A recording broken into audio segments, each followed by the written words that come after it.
Solo Sikoa lifting Cody Rhodes up. Spear from Roman. Cover, hook to the leg. Cody somehow survives. Are you kidding me? How? How did Rhodes survive? Desire is how, Corey. Grit is how, Corey. This is how bad Cody Rhodes wants to finish his story. What the? It can't be. It is! John Cena's here. Cena's in WrestleMania.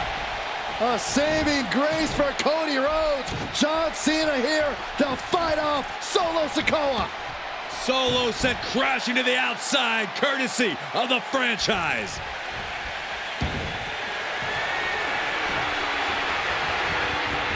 And an attitude adjustment. The tribal chief has been dropped.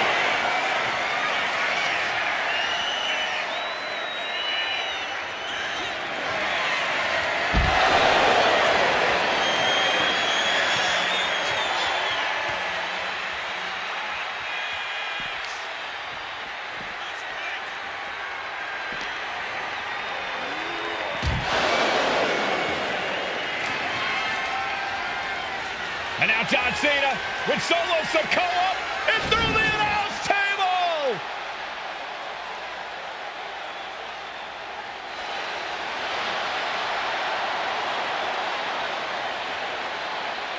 Oh, hold on, guys. Hold on. You gotta be kidding me. The final boss is at WrestleMania. What a moment this is. Brings back memories from WrestleMania over a decade ago.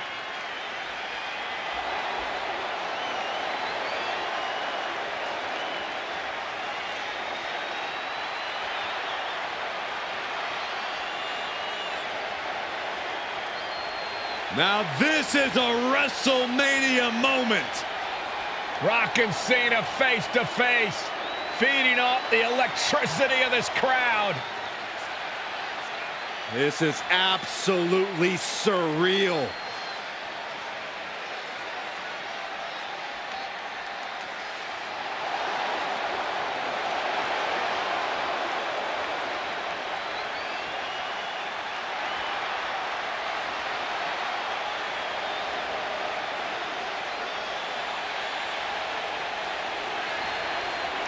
Oh, and right with a rock bottom!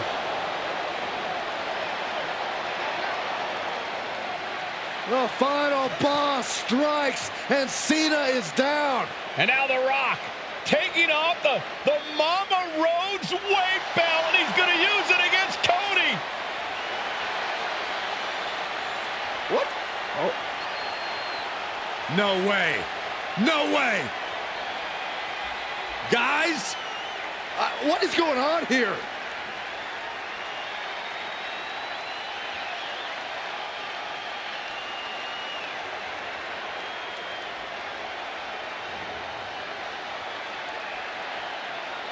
We know that music all too well, but It's Seth Rollins. And a Superman punch by Reigns intercepts Rollins, who's out here in the old Shield gear.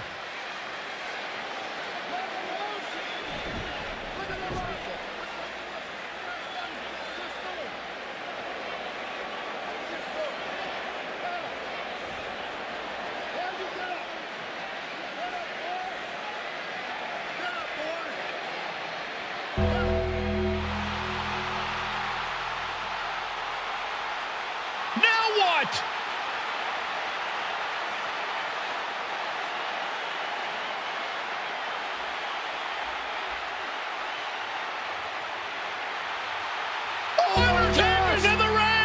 Oh my gosh! The Great One face to face with the Reaper at WrestleMania.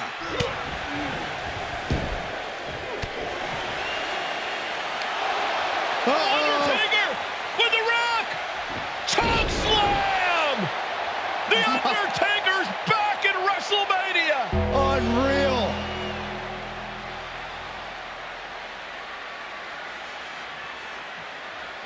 And now Roman Reigns and Cody Rhodes struggling to grab a hold of the steel chair in the ring. Both men struggling to their feet. Roman beats Cody Rhodes.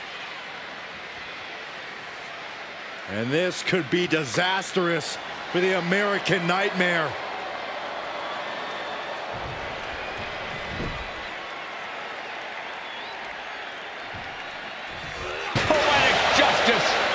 Roman has never forgotten and has never forgiven.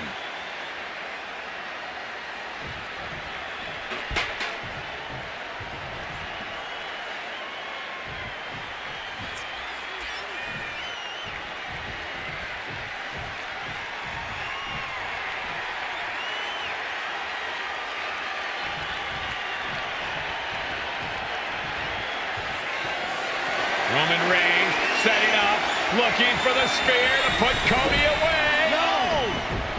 Cody catches Roman. Crossroads. And another crossroads. Looking for the trifecta now. Finish the story. Everybody seems to think that WrestleMania 40 was the night the Bloodline ended. But anyone who knows us knows that it's going to take more than one bad night to bring us down. If anything, we're just getting started.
Ladies and gentlemen, this is an event of international magnitude.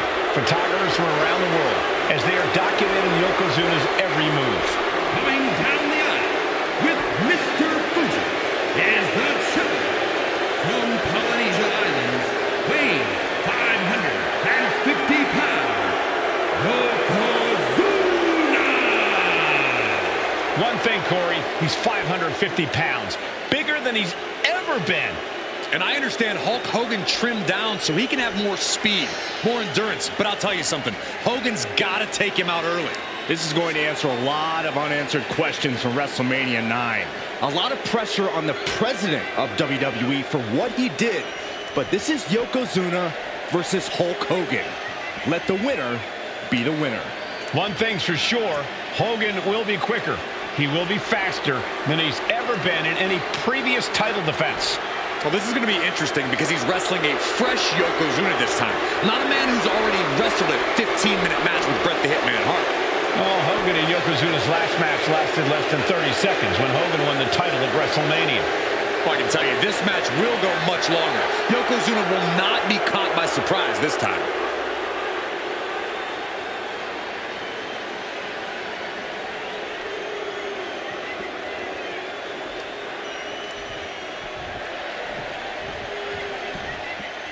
Listen to this. What a phenomenal ovation for the WWE Champion.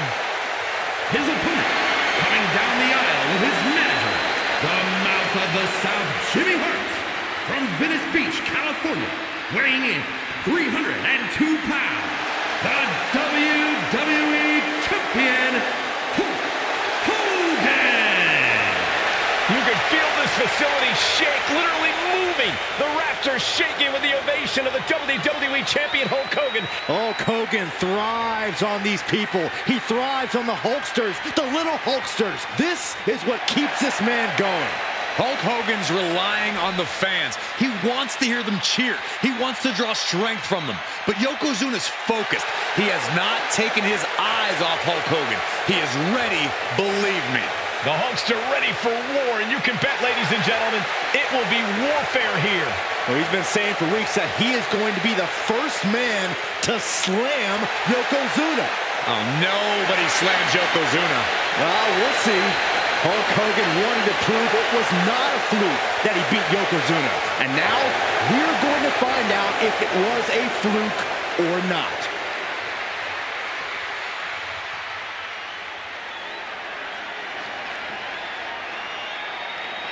Desire and resolve will be tested tonight, all for the right to claim the championship.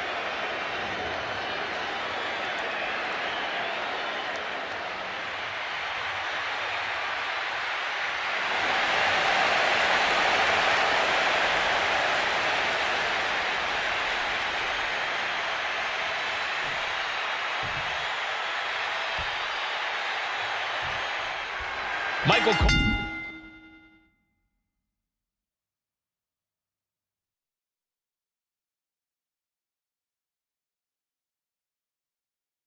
Alongside Byron Saxton and Corey Graves, emanating from King of the Ring, 1993.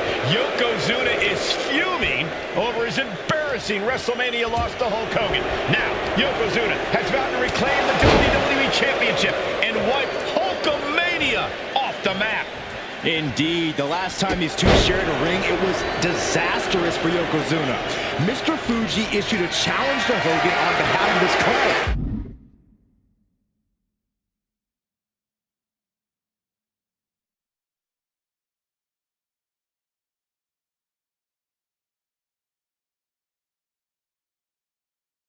And 22 seconds later, Hogan was the new WWE Champion. But that night was mired in controversy as Yokozuna had just been to battle with Bret Hart to win the title. This is going to answer a lot of questions from WrestleMania IX. This is Yokozuna versus Hulk Hogan, and we're going to find out who's the true champion. Hogan winning that exchange. This is an event of international magnitude. Byron, photographers from around the world, including a large contingent from Japan, are documenting Yokozuna's every move. A lot of pressure on the former champion. There is no way Mr. Fuji and Yokozuna can return to Japan and lose face. And the Hulkster may have some self-imposed pressure. He not only wants to win, he stated that he wants to pick up the 550-pound Yokozuna and slam the Giant's carcass through the ring. We know the sold-out crowd here in Dayton is firmly behind the Hulkster.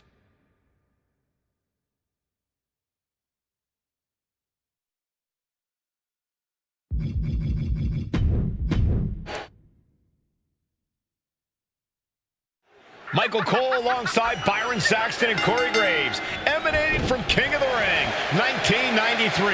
Yokozuna is fuming over his embarrassing WrestleMania loss to Hulk Hogan. Now, Yokozuna has vowed to reclaim the WWE Championship and wipe Hulkamania off the map. Indeed, the last time these two shared a ring, it was disastrous for Yokozuna. Mr. Fuji issued a challenge to Hogan on behalf of his client. And 22 seconds later, Hogan was the new WWE Champion. But that night was mired in controversy as Yokozuna had just been to battle with Bret Hart to win the title. This is going to answer a lot of questions from WrestleMania IX. This is Yokozuna versus Hulk Hogan, and we're going to find out who's the true champion. Oh, look at this, raining right hands. No escape from these punches. Still so much more action to come after this amazing matchup. Of course, we have the King of the Ring finals later, but before then, there will be an 8-man tag team match with the Steiner brothers and the Headshrinkers on opposite sides. You want to talk about unfinished business from WrestleMania? Those two teams went to war back in Vegas, and I expect even more hard hits here tonight.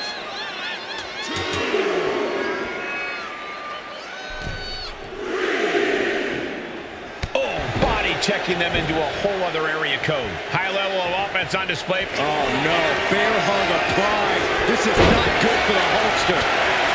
Yokozuna applying the pressure, squeezing the life out of Hulkamania. Fantastic claims coming out of both camps coming into this one, gentlemen.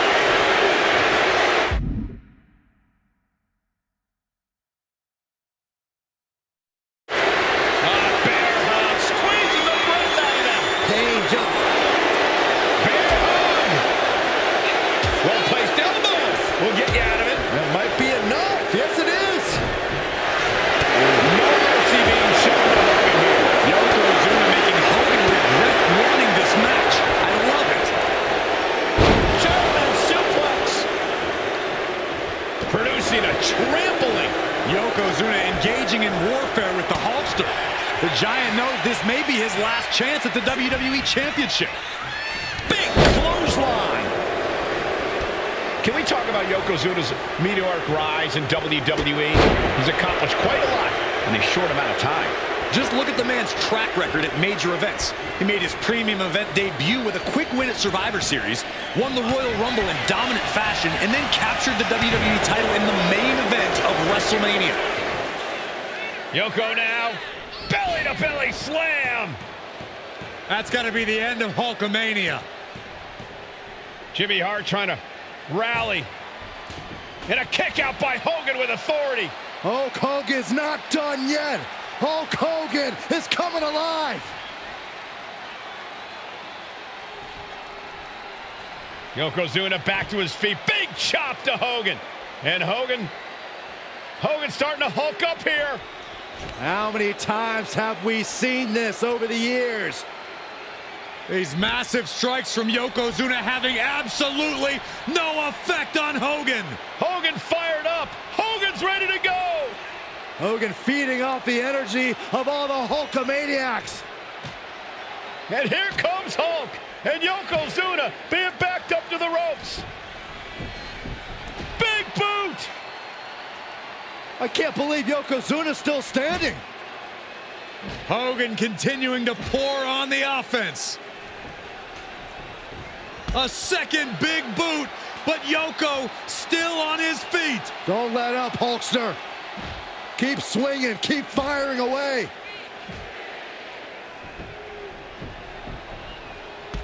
That boot, Yoko staggering, stunning, and he's down. Drop the leg, Hogan, drop the leg. Hogan, leg drop. Here's the cover on Yoko, who kicked out of the leg drop. What? Get Mr. Fuji out of there. Hogan feeding off the energy. Whoa, wait a minute. What is that photographer doing on the apron? There's a match going on. What the heck? What was that? What in the world just happened here?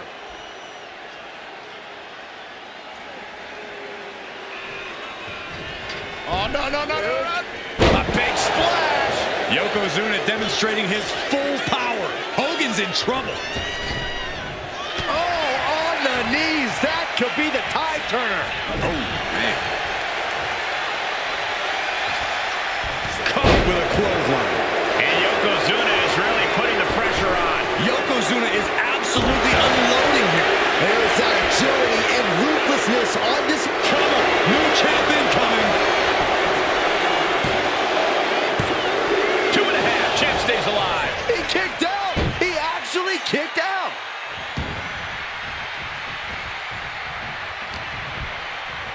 Aggressive shove there. Full impact.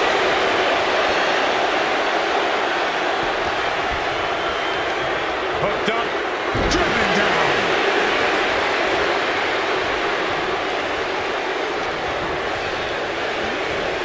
And into the corner he goes. Yokozuna in full control. Hope the ropes hold up. It just got as bad as it could for the champ. 2. Near fall. Guys, I thought we were getting a new champion there. Well, we might see a new champ here tonight. Don't put the cart before the horse. The champ kicked out and has no... Yoko says this one's over. Pancakes. The challenger might have what it takes to win this. There's 2. And Yokozuna is once again champion. I can't believe it. The winner of this bout, and new WWE Champion, Yokozuna. We have the official word. Yokozuna is indeed the new WWE Champion. We may have just witnessed the end of Hulkamania, gentlemen. There's no may about it, Cole. Yokozuna just conquered Hogan, and every newspaper in Japan is going to be filled with pictures of our new WWE Champion. Here in the heartland of America, the heart of Hulkamania has just stopped beating. Hulk Hogan is finished.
One of the toughest teams in WWE history. Nearly 600 pounds of pure savagery. Is a tag team match set for one fall. On the way to the ring, accompanied by Alpha at a combined weight of 565 pounds. Samoan and Fatu, the Headshrinkers. Fair warning, this one may not be too pretty, guys. You talk about rugged individuals. These are two tag teams that can really bring the fight to anyone that steps in their path. Yeah, there's about to be a seismic collision in the ring.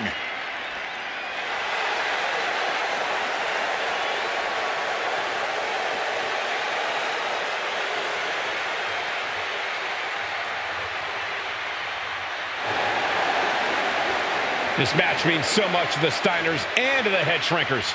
Well, the whole world is focusing on WrestleMania 9, and the last thing you want to do is come up on the short end. Pride is on the line, and as is a stake to the claim of being the toughest team in all of WWE.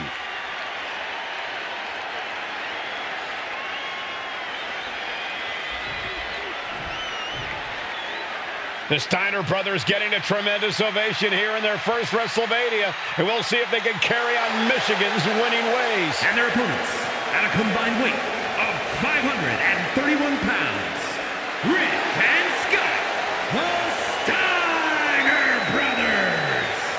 The Steiner brothers are one of the most promising tag teams we've ever seen in WWE.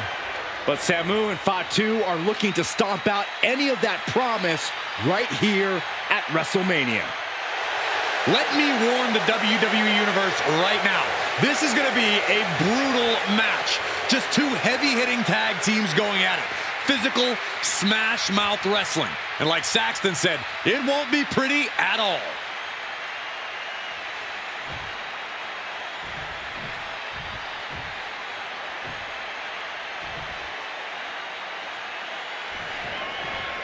WrestleMania 9 rolling on with a potential show-stealing match, guys. Two very hungry tag teams facing off.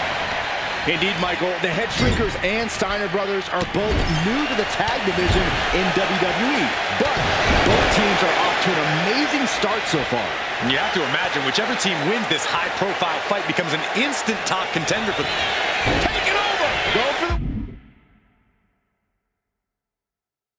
win here! Hogan over versus it. Shoulders down. And now a pin of their own. Hold on. Trying to steal one here. Early kick out. Referee right on top of the action. Still has enough energy for the simple kick out. WrestleMania 9 shaping up to be a big night in the tag division, guys. Indeed it is, Michael. Two great young teams competing now. And later tonight, none other than Hulk Hogan will lead the Mega Maniacs against Money Inc. for the tag team titles. Oddsmakers in Nevada have the smart money on Hulk Hogan leaving Vegas with the gold tonight. I've seen Samu and Fatu headbutt each other during matches. If they do that to their own flesh and blood, who knows what they'll do to the Steiners?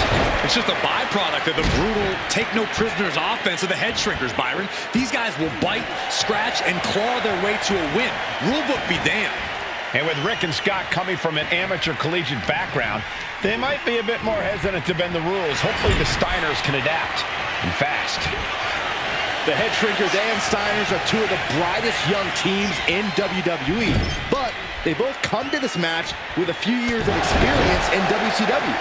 The Steiner brothers earned many tag accolades in WCW, but Rick and Scott have their share of singles titles too.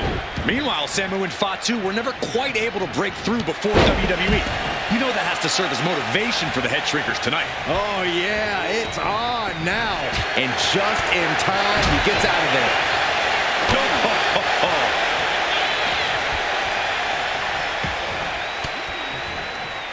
Oh, he saw it coming. And he stonewalls Samu. And we are really seeing the amazing skill sets of all four men in this tag team showcase. Well, we already knew about the brawling of the Headshrinkers and the grappling of the Steiners, but men as big as these four behemoths should not be able to fly around the ring like they have thus far. It is made for an extremely tough act to follow, guys. He tags out.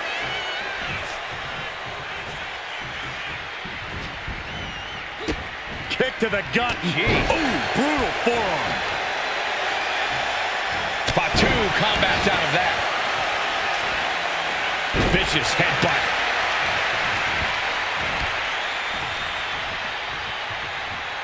Clothesline. What impact. And he makes the tag. Watch out, coming in hot. What a clothesline. Ouch. As we find ourselves surrounded by all this. And there goes Steiner, sent outside the ring. Fatu like a one-man wrecking machine right now, cleaning house. Oh, look at this, the power by Scott Steiner. But the tag was made and Scott not aware. Big kick. Scott Steiner did not see the blind tag made by Samu. Oh, this is not looking good for Steiner. And this is what the Headshrinkers do. Top-tier tag team wrestling. Steiner didn't see the tag, decided to hot dog around, and got a foot in the face for it. Samu avoids that one. Before this match began, you heard the Steiner speak backstage. Scott saying, quote, cover late in the match. That's gotta be it. And kicks out before the refs count. This deep into the match, and he's able to kick out before a 1 count? It's stunning. Ooh, what a response. Uh-oh. Headbutt.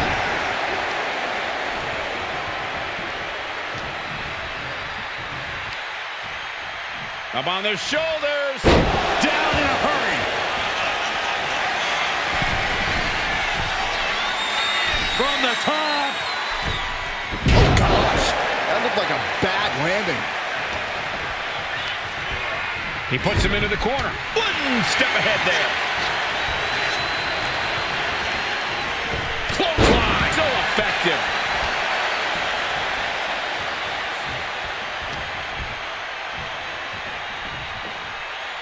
Vicious backbreaker.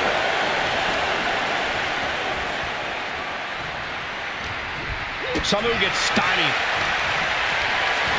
Not a good spot to be in. Gets slammed down.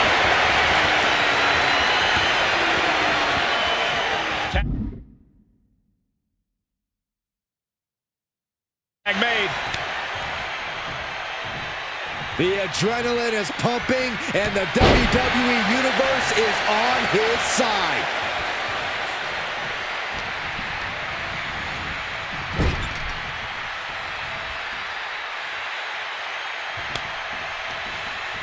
Tag made. Double team incoming. Irish whip into the ropes. Up the rope he goes. Perched up top. Diving knee drop. He's been dealt a good deal of damage. I expect a tag soon here. Have to take the chance to get your win back deep into the match.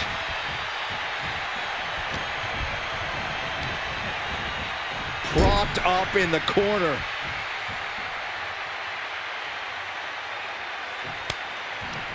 Tag made. Double team incoming. And double headbutt.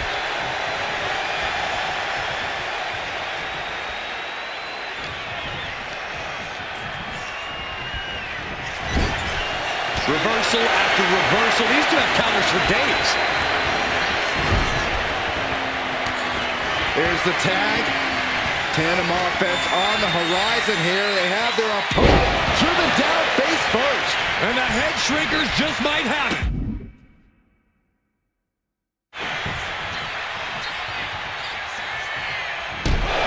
Oh! The cover for the win. Kicks out before the 2 count. If that won't beat him, I'm not sure anything will. Oh, axe handle. Oh, well scouted by Steiner. A clinic of counters being put on by these competitors. Oh, look at that scope slam. Oh, kick to the face.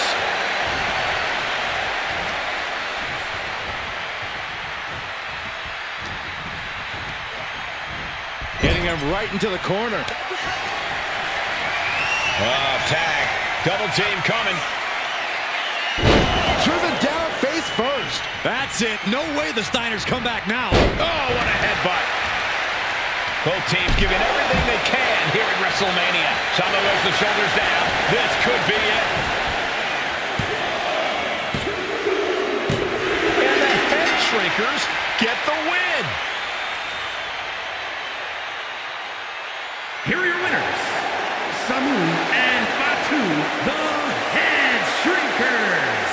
And what a huge win for the Headshrinkers tonight. Samu and Fatu making their family proud and proving themselves as top contenders in the tag division.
And here comes the #1 contender, at least for tonight, Rocky Maivia. The following contest, scheduled for one fall, is for the WWE Intercontinental Championship. Making his way to the ring is the challenger from the South Pacific, weighing in at 275 pounds, Rocky Maivia. A blue chip talent with a bright future.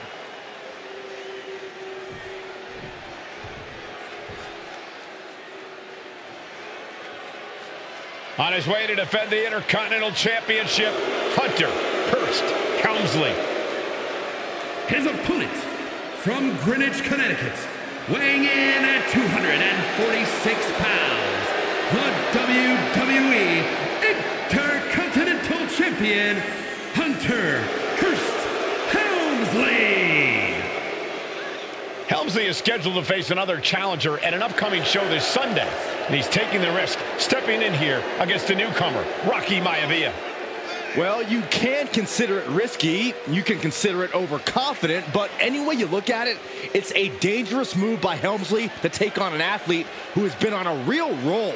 Rocky Maivia has been successful thus far in WWE, and Rocky is focused. Rocky is only thinking about tonight. Saxton, just curious, have you ever exercised your right to remain silent? I am tired of all this talk about Rocky Maivia. Yeah, he's been on a roll, but it could all come to a screeching halt tonight at the hands of Hunter Hearst Helmsley.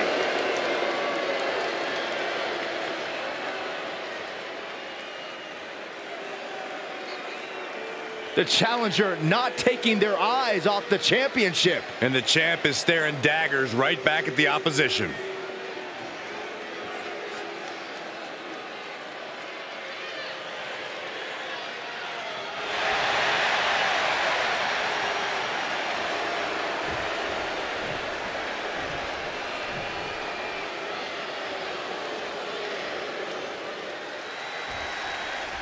The Intercontinental Championship is on the line here between two superstars who don't have anything nice to say about one another. The challenger, Rocky Maivia, and our current champion, Hunter Hearst Helmsley.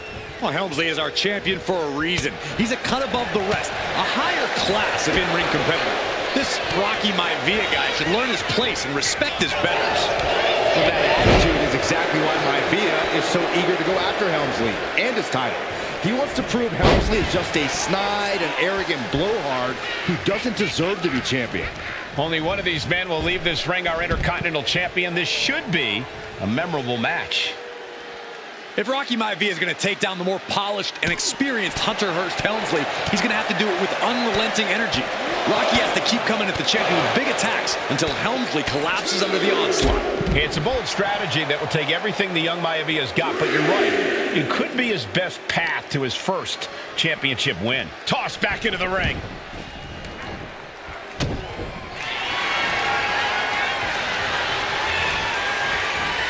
Cobra Clutch. The Cobra Clutch is in. It's hooked in deep. His bot In trouble here. A couple of elbows to the jaw, and that'll break things up. Big time clothesline. Good grief. Environment Rocky has tremendous exuberance, tremendous youth. He's going to be a star for a long time. Submission time. Dragon sleeper. well-placed knees, trying to find a way out. Drop kick.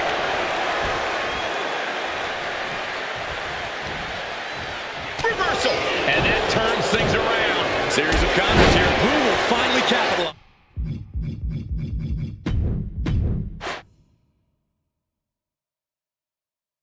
The Intercontinental title hangs in the balance tonight in a match between our refined champion Hunter Hearst Helmsley and the young challenger Rocky Maivia.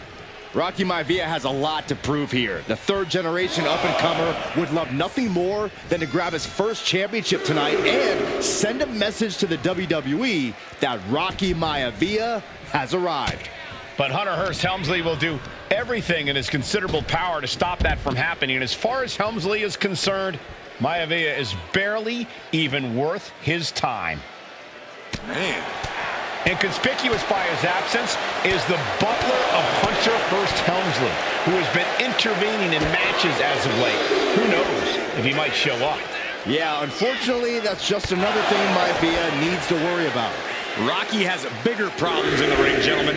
Biggest match he's ever had. Live, worldwide television. He's got to have a stomach full of butterflies. Snap suplex. Turns it around. Battle of counters. No one's getting their full offense in. Jawbreaker. Call it, Dennis. Uh-oh, the Cobra Clutch is applied. The Cobra Clutch. This is grueling. Elbows trying to free himself, and he escapes. Solid punch.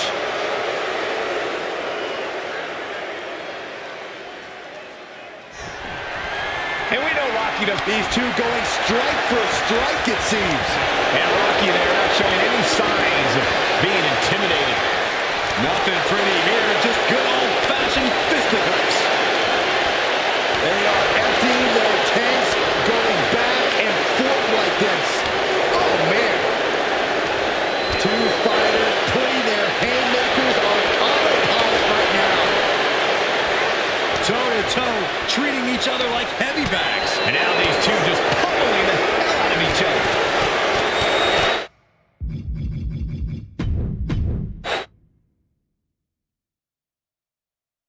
The Intercontinental Championship is on the line here between two superstars who don't have anything nice to say about one another. The challenger, Rocky Maivia, and our current champion, Hunter Hearst Helmsley. Well, Helmsley is our champion for a reason. He's a cut above the rest, a higher class of in-ring competitor. This Rocky Maivia guy should learn his place and respect his betters. Well, that attitude is exactly why Maivia is so eager to go after Helmsley. Cobra Clutch, torturing their opponent. It's locked in. In trouble here. A couple of elbows to the jaw, and that'll break things up. Set it up. Nice neck recovery. We're going to shut this down. And there's a kick out at one. Trying to wrap up this match fast.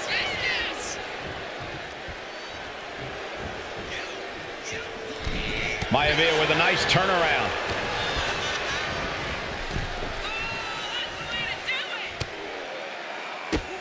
Drop kicked all the way to the floor. Headed out of the ring, but the count is looming. What's it going to take for Hunter Hearst Helmsley to retain his Intercontinental title here? How can he get the better of Rocky Maivia? Well, the champ needs to put this young upstart Maivia in his place with unrelenting offense. No time for graceful bows and upper-class taunting. Just beat Rocky down. Intercontinental Championship at stake right here in Lowell, Massachusetts. We're expecting an emotional night for all of us, considering that Shawn Michaels will forfeit the WWE Championship live tonight. Yeah, I saw a very dejected HBK earlier today, and I couldn't even get him to crack a smile at all. Well, that's just because no one's ever happy to see you, Saxton. He doesn't have much time to get back in the ring.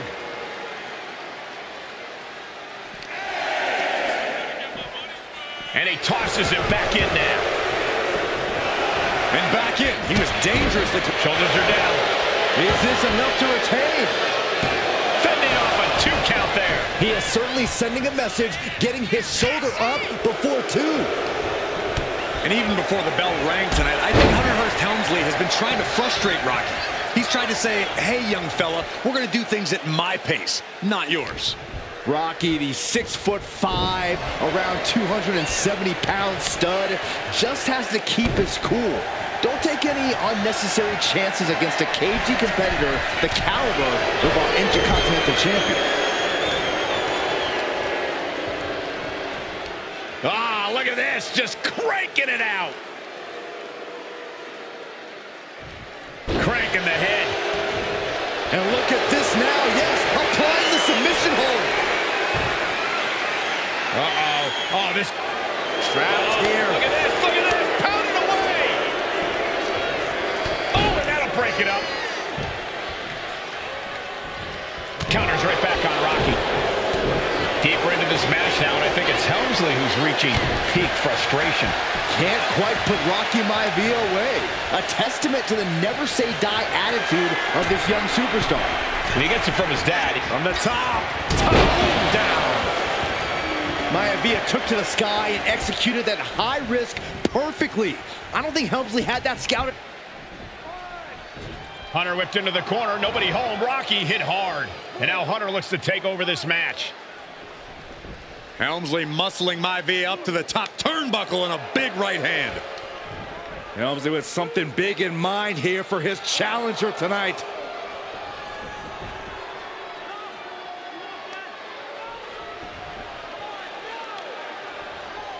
Well, this is just blatant disrespect from the arrogant champion. Almost daring Rocky. Hey, you really want my title? You really think you're going to be Intercontinental Champion? Up to the top. Hooking Rocky into a superplex. This could be it. Can Hunter capitalize? This could be it. Hook to the leg and a cover. And Rocky stays in it, getting his shoulder up. Still not enough to put out the flame of Rocky Maivia. Hunter has to be asking himself, what else do I have in my arsenal? And I think we may get our answer, gentlemen. Yeah, it's just a matter of time, I believe, before this one's over. Hunter hooking Rocky, taking his time, looking to put him away. Maivia just collapsed. This just shows you how much damage Hunter Hearst Helmsley has inflicted on the challenger in this matchup. I think Maivia's done. Official might want to step in, call this one. The official checking on Rocky. Hunter Hearst Helmsley believes this is close to being over. Lifting him back up again. Rocky rolls through. Shoulders down. Rocky wins the title. Rocky Maivia has shocked Hunter Hearst Helmsley. Here is your winner and the new Intercontinental Champion, Rocky Maivia. We have a new Intercontinental Champion.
Uh-oh, somebody called the local zoo.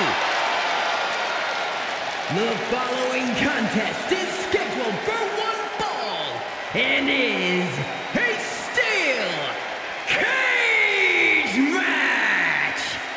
Introducing first, from Detroit, Michigan, weighing in at 275 pounds, George the Animal Steele. I'm not even sure the cage can contain this man.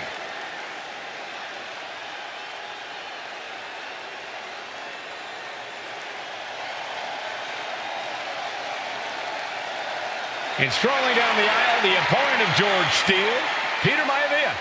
Always a chaotic matchup. His opponent from the Isle of Samoa, weighing in at 275 pounds, High Chief Peter Maivia. Steele had better keep an eye on Maivia because Maivia is a true brawler. Few men can handle the chaos of the animal inside a steel cage, but I believe the High Chief is ready.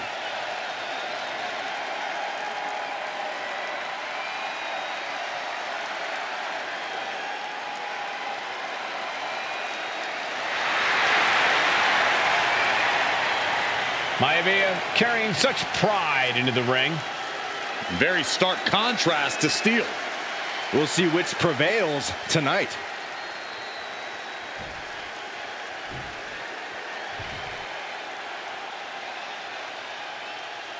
High Chief Peter Maivia taking on George the Animal Steele in a steel cage match. Quite a heated history between these two guys. Yeah, Michael, and I think it's because Maivia is one of the few superstars brave enough to take on the animal. Most of their contests have ended in countouts or disqualifications. Thanks to the cage, we'll get a decisive victory in this one. Well, that really depends on if a cage can even contain them. George the Animal Steele might be a bit of an underdog here. In fact, he lost the match by countout to the High Chief. In Steele's defense, I'm not sure he knows how to count exactly or how to read a rule book. So he's got to be happy to be in this cage. Well, Maivia is called the High Chief in part because of his commanding presence in the ring. He's more than ready for what the animal will throw at him, even inside a cage. Chopped down with the axe handle. Uh-oh. Headbutt. The High Chief just refusing to be intimidated. The animal has no idea what to make of Maivia. Boom, running STO plants him. Nicely done. Momentum is all with Maivia now. You can see Steele is struggling to weather the storm with the High Chief. We've seen that Steele isn't above using a foreign object to gain the edge against Maivia. So he's got to have the advantage in a match where they're surrounded by one huge weapon, right? Well, you'd think that, Cole, but think about how these men prepared for this match. The High Chief is a consummate professional who's game planned for this stipulation. And Steele, well, I think he just shows up to the arena and asks who he's fighting. The animal has to be elated to be in this steel cage against one of his biggest rivals, no less. Yeah, Byron, we've seen the animal brandish a weapon against Peter Maivia before. It was against the rules. The High Chief better be prepared for Steele to get even crazier. Oh, Maivia is prepared, all right. The man is extremely tough and agile. In fact, the High Chief's entire body can be considered a weapon. And now he sees control for the moment. Yeah, and Maivia has really figured the animal out here. Maivia just dominated the animal with that one.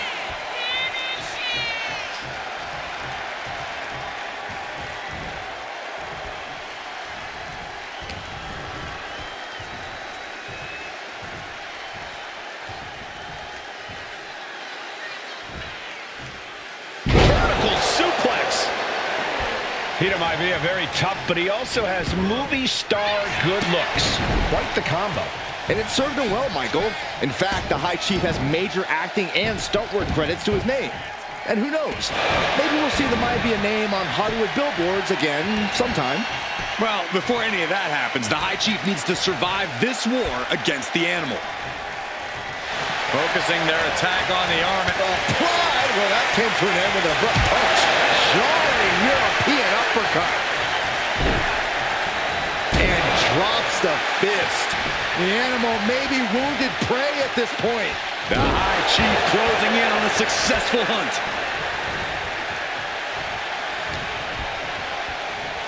Headlock. Oh, cheap shot right above the eye. When a man like Peter Maivia signs up for a match with the Animal, he doesn't know what to expect, just to expect anything in the world. Peter Maivia knows full well that he's in for some unusual treatment tonight. In fact, Steele often has trouble finding opponents due to his erratic nature. But when it comes to competition, the High Chief wants to prove he's worthy of that name. Peter Maivia will take on any competitor, no matter the difficulty. Maivia overwhelming his opponent here. Maivia just smothering his opponent with offense. Beautiful shot block.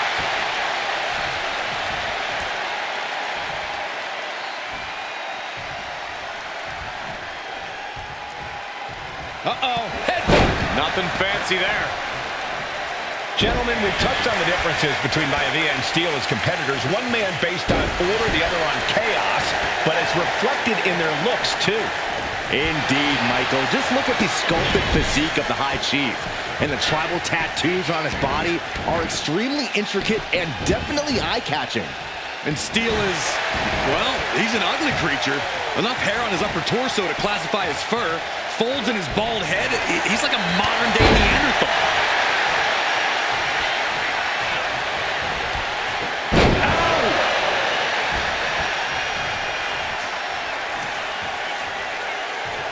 Maivia has Steele in his sights, looking to put the Animal down once. Oh, it's coming! Backbreaker flawlessly executed. And George is laid out for the pin. And the High Chief defeats the Animal. Here is your winner, High Chief Peter Maivia. Anytime these two have faced off, it's been eye for an eye. But the steel cage has finally delivered a decisive victory for the High Chief, Peter Maivia. George Steele is one tough animal, but the way Maivia faced him in the cage tonight just reinforced what everyone already knew, that the High Chief is one tough Samoan.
And now a dark horse will face an unforgiving titan in hopes to don the crown. Lyra Valkyria versus Nia Jax in the Queen of the Ring Finals.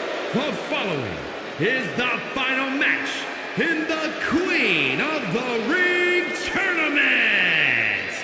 Introducing first, from San Diego, California, Nia Jax.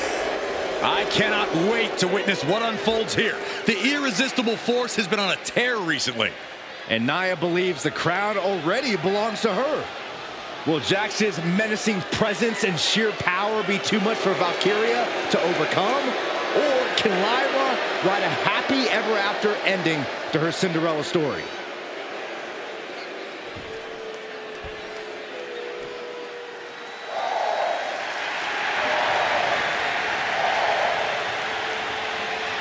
Lyra Valkyria fancies herself a Morrigan, which is an Irish goddess of war. As they were on the battlefield, they used to take the shape of ravens to fly around and decide who would live and who would die. That is what Lyra Valkyria is bringing to the ring here tonight.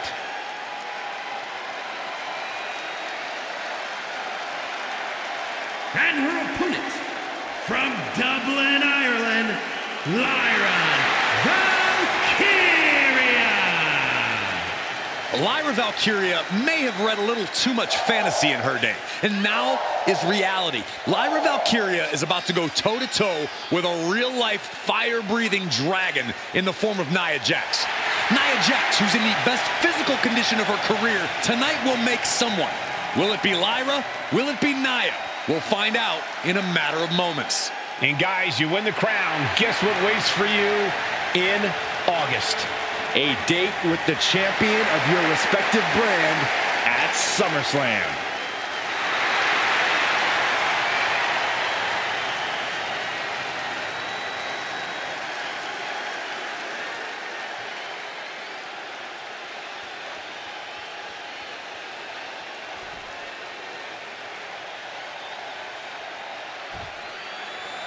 And it's all come down to this. And Nia now misses wildly. Lyra goes up over the top. Nia's got it caught, though. Lyra trying to rely on her technique to bring down the irresistible force, but having no luck at the moment. I'm not sure this is going to work either. Jax just entirely too strong, but whoa! That was interesting. Oh, nice athleticism by Valkyria. Even Jax might be a little impressed. I wouldn't go that far, Saxton. Here comes Nia, just imposing her will on Lyra Valkyria. Again, Lyra showing how resourceful she is, applying the sleeper to Nia Jax. Lyra tried to hold on. And now Nia Jax in control, and she's going to look to put Lyra away. Nobody home! Set outside the ring, and Valkyria's got a chance. Huge window of opportunity. Right now for Lyra Valkyria to strike. Lyra may actually pull this off. Lyra may become queen. Lyra has the advantage. She has Nia reeling. But Lyra can't win Queen of the Ring with Jax on the outside. This match has to end in the ring.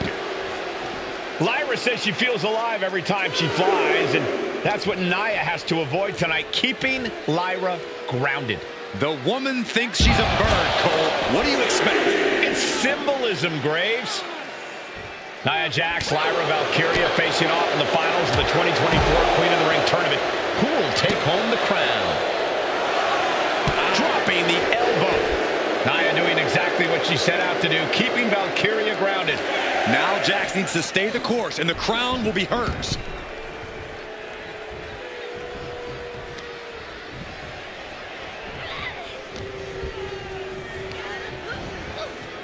In the corner now, she doesn't want to stay there.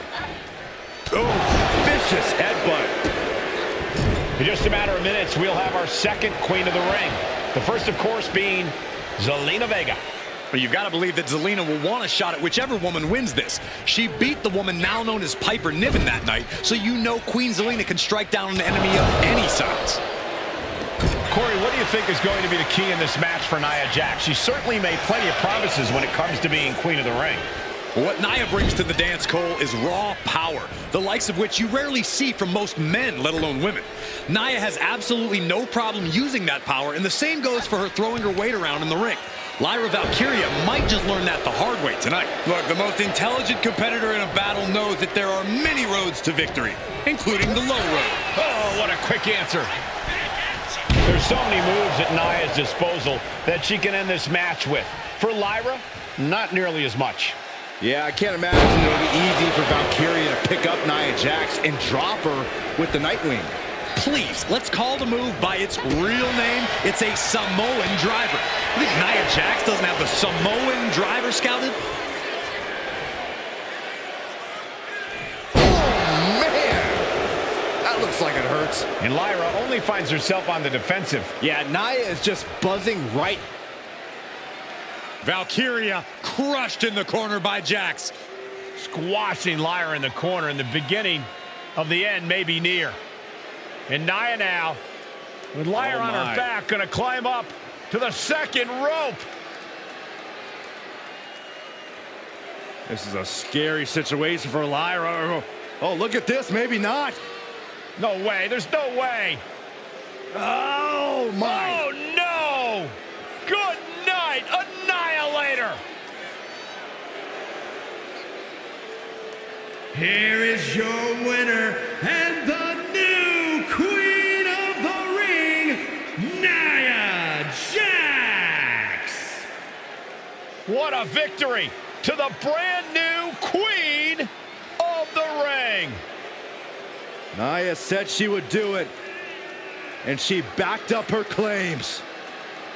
And now the Chief Content Officer of WWE, Triple H, going to come in to congratulate Nia Jax, officially crown her the Queen of the Ring. Absolute dominance by the new Queen.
Is it legal to not show up?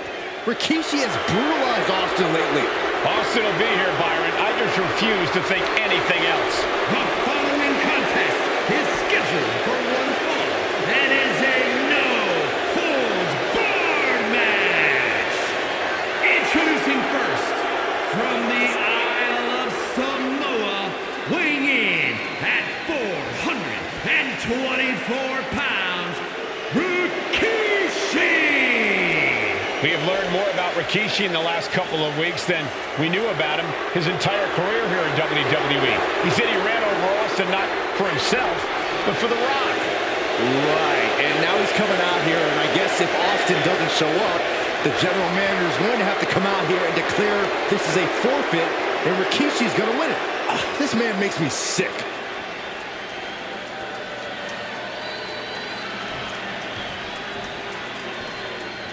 Is he here? Well, there's the rattlesnakes music. He's here. Austin's here. Stone Cold Steve Austin came here with no fear, no hesitation, just revenge. His opponents, from Victoria, Texas, weighing in at 252 pounds, Stone Cold Steve Austin! Austin fought for his life to make it back here, to make Rikishi pay. Now there is no way Rikishi can escape the Texas Rattlesnake. It's been almost a year since Austin competed in the ring. Austin is a man possessed. Rikishi feels good about running over Austin and said he'd do it again. That man is sick. Well, Rikishi made two mistakes. One, trying to end Austin's life. And two, not being man enough to finish the job. Austin's going to absolutely tee off on Rikishi. This one is going to get ugly in a hurry.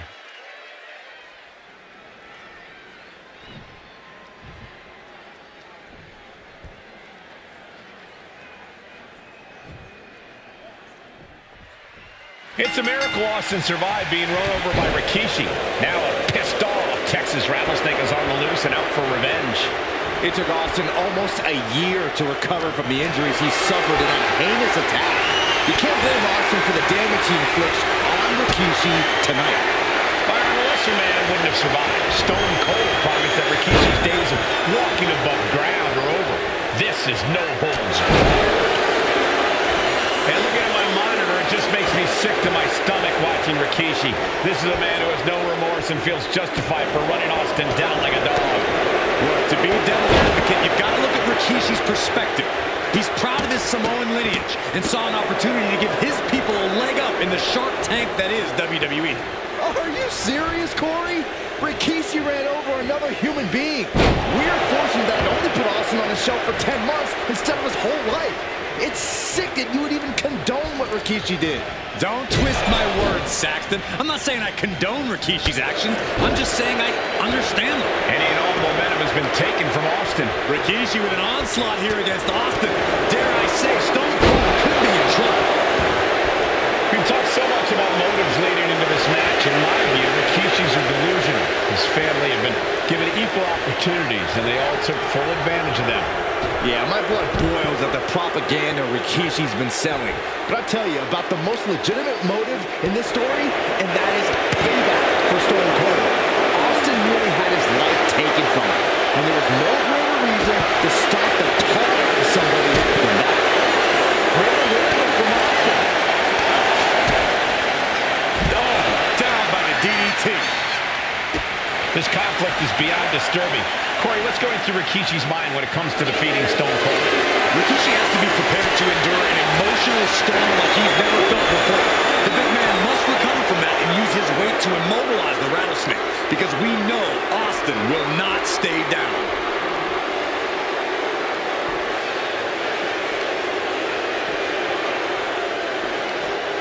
Bang! Crucial counter there. And Byron, I just cannot see any legitimate reason to run over Stone Cold like Rikishi did last Survivor Series. I mean, Austin does ruffle the feathers of a lot of people, Michael, but I don't think any of his rivals would go to the disgusting lengths that Rikishi's gone to. Telegraph that one and delivers a blow to the gut. We talk a lot about Austin being prepared for a fight. Talk about the Rattlesnake Rattlesnake preparing to make Rikishi a dead man. Well, right now it's Rikishi doing the brawl. Rikishi's disdain for Austin looks greater than even we anticipated.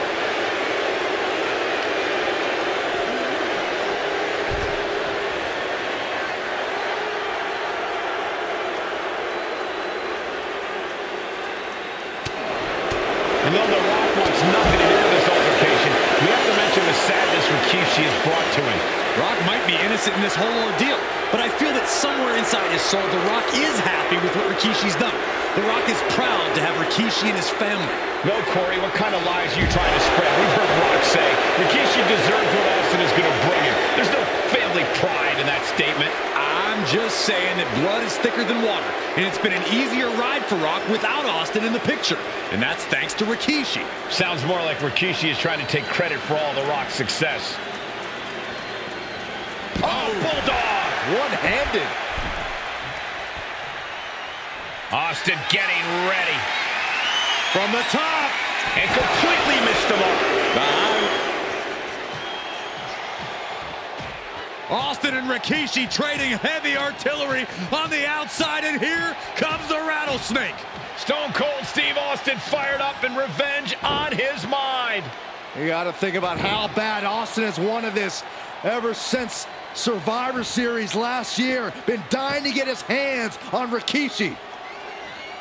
All of that venom, all of the vitriol inside of Austin being unleashed on Rikishi right now. Remember, this is no holds barred. Anything goes. Austin has Rikishi down. The Rattlesnake is red hot. And do you hear this capacity crowd? They want more from Stone Cold. All that he wants to see Rikishi get beaten down like a pile of human filth. Oh, saw it coming and got an elbow for their trouble. And we know how despicable Rikishi has been, but to throw vinegar on the Rattlesnake's nest, Rikishi goes and destroys Austin's truck with a sledgehammer. Well, hell hath no fury like a man who has his car tampered with. It's just extra motivation for every fist Austin lands in this fight.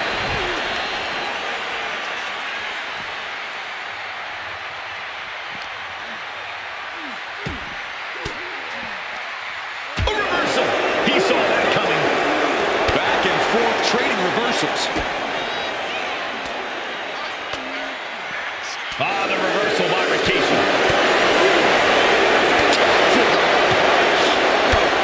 Please, don't come over here. Why, Saxton? We got the best seats in the house. Got Austin back. There's been a lot of vitriol coming from fans towards Rikishi these past few weeks, and this Albany crowd is continuing that pattern of disdain. You think Rikishi cares about the fans, though? No, not at all. He truly believes he's done something for his family, for his people. His family's respect is the only respect he's desperate for.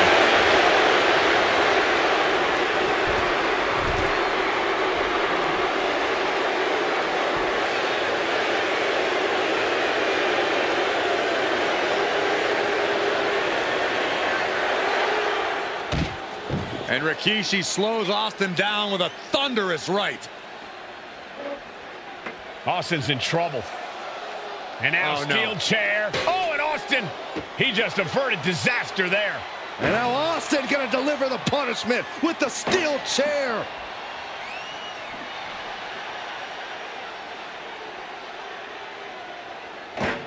A relentless Texas Rattlesnake beating the brakes off of Rikishi with a steel chair. And again, thunderous blows by Austin. Down goes Rikishi. Austin beating the hell out of him. I know Austin has good reason to be doing all this, but he could be taking it too far at this point. I don't think the Rattlesnake is taking it far enough, Corey. Austin wants to put Rikishi's life in danger, just like Rikishi did to him. And these attacks are spelling nothing but trouble. Sliced bread. Countered into a power slam. Scooped up. Here it comes. Rikishi driver. Rikishi may have put the exclamation on this one.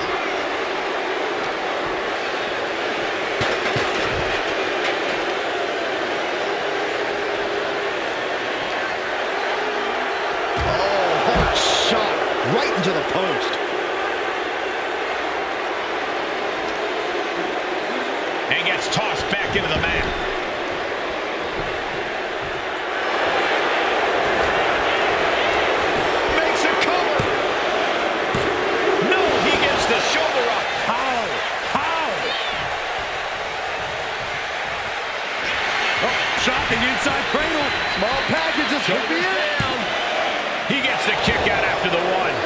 still got more left in the tank. And gets out of dodge with a sweep.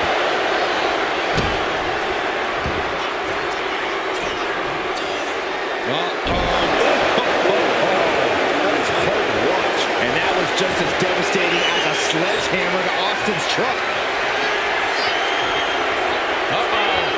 Rikishi driver. Will that keep the rattlesnake down? 2. Oh, and he just kicked out. What a kick out by Austin. You can never count the rattlesnake out. When your opponent can hang after all that, you're wondering if earning a win might just be impossible.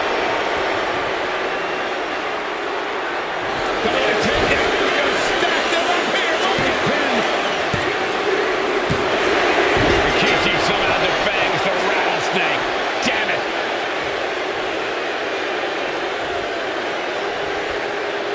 The winner of this bout, Rikishi! This is not what many of us expected to see. We wanted to see retribution, but Rikishi was too much of a monster for Stone Cold tonight. The vitriol that consumed Rikishi powered him to finish the job and leave a battered Austin in his rear-view mirror.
Well, ladies and gentlemen, here he is. He can be the next WWE champion, the near 400-pound Umaga.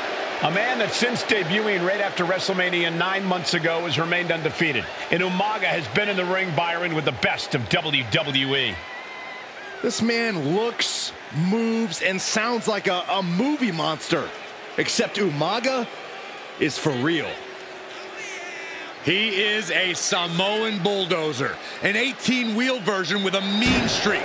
Big, athletic, strong, and probably going to outweigh John Cena by well over 100 pounds. Since 1963, the WWE titles only changed hands twice here in Kansas City. That's twice in the last 47 years. But Umaga is a scary human being. He can easily change that trend right here tonight.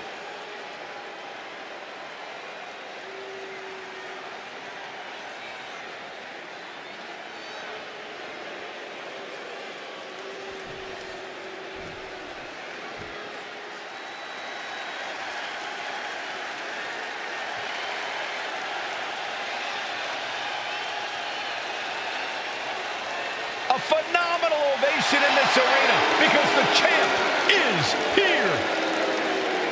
John Cena has a gigantic challenger waiting him in the ring, but Cena doesn't have a reverse gear. Absolutely not. The champ only goes one way, and that's straight at you.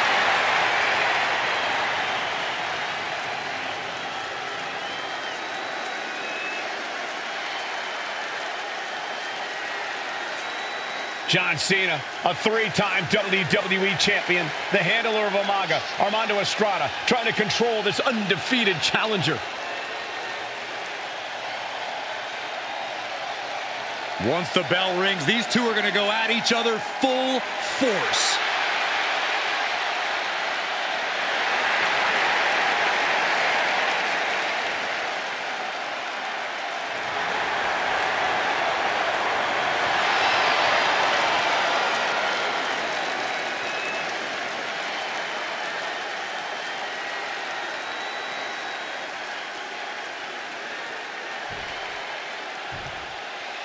The following contest is scheduled for one fall, and it is for the WWE Championship. Introducing first, the challenger from the Isle of Samoa, weighing in at 353 pounds, Umaga.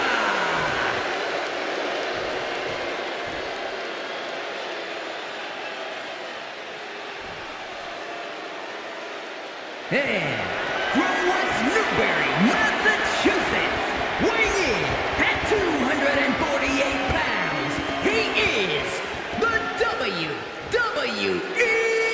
Champion, John Cena!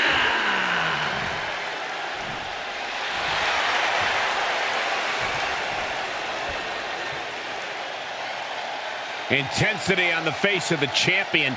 Challenger in the corner, looking more determined than I've ever seen.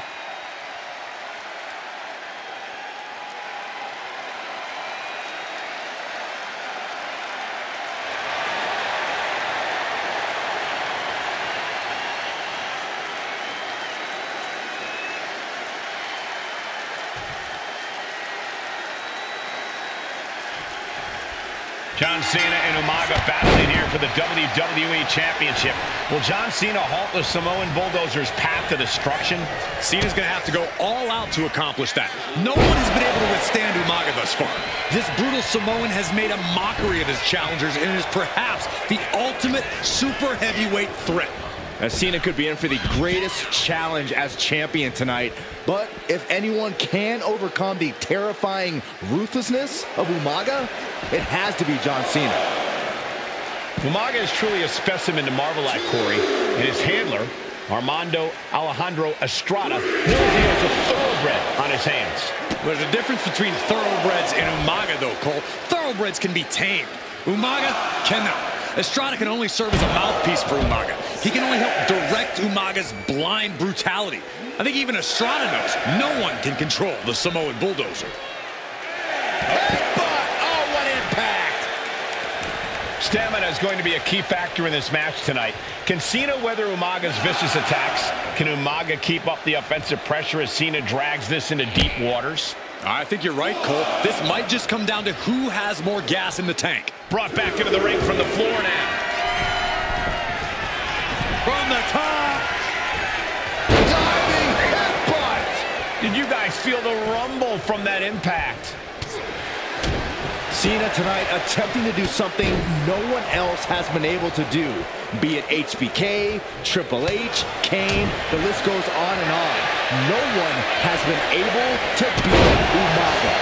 Since debuting in last year's WrestleMania, he's never been pinned, never been submitted. Umaga is a man who's decimated every single thing in his path. It's not hyperbole to call him a dangerous and deadly savage.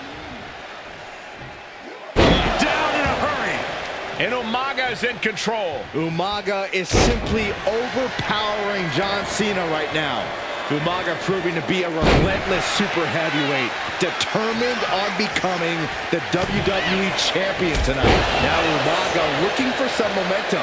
Umaga showing he can't be trifled with for too long. A rare position for Cena in this fight. We can't often say that John's overpowered in a matchup, but this 360-plus pound Samoan bulldozer is more than a formidable opponent.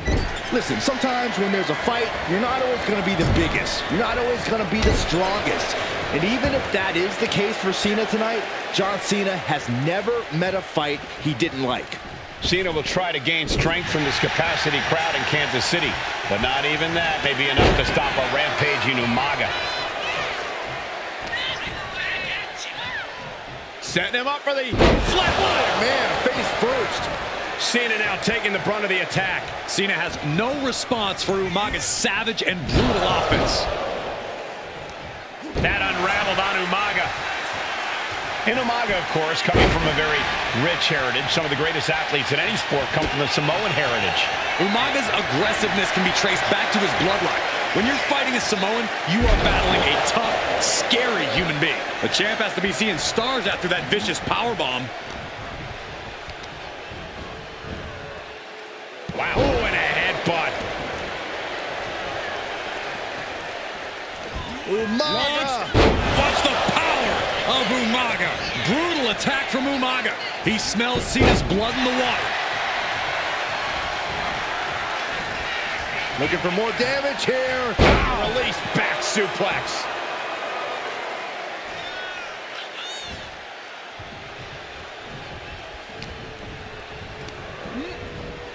In the corner. And Cena flattened in the corner. Umaga's just overpowering him. Look at the strength. Into the corner, just setting Cena up. You have to start to ask yourself, is the end of John Cena near? I think so. Look out! What a headbutt. No one has been able to stop Umaga. No one. You are seeing why Umaga is undefeated. Why no one has been able to stop the Samoan bulldozer. Here comes Umaga, and Cena catches him with a boot. John Cena from behind, rolls him up, shoulders down, and a kick out by Umaga. And Cena immediately back into the clutches of Umaga. I'm not sure what else Cena can do here.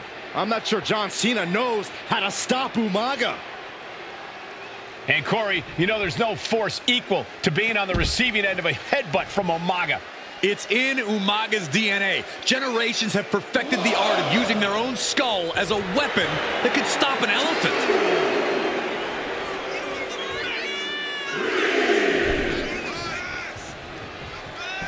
Boom! Running STO plants him. Nicely done. Sometimes I look at Umaga and it just scares me. I think he forgets that he's even in a championship match. Estrada is very aware of it, but Umaga sometimes looks oblivious to what's going on, other than the fact that he knows he's supposed to hurt his opponent. Having no conscience is what has set Umaga apart. If he gets confused and the bloodthirst takes over, that's where Estrada becomes useful by directing Umaga back to the ultimate goal. Here it comes! Samoan spike. Are we headed toward the title change? A kick out. I don't believe it. We knew it was not going to be an easy task to put the champion away, and that's being proven right now. More like the champion's proving that sooner perish than lose their title. And I think we all know this is only going to make a monster like Umaga even itch. Slugging it out, toe-to-toe now. Ooh. Giving up now is not an option. They have to finish this. It looks like we've got ourselves a brawl here. Oh. This is a war of attrition with neither superstar wanting to be the one who surrenders. What impressive determination from both competitors, keeping at each other no matter what. Each exchange just sapping the energy from these two. This'll do it. Umaga, Samoan spike. We might be moments away from crowning a new champ. New champion, an undefeated champion. Here is your winner, and the new WWE Champion, Umaga! This proves it. Truly no one can withstand Umaga. The Samoan bulldozer has wrecked his way straight to the WWE Championship. Cena's title reign is over. An incredibly impressive showing from Umaga tonight, absolutely leveling John Cena in a savage display of dominance. Will Cena come looking for a rematch? Only time will tell. But for now, this is Umaga's moment. He is your WWE Champion.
AOP is here, ready to wreak havoc. And they want to prove 3-minute warning has nothing on them. Two roughneck teams ready to use this Extreme Rules stipulation to the fullest.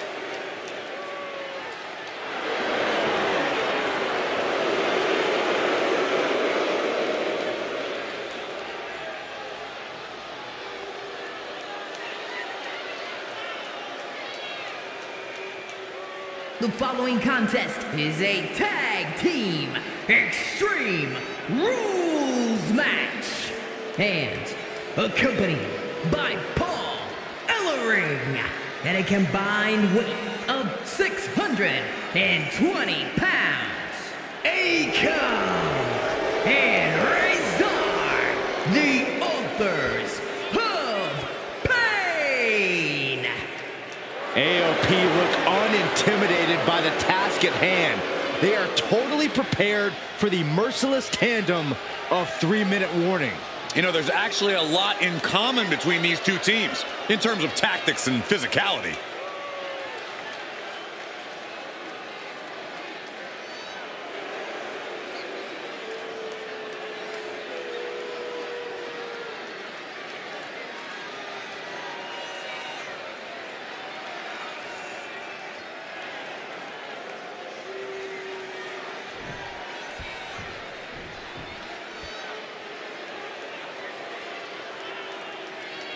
And guys, the authors of Pain now have 3 minutes.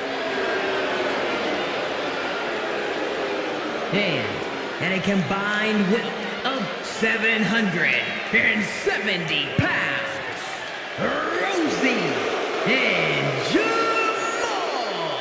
3-minute warning. Authors of Pain versus 3-minute warning is a recipe for brutality and ruthless carnage. And that's an irregular match, Cole. This is Extreme Rules. These two hit squads are going to tear each other apart.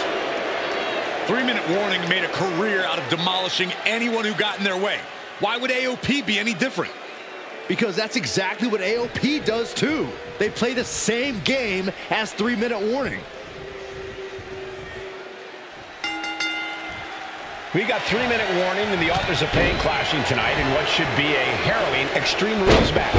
Considering the teams involved here, it comes as no surprise that we have medical teams standing by backstage. Yeah, these are two of the most merciless and physical teams we've ever seen. Lasting bodily harm isn't just highly probable in this match, it's essentially guaranteed. Well, I, for one, can't wait to see what these teams do with the rules thrown out the window. They're free to be as creative as they want in their pursuit of absolutely annihilating one another. Just look at the size of all these superstars. The ring had to be reinforced before this match. Over 1,300 combined pounds colliding. These men are so big and so thick, it's a challenge to wrap your arms around them. It's really just best to find weapons and whack away. Yeah, there's plenty of weapons to choose from tonight. Many would call the AOP flying. Oh, God, terrible landing on the outside. Oh, no. Decided to take a leap of faith and paid the price. Look at just raking across the face. And any one of those shots could take you out for good. And that was a rough landing from that toss. Was definitely not thinking about finesse with that one. Was only thinking about dominance. And what need is there to go looking under the apron like this? Of all the toys underneath the ring, he just had to go with the one that ensures splinters. Look ringside now, guys. This manager's doing something very suspicious. Take special attention to Rosie in this matchup. 6'5", 375 pounds. The man can run a 40-yard dash in 4.8 seconds. This guy is a pure athlete. Rosie played high school football with a legendary running back before playing college ball in Hawaii. Imagine being pancaked by the force Rosie brings. Uh-oh. No! Here we go, Byron. Samoan drop. Heading back into the ring now. He's just taunting his victim now. Oh, what a headbutt. At this stage, he's endured plenty of big attacks. This is what we expect out of Extreme Rules. No one is safe. Taken to the floor, and he's got no worries about the count. My goodness. goodness, the human skeleton shouldn't have to endure a smash like that. Any one of these attacks could cause Blast off! At the top, diving hammer strike. Man, Rosie and Jamal, Akam and Razor representing the biggest, most imposing teams WWE has ever seen. Both teams don't care what the motive is, don't care who the target is. They're going From the top. Boom! Fist drop. Jamal pins the shoulders down. Almost ended it there. Getting that shoulder up now is huge. He's starting to look battered. Yeah, Extreme Rules matches eventually take their toll on everyone. He's going up. Oh, Akam with a course correction. From the heavens. Leading to the turnbuckle here. Big boot. And Jamal looked out of his element on that one. Razor doing what he can to protect his territory. We knew this would be a grueling and punishing match, but AOP and 3-minute warning are exceeding all Goodness, can put Jamal away. He kicks out at 2. What do you have to do to put this guy away? Rosie and Jamal tell their victims that they will feel the 3-minute warning. What does that mean, Corey?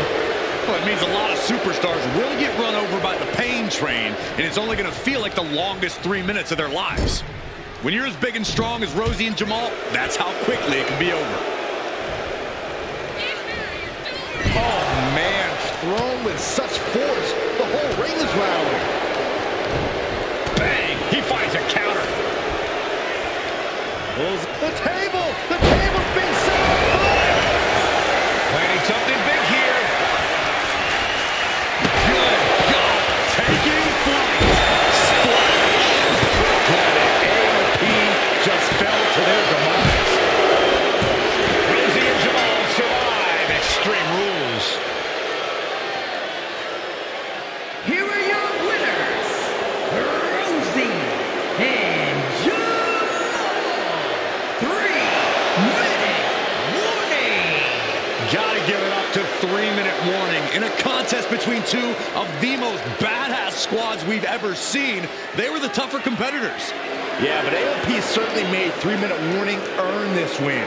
Just think about all the carnage we witnessed here tonight.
We are making history tonight here in St. Louis, the first ever women's Money in the Bank ladder match.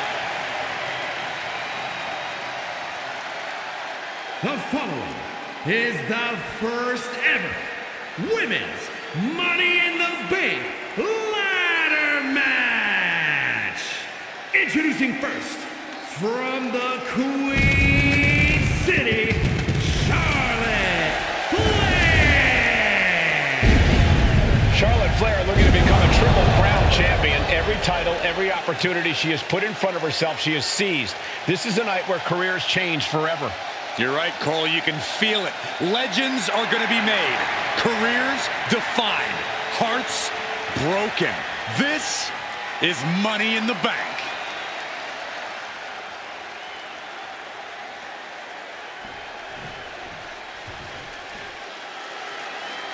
And Byron, Becky Lynch with a very astute point. I rip off arms. You can't exactly climb a ladder with no arms.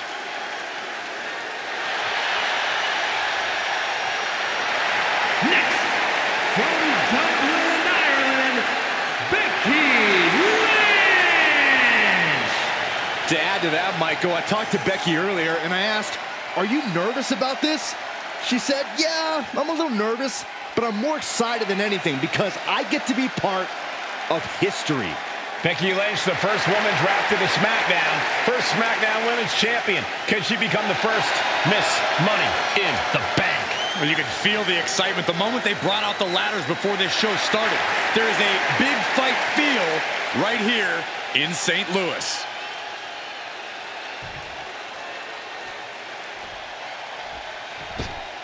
There's a big fight coming. Tamina, perhaps the most dominant superstar in this match. And I guarantee she is not fazed by taking on 4 different opponents in a ladder match. From the Pacific Islands, Tamina. This is a milestone moment that is being watched all over the world. And Tamina is hoping to live up to her family's legacy. She wants that briefcase. She wants that title. It's in her blood.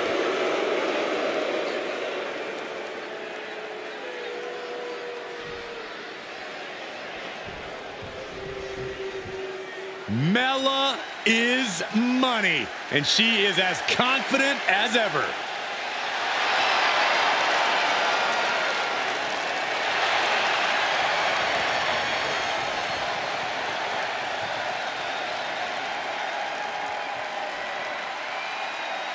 Making her way to the ring from Staten Island, Carmella. Byron, Carmella's made a couple of good points recently, saying, I was the last woman drafted in the WWE draft last summer. How big of a chip is on her shoulder? Oh, she's got a huge chip on her shoulder. And also, don't forget, Carmella has had some major victories lately, so she has all the fuel you could need heading into a match of this type.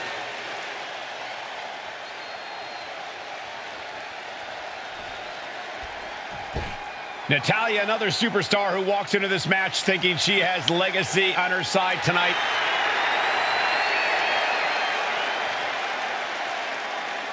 And from Calgary, Alberta, Canada, Natalya. Every last woman in this match has chased this opportunity so fiercely. They have chased the championship, perhaps none more so than Natalya.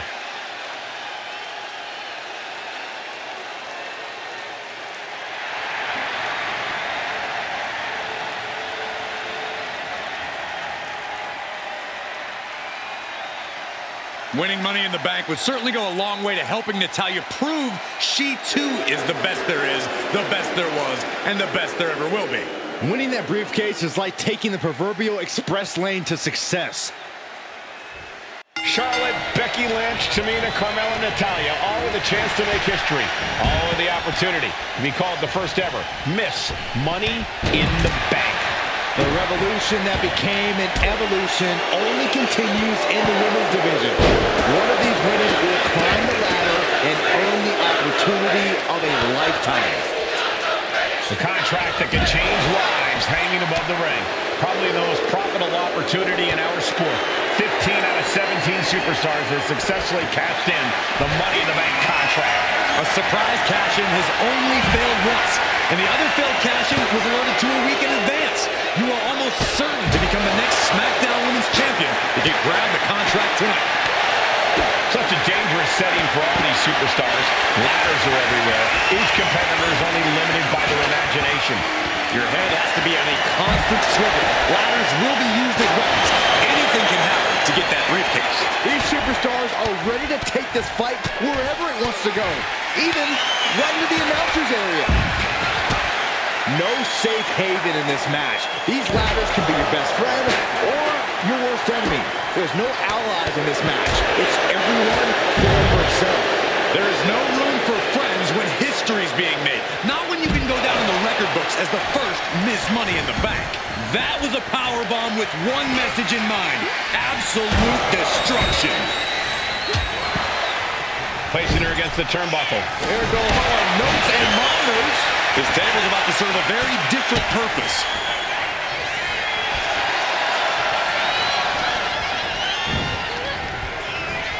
Arms are trapped. Ooh, headbutt from the rear.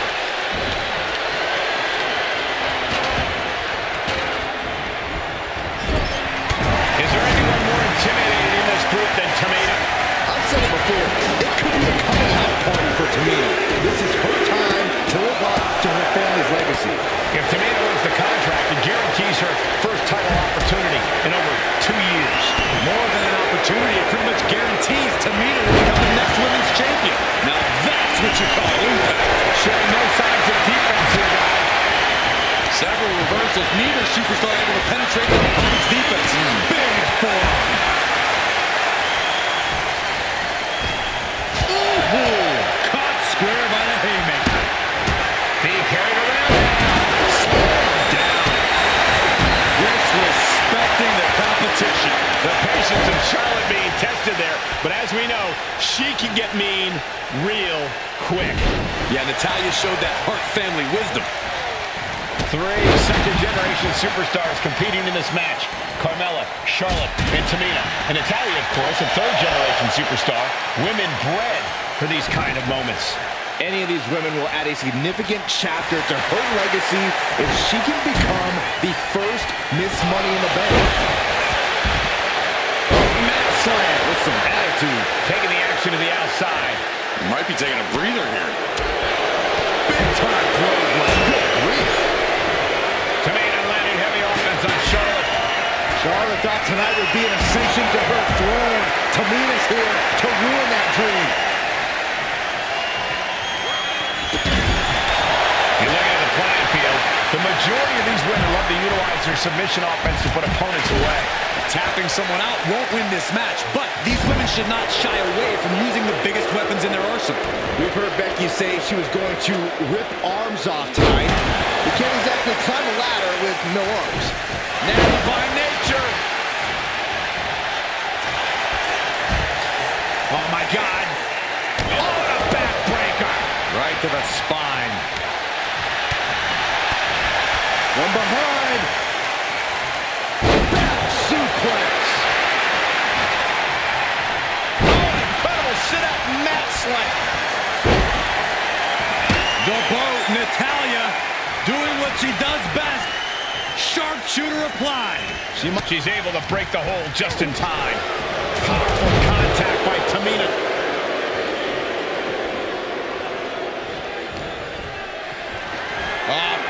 Flapjack.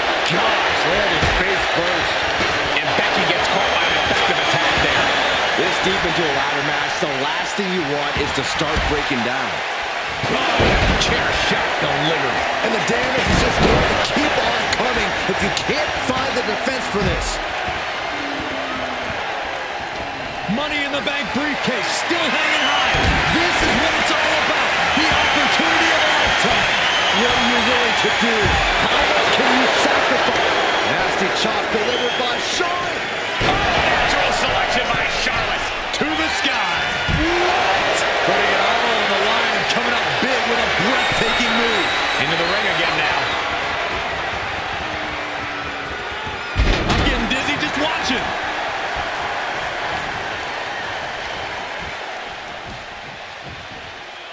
Nice reversal by Charlotte Flair. Charlotte driving Tamina, and both tumble to the floor.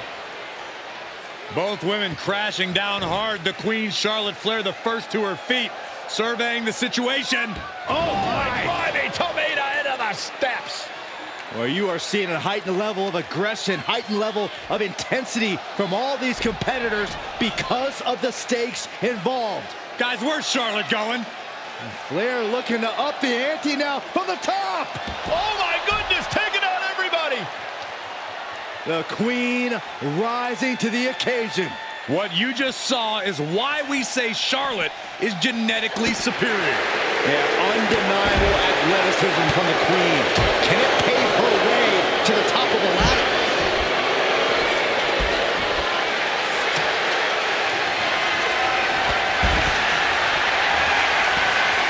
Then Tamina. Oh my gosh, what impact! Leg drop. Tamina's absolutely wrecking shop on Natalya, making sure the veteran won't have the strength to climb the ladder at all. This is the chance. Could be the only one. Maybe this isn't a good position to go for it. Yeah, it certainly seems to be having trouble up there. Ladders in position. Gonna make the climb. She's stretching, but can she get a grip? It's gonna take some time, but you got to just keep going. Charlotte's at the top with the briefcase. Will she rise back to her throne? Getting your hands on the prize isn't enough. You gotta yank this opportunity down. Driven down. She's looking even worse for wear now. Yeah, I don't know how much longer a good defense will even matter at this point. History on the line. Guaranteed championship opportunity. Nothing but carnage happening in this one. 5 women fighting for their key to destiny. Willing to go through hell for it. She goes back into the ring. Big time clothesline. Good grief. Headed up that ladder. Center of the ring. Oh, man. Hands on, but can't quite grab it. Slowing Carmella with a super kick. Carmella's eyes are growing wider now. Is this her chance to climb the ladder and become Ms. Money in the Bank? Needs to move quick here. This might be her chance. Hands must be shaking up there, making it difficult to capture glory. I assure you, this is even harder than it looks. Trying not to fumble it from the top. Now Carmella manages to reverse it. Oh, man, by the hair. Hair whip. This arena has come unglued. You can feel the foundation shifting with every turn in the match. Reverse DDT. And there's Carmella able to go on the up. Oh, this is Natalya's wheelhouse. The Hart family legacy lives on. Sharpshooter applied. Got the submission, but that's not... And she releases her own submission. And I have to question as to why she would do that. This looks like she's setting the foundation for a masterfully laid trap. Forcing her right out of the ring.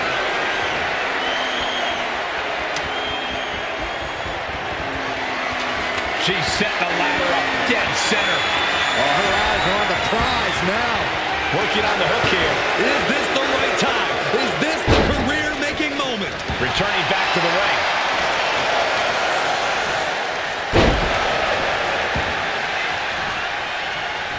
Got the underhook. Bang! Backbreaker. This is how you target a body part. Yeah, just hammering away at the torso and ribs. You can't deny that it's working. Oof. Off the ladder now. Let's see if this is ripe for the picking. She's in place. Can she end this here? Time is your enemy here. I just don't know if there's enough of it to get it down.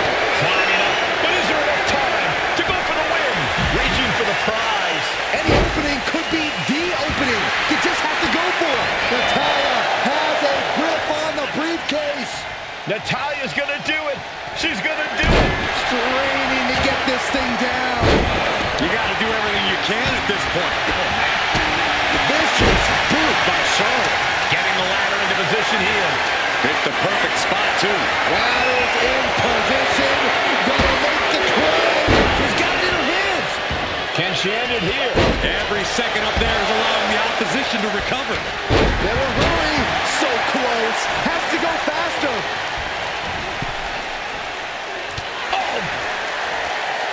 Up across the top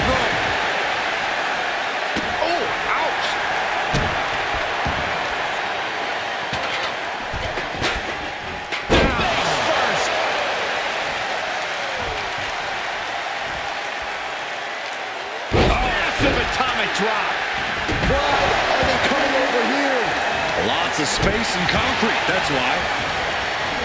He's making her way to the top turnbuckle. From the top. Watching. Elbow drop. Good Lord. The Thomas strikes with naughty by nature.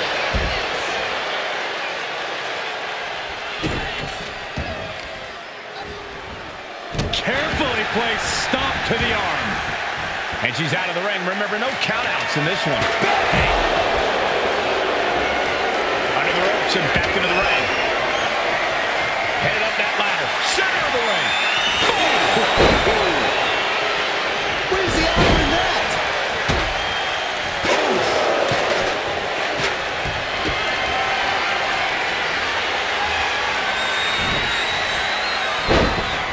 Off the ladder now. Let's see if this is life for the picking. Gonna try and unhook it now. Victory is literally within reach. It has to be pumping right now. Needs to focus and pull it together. Tamina might have it here. Carmella with a super kick. That's how you take the competition out of the equation. And this might be just the right time to climb the ladder of success. Back into the ring now.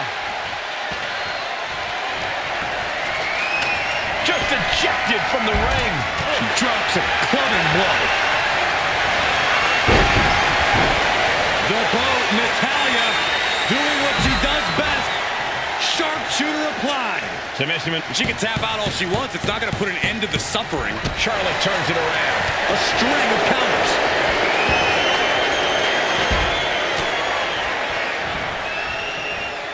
Thunderous power slam. Suplex rolls through. Oh! Right into the disarmer. She's gonna tap. She's tapping, but it doesn't matter at all in this situation. She's grabbing at the prize now. But it looks like that hook is causing a lot of problems up there. Maybe, just maybe, this could be it. Could be mere seconds away from unhooking it now. A helpless Charlotte doesn't mean the end is near. Carmella with a super kick. Charlotte doesn't have a chance of coming back from that maneuver.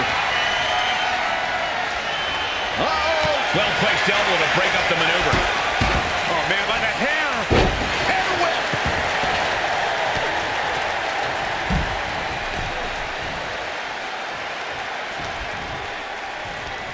Oh, what a headbutt.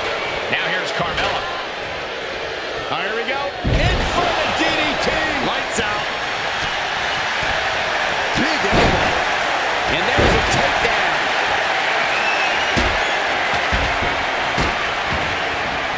And this one might be headed ringside. Boom! Sliding back in under the ropes here. Every successive move is putting their opponent in a dicey situation. Ring rattling. Oh, what a kick! Big kick right to the gut. Oh, manhandle slam! A sit-out mat slam. What impact. Oh, man. Oh, my goodness. Oh, she was ready with the counter. Lynch is feeling it. Has Charlotte square in her sights. Becky Lynch suplex rolls through into the disarmer. This could be over. Disarmer locked in. Just looking to do puts an end to the submission right then and there. Steele, chair to the temple.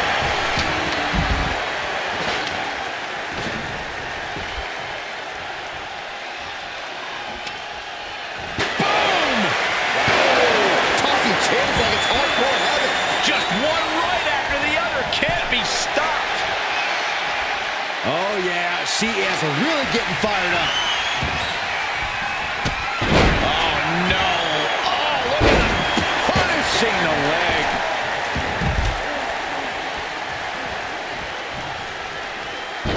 Ooh.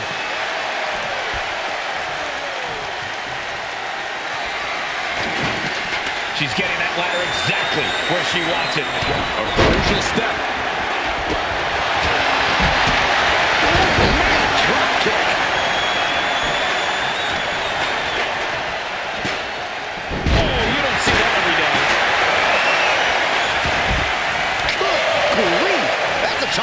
you up. Setting the ladder up in the center of the ring. Almost touching the clouds at this point. Brought down with a neck breaker. Off the ladder now. Let's see if this is right for the picking. Victory is within reach now. The whole match is literally in the palm of their hands. Elbow thrown to break up the maneuver. And now Carmella. That could take her out of the match for a while. She better shake the cobwebs before her opponent makes that climb. And she's positioning the ladder perfectly in the center of the ring there. Ladder's in position. Gonna make the climb. She goes under the ropes back inside. She's reaching for it. All eyes are glued high above the ring. Spiked with a Uranagi. Climbing up. It is her time to go for the win. Reaching. So close to victory. Looks like scaling the line was the easy part of the job. Unhooking the prize is the big challenge. You better have the ice bath ready for Charlotte Flair with a trademark chopping. Followed by natural selection. The Queen has put an opponent in the dirt, and now the ladder to her throne awaits. Looks like she's going to shake it off, but she needs to make sure to protect her head back. Lynch. Suplex roll through into the armbar submission. Disarmor is cinched. And you still need to... And look at her giving up. She's quitting, but it doesn't save her from the hold here.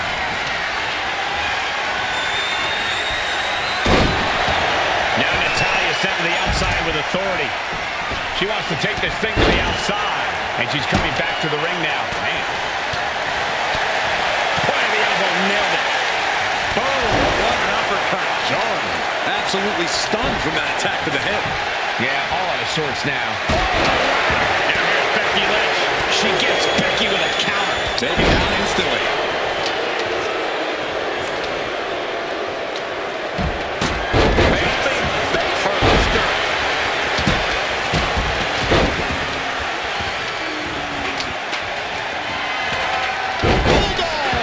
What a stiff shot. Yeah, I think that one, yeah, she's bleeding.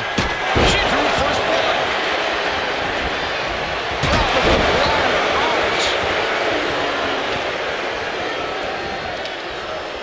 Using the ladder as a weapon. Ouch.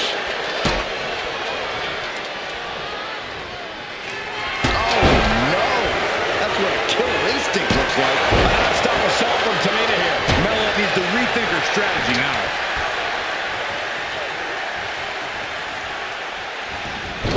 Twisting. Ooh. Really just laying it in. Right to the kidneys from behind.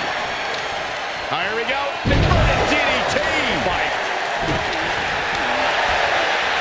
Using the hair to drag their opponent down. Oh, no. Look at this. Standing on the hair. Oh, man. She finds a hard landing on the outside. Super kick. Placing the ladder right in the middle of the ring. And up that ladder. Center of the ring. Scaling the ladder even further. That is too high. You don't need to go this far. Oh, God. These are dangerous attacks on their own, but now the damage is exponentially multiplied. Might be a little overzealous going. That's it. Tamina has the briefcase. Tamina is Miss Money in the Bank.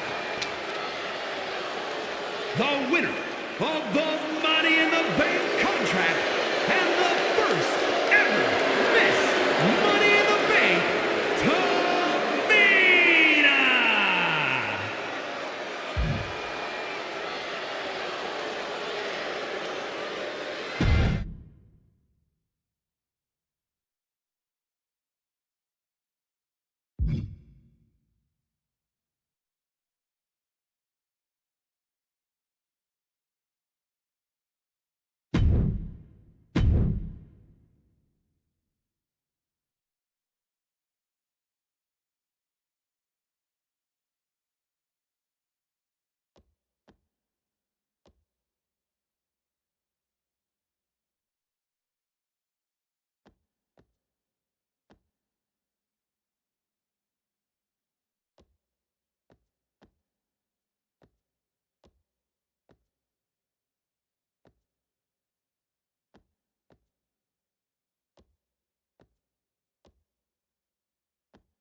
Are you prepared to kick off Hell in a Cell with the 4-time tag team champions?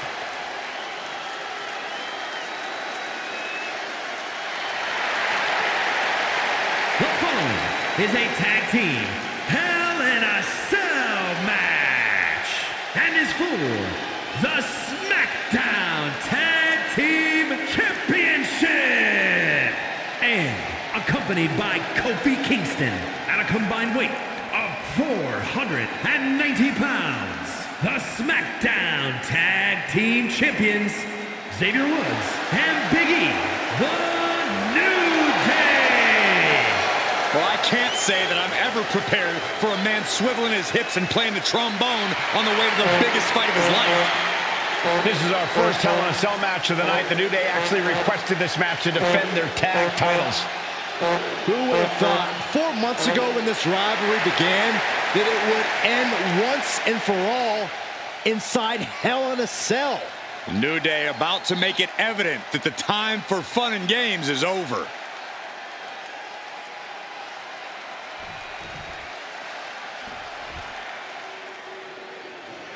This is the first time that tag titles will ever be defended inside Hell in a Cell. And at a combined weight of 493 pounds, Jimmy and Jay, the Usos. Tonight in Detroit, the Usos welcoming New Day into the penitentiary. This is going to be like a Chow Hall beatdown. In every sport, you hear about super teams. Well, tonight, we're seeing 2 super teams of the modern era. This is going to be special.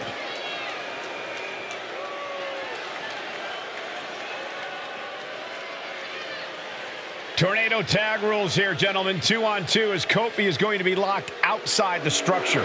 Pinfall or submission needs to happen in the ring, but we all know this fight's going to go everywhere before that happens.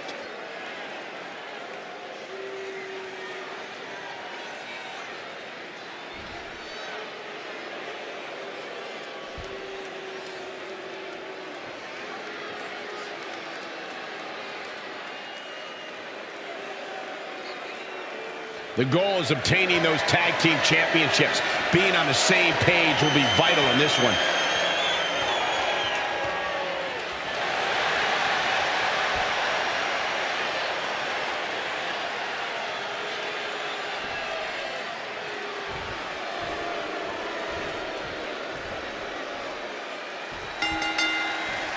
The cell door is locked.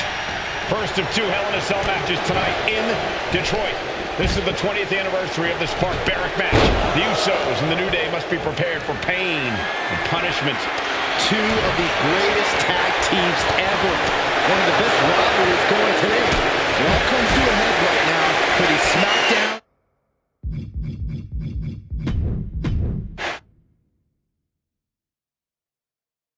Remember, this match is under Tornado Tag Team rules. A 2-on-2 match where the pinfall or submission has to happen inside the ring.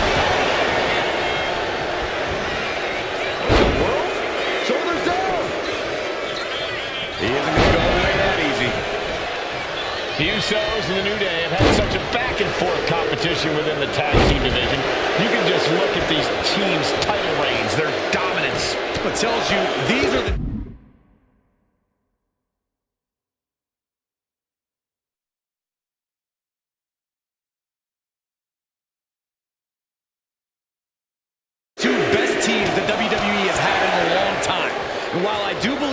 underlying mutual respect. We won't be seeing it tonight because these are 2 very proud teams who feel incomplete without the championships around their waist.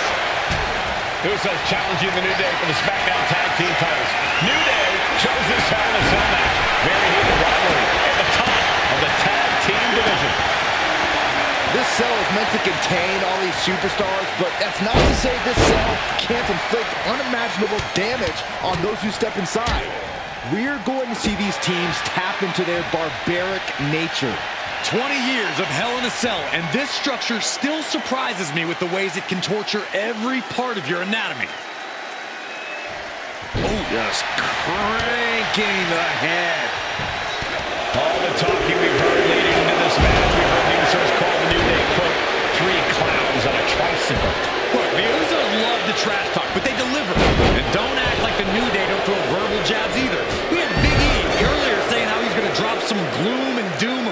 biblical proportions. A prophecy Big E is fully capable of backing, too. Oh, chin-breaking uppercut. He catches Woods with a counter. Oh! Oh, gets cracked by the overhand. Bam! Ooh! Woods just took a shot that has painted his face with a crimson mask. The Usos following the footsteps of many great family tag teams, the Steiner brothers, the Headshrinkers, who of course Jay and Jimmy's own father was a member of. It would be a very proud moment for the Anoa'i family if the Usos can capture their 5th tag team championship here. The apple doesn't fall far from the tree for Jay and Jimmy. Just a factory of the elite specimens come from the Anoa'i blood. Uppercut connects. The challenger enduring the punishment. As Big E was reminding him just how serious he can be. Oh!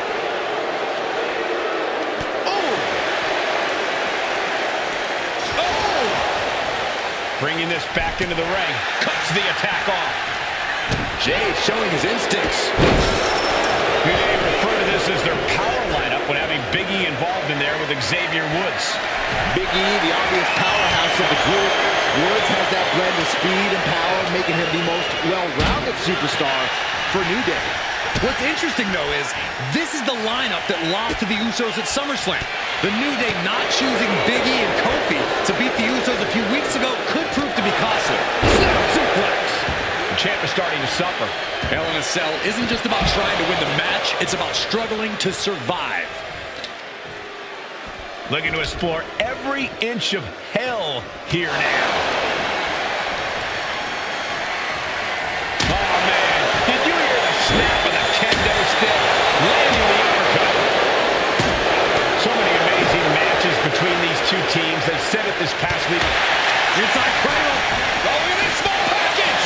The challenger is getting torn into. This is how it goes in Hell in a Cell. The match keeps going whether you can handle it or not.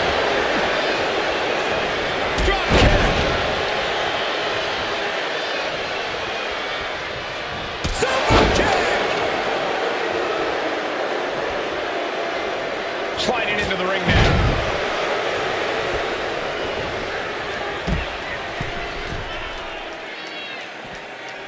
Pow, what a shot. Oh, the ref getting in the middle. To the crown champion. He breaks the pin before a 1 count. What is it going to take to put him away? Ooh, and he stops that offense. There's some power behind that punch. And Jimmy now is dick to cover for the championship. And a strong kick out in 1. He's still got life in this matchup.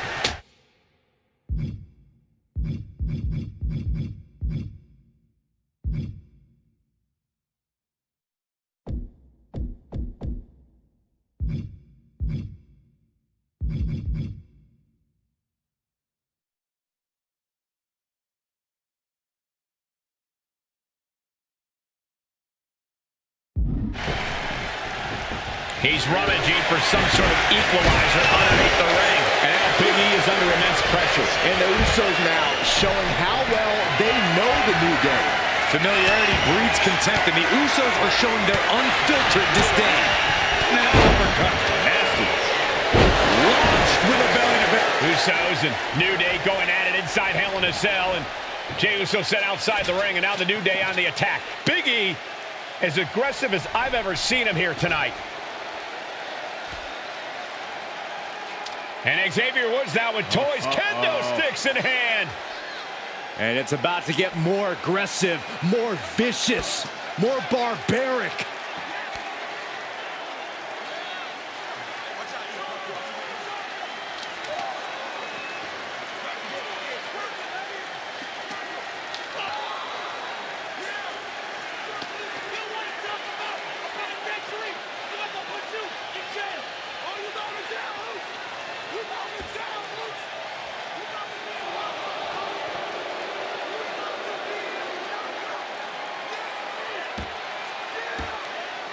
I've never seen this vicious of a side from the New Day. It's what Hell in a Cell does to you.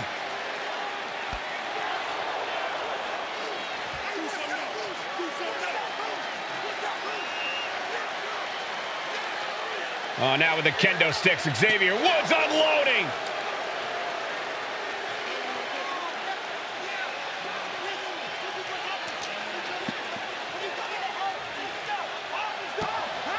Well, you're saying it, Byron. Hell in a Cell makes you do some awful things. Just attempting to survive, attempting to win. Do whatever you want, punish however you want. Right now, that seems to be the mission statement of the New Day in order to retain the SmackDown Tag Team titles. And that's what it's about, proving you're the best in one of the most insane environments in WWE today. The New Day have just changed the whole complexion of this match. I don't know if I've seen New Day go to these lengths before. Well, no time to be a jovial bunch when you're in a cell, Michael. Tonight, it's not about entertaining. It's about putting your sworn enemy to rest for good. And he heads back into the ring. Oh, running enziguri right in the ear. Talking to Xavier, he told me the one thing the Usos have taught us is that we have to embrace a more lawless culture here in WWE. A more lawless culture in this rivalry. And that could be the reason the New Day chose to have this match in the Hell in a Cell. It's been such a chaotic rivalry. Therefore, only this kind of lawless match could finally put an end to it for good. Those are folding chairs, but they can also fold you in half. Oh, getting smacked in the head with a chair. Boom! And each of these lethal maneuvers have got to be taken a toll. These are the kind of attacks that completely throw off your equilibrium. Swing on sight and top rope. Totally missed that one. The Usos and the New Day have been trading title reigns for the majority of the year now. This, the contractual rematch for the Usos. If they lose, the Usos won't get another opportunity for the titles as long as the New Day are champs. Just being around the Usos, it's not only about winning the tag team titles, it's about stripping the New Day of everything that made them popular with the WWE Universe. It's about making sure the New Day never competes again. It's never been just about the title, Saxton. It's about these two teams wanting to claim supremacy for themselves. Pop right in the stomach creates the separation. Counters and counters. Each superstar looking dialed in.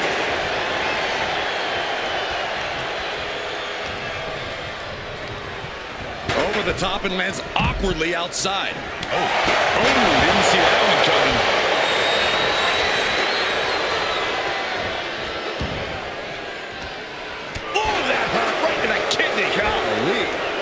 Uh-oh, full Nelson.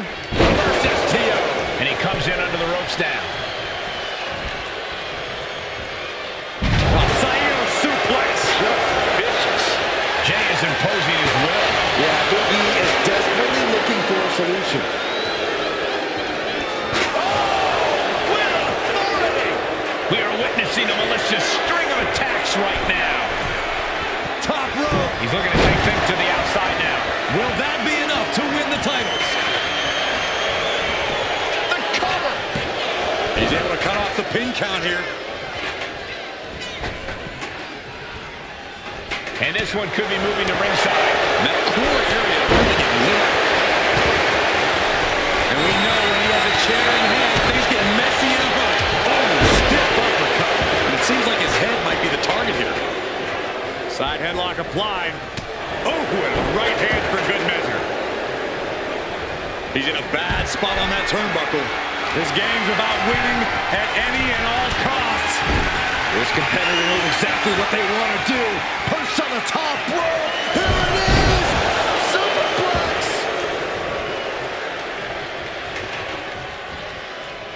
Absolutely no telling what's underneath the ring tonight.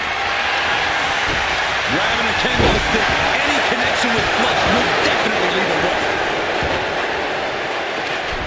Lands the cross body. Now to pin. Title on the line. Champ's in trouble. Making the save. Still alive here.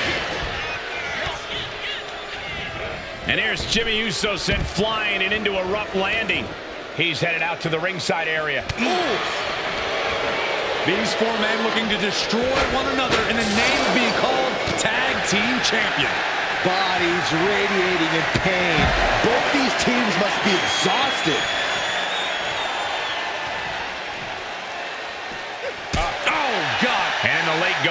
Woods is still able to distribute an attack. I think Woods can taste the finish line, but will he have the stamina to get there? Drops the hammer. Right on the lower back. Elbow drop.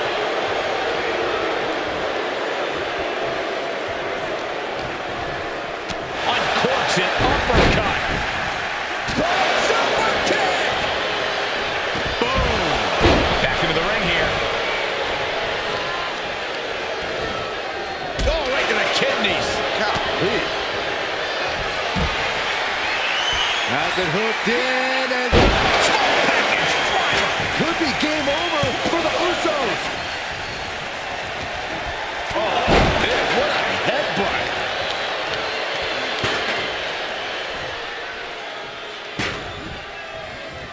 Oh, flapjack. Shoulders down. Championship on the line. Oh, he makes the...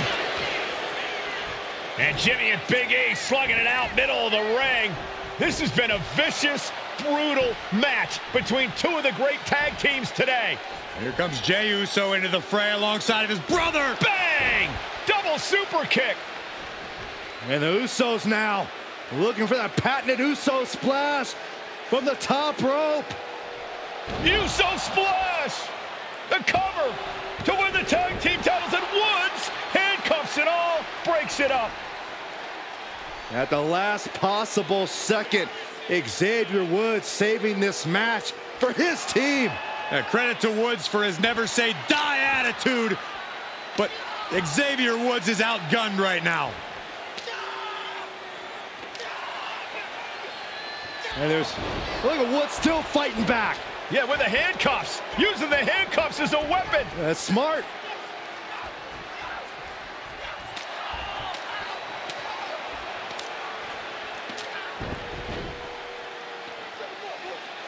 And Woods now down. And trying to still fight back. What heart from Xavier Woods.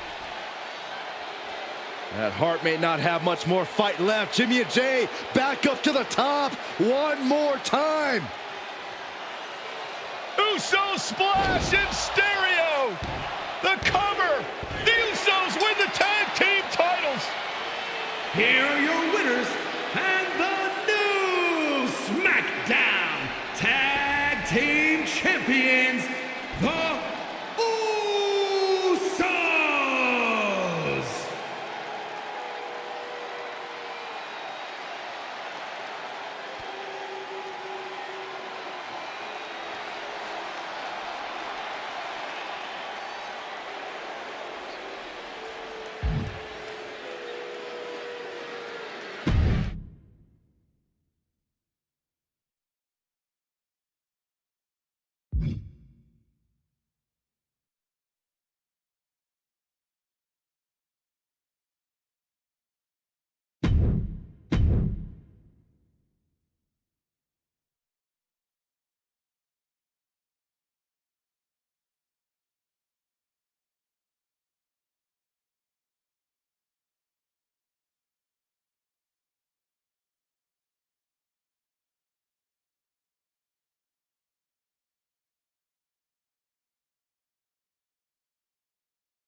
Saxton. Why don't you glow home? No, I cannot, Corey. When asked earlier this week about this matchup, Naomi said it is an honor to be here, an honor to make history, because for the first time ever, a women's championship will be defended in Saudi Arabia. Naomi certainly has momentum on her side, and as we've seen in recent weeks, it appears as though Bayley has at least a healthy respect for Naomi. Well, so much of Naomi's career has been predicated on making history. You think back to Naomi being the winner of the inaugural WrestleMania Women's Battle Royal, being the first African-American SmackDown Women's Champion, and tonight, once again, an opportunity to make history in her career.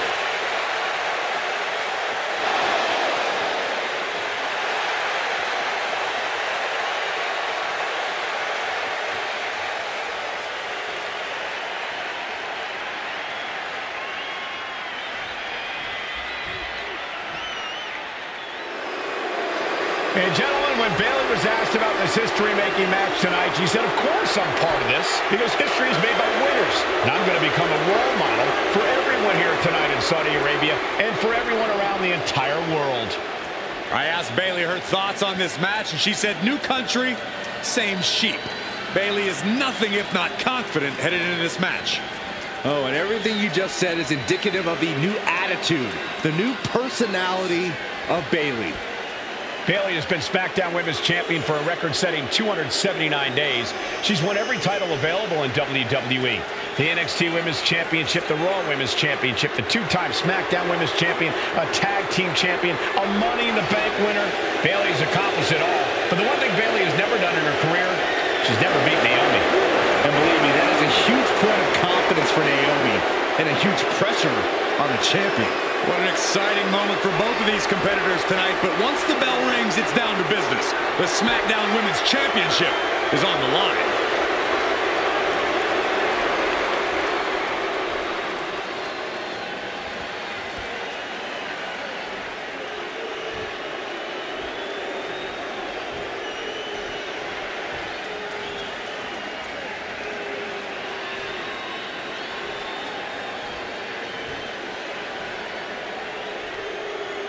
The following contest, scheduled for one fall, is for the SmackDown Women's Championship. Introducing the challenger from Orlando, Florida, Naomi.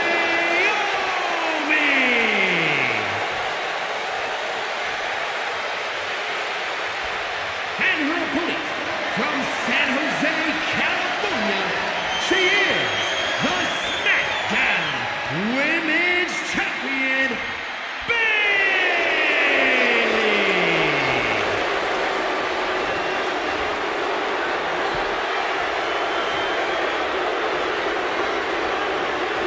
For the first time ever, we have a Women's Championship match here in the Middle East, in Saudi Arabia. Bayley against Naomi. Will Bayley's record-setting reign end here tonight?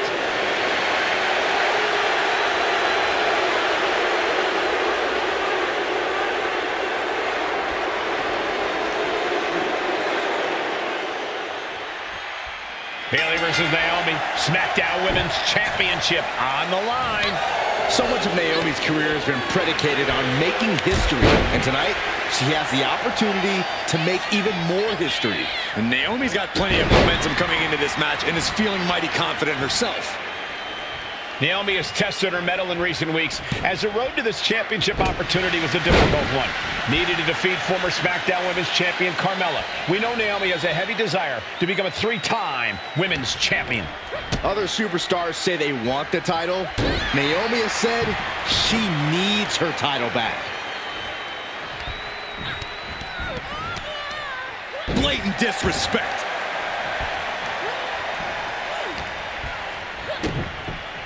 Oh, look at head scissor.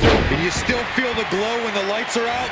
And Bayley's having trouble managing his onslaught. And Naomi continues to perched up top. All the way to the outside. Adrenaline can make you do crazy things. Exhibit A right there. Naomi going for broke. And this high-risk offense from the challenger might be catching the champion by surprise. The challenger being the aggressor here, but remember, the title can only be won by each other to the test. Back and forth, neither one giving up any ground. Two titans trading strikes and refusing to back down. And those two setting in, and neither one of them is letting up. Who will break first? That's the question. Nothing pretty about this, just a good old Dynamite here. Oh, one thunderous final blow. He's making the climb to the top rope. Here we go. Oh, diving crossbody. And Naomi has taken the upper hand. Naomi picking up the pace against Bayley and keeping her all out of sorts. And Naomi has been quick to take to social media lately, reminding everybody that Bayley has never beaten her one-on-one. Yeah, not so subtle reminder to Bayley, who has been very insulting, very humiliating to a lot of people in WWE. And that attitude is why Naomi wants to dethrone Bayley, take the SmackDown Women's Championship away from her, and maybe humble Bayley. Oh, we're gonna see it. There it is. Can she take much more? Maneuvers herself out. And Bayley is being humbled here. Naomi can't be stopped right now. Bayley's being caught off guard by Naomi. The champ wasn't expecting such a flurry of offense from the challenger. Taking things to the outside, but got to make sure to heed the officials' count. Oh, man.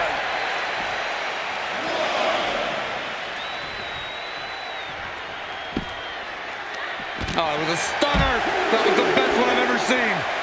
And Naomi keeping Bayley on her toes, pushing the pace on the champion. Naomi moving fast, showing that superior athleticism. Bayley might not be able to keep up here. Haymaker connects. Byron, you've talked a lot about this change in Bayley and how people can't believe that this is the type of person she's turned into. Well, it comes down to career frustration. Bayley is frustrated with her career progression. The way things were when she was hugging and smiling. It's not about frustration, Saxton. It's about realization. Bayley realized she never got the respect that she deserves from the WWE Universe. She completely missed there. Numbing blow to the chest. Wait, is she? Yeah, looking for the submission.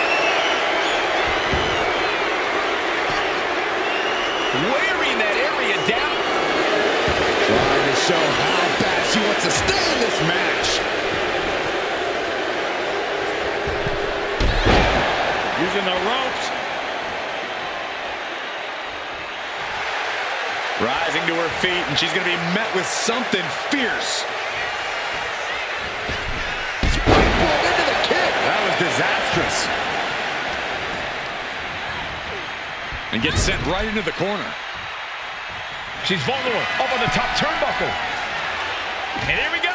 Championship's on the line. Naomi's got Bayley in trouble up on the top rope. This could be Naomi's moment. Smart move by Bayley, protecting her title and going to the eyes. Oh, what a kick. Bayley is down and in trouble. Quick thinking by Naomi, looking to close this one out. Nobody home. Bayley wisely moves out of harm's way. What's Bayley trying to do here? What the? I think Bayley's trying to trap Naomi's legs in Naomi's own shirt. A great counter by Naomi. Naomi ducks underneath, and we got a standoff. Great match so far. Well, Bayley thought she had Naomi, but the challenger was ready. Well, the champion has to find a new strategy in a hurry.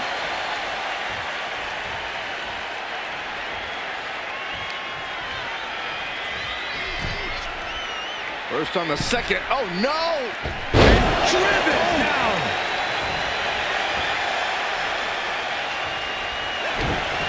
Quicker than Naomi there. Arm wringer. Right hand will count.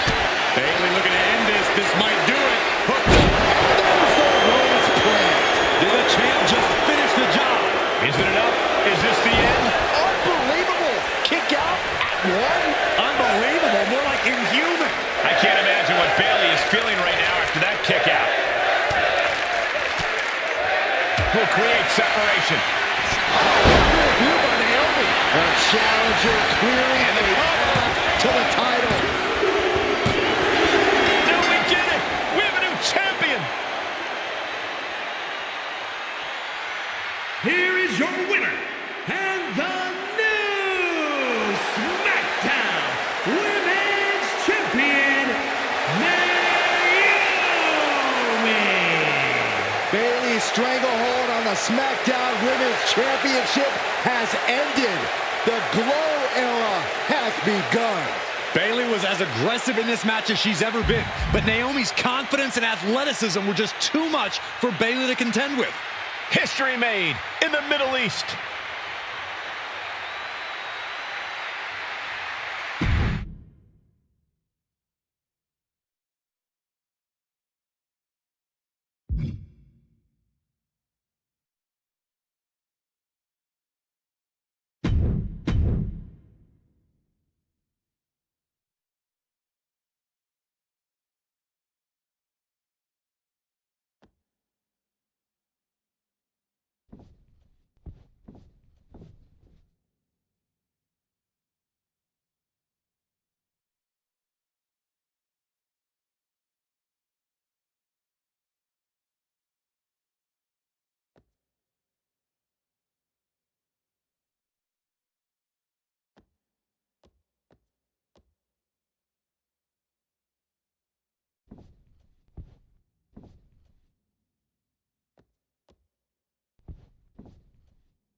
And here they come. Bubba Ray and Devon are ready for a fight. That's just what they'll get from Afa and Sika. And then some.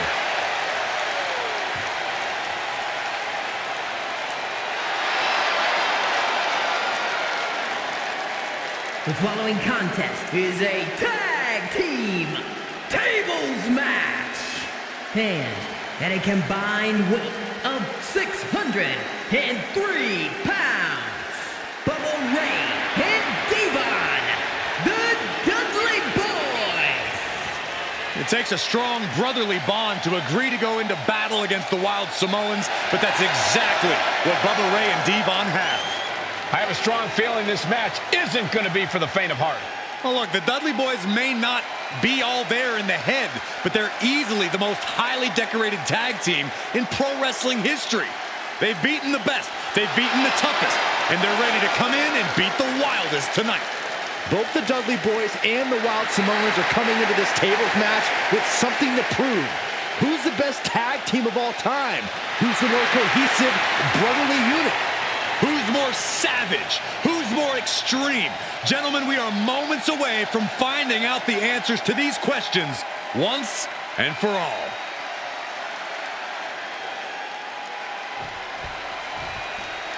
Guys, this is going to be a great one. You can feel the electricity already. I feel the excitement and some fear, too. Accompanied by Captain Venom at a combined weight of 645 pounds. Afa and Sika, the Wild Samoans. This tables match might be a dream match for many, but for both the Wild Samoans and the Dudley Boys, this is about to be one team's greatest nightmare. Afa and Sika clearly not looking to back down here.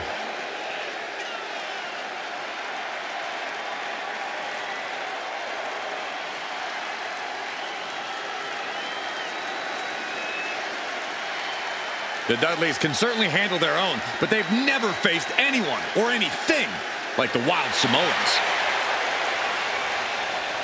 Those mean looks on both Afa and Sika's faces, I'll tell you, they're out for blood.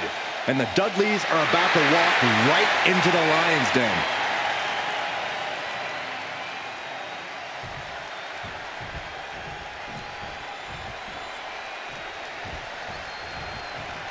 Two-on-two tables match here with the masters of the match, the Dudley Boys taking on the Wild Samoans. There's always those thoughts in the back of your mind. My brother can beat up your brother. My brother can put your brother through a table faster. Finally, we get to see those thoughts become a reality. Saxton, I never want to hear about the inner workings of your mind ever again. There's not much room out there. Corey, the Wild Samoans are about as tough and mean as they come, a very physical duo, and we've seen how they use their heads, almost like a concrete weapon. Yeah, they don't need much flash. They're just a formidable ground and pound team. If they lack in offensive creativity, they make up for it in blunt force trauma. And nothing packs more blunt force trauma than an Afa or Sika headbutt. Headbutt! Totally helpless at the moment. That was one of those power bombs that would shorten someone's career. Such a peculiar look coming from the Wild Samoans, as if they have no control of their animalistic behavior. Corey, I've got enough. What can the Wild Samoans do to get the advantage in this tables match? After all, this is the Dudley Boys match, the match they put on the map, the match they're synonymous with. Well, maybe the Wild Samoans have to be a little less wild, Cole. They still need to brutalize their opponents because that's what they do best. But the last thing Afa and Sika want to do is rush head first into a table. After all, that's exactly how you lose. What a way to get out of that one. Afa and Sika, both individuals that compete barefooted. Not something common of most wrestlers, Corey, but it is actually very customary in the Samoan wrestling heritage. It's how they train. It's how they live in the Isle of Samoa. And no one delays a fight just to put some boots on. Samoans are ready for battle at the drop of a hat. And now he... Take off! Axe handle from the middle rope. No idea where this one's heading. No telling what's underneath the ring tonight. A table. The WWE Universe is going wild.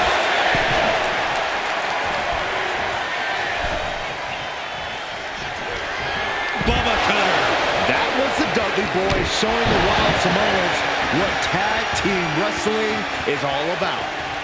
And wait a minute, what's the manager doing under the apron? This is why it's good to have a manager. Good to have an ally who wants you to win as badly as you do. And will introduce any tool to produce victory. And we can harp on how this match was something almost tailor-built by the Dudley Boys. With a famous series of TLC matches they've had, the Dudleys have become synonymous with the king in TLC. Hot dog!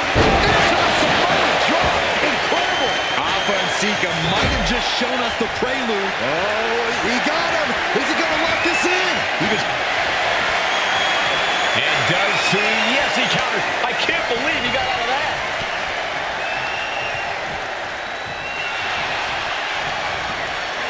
Ooh, great anticipation. And he's leaving the ring for the moment. The Deadman Boys came in tonight knowing they had to turn up the dial. Had to match Alpha and Sika's level of aggression. Bubba Ray and Devon know they have to be extreme as they can be. Yeah, but what the Dudleys call extreme, the Wild Samoans just call regular old Tuesday. Alpha and Sika are just a different... Devon Dudley looking to take this one biblical. Slides under the ropes. Back into the ring. The Wild Samoans just took a bumpy trip to Dudleyville. Headbutt to the back of the neck. What a chancery. No, man, like getting hit by a brick wall. Cinching in a waist lock, but right hands. Big right hands. I still can't get over the look I always see on the Wild Samoans. It's like they have a one-track mind towards savage brutality. They for sure answer yes to every question that makes up a scary tag team. Yes, they're rough. Yes, they're tough. Yes, they will maim. Yes, they will hurt. And yes, they will not stop.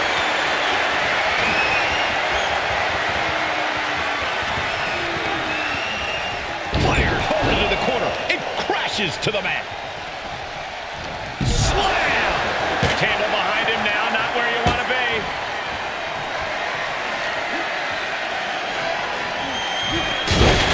And Alpha and Sika just beat the Dudley Boys at their own game. Here are your winners, Alpha and Sika, the Wild Samoans. And it's the Wild Samoans standing tall, having beat the Dudley Boys at their own game.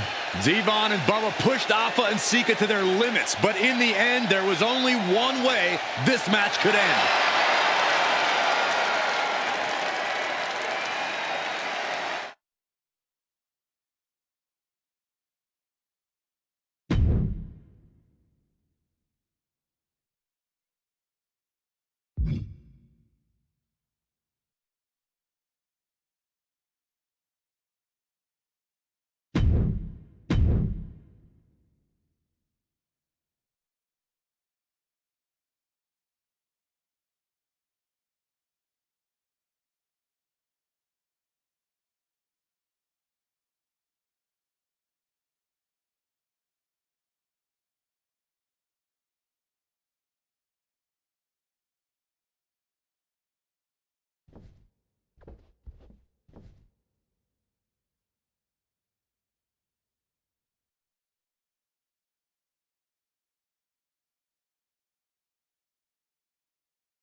Here comes the A-Champ.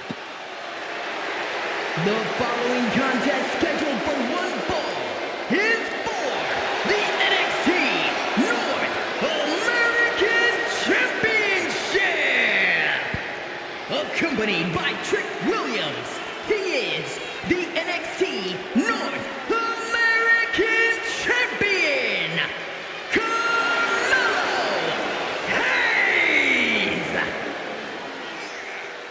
Mello and Trick looking so pleased with themselves after attacking Wesley. NXT 2.0 celebrating its first anniversary, all thanks to amazing talent like this man. Hayes has a look right now. He probably thinks he's getting the night off and another day on his North American title reign. Well, after what Mello and Trick just did to Wesley, who's going to have the guts to step up and take Lee's place?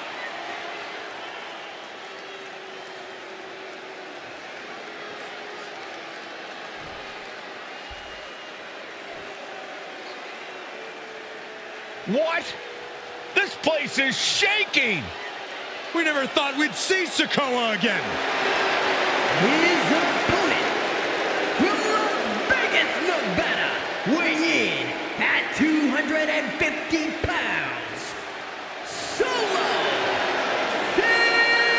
Sikoa! And Solo is dressed to fight, too. I really didn't think we'd see him again. We saw him at Clash at the Castle 10 days ago where he cost Drew McIntyre the WWE Universal Championship. Well, as far as I'm personally concerned, Sikoa isn't welcome around here. Mello needs the night off. Well, Mello talks about wearing the biggest crown in the WWE, but it's Sikoa who sits at the biggest table in WWE. Well, he wasn't exactly invited to sit at this table now, was he? We said to expect the unexpected. Is this title match going to happen?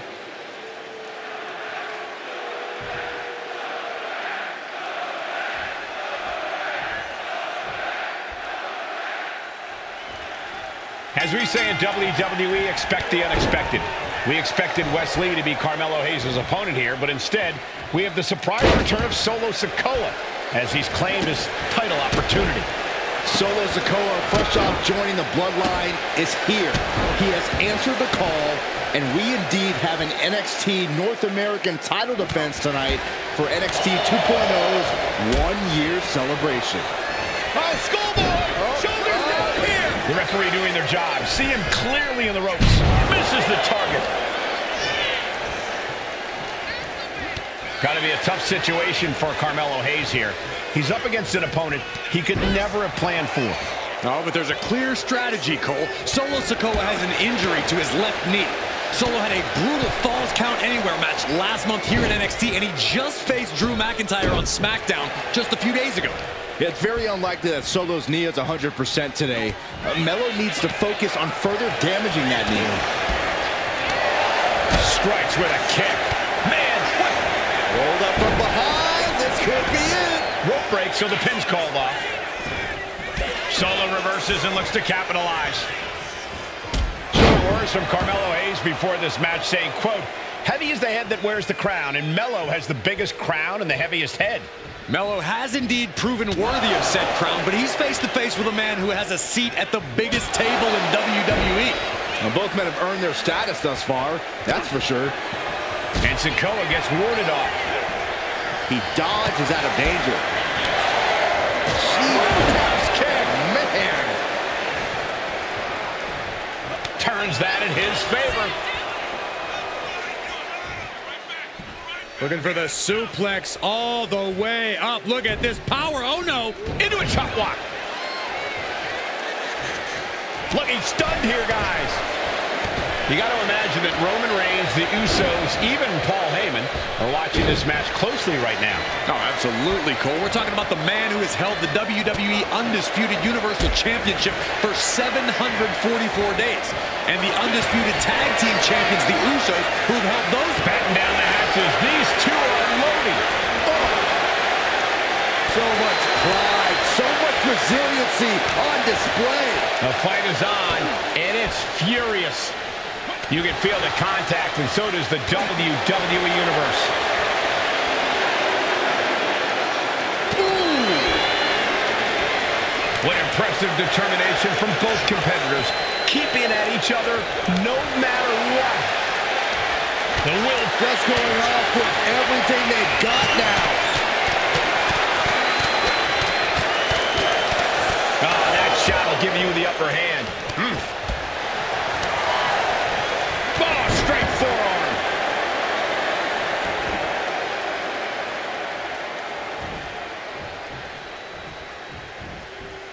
Carmella dodges that attack. Let me point out that this is brutally unfair to the A-Champ. He prepared for Wesley or a night off. Now he's not getting either? This is ridiculous. The advantage is clearly in the hands of Solo Sikoa, who's had something up his sleeve all night. Well, you think Mello is regretting the attack on Wesley earlier tonight? Hayes regrets nothing. Don't you dare second-guess the A-Champ, Saxton.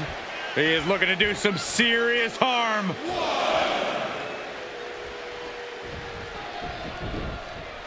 And Sikoa sent toward the ropes, and Carmelo Hayes with a kick right into the midsection. Mello taking it to Sikoa here.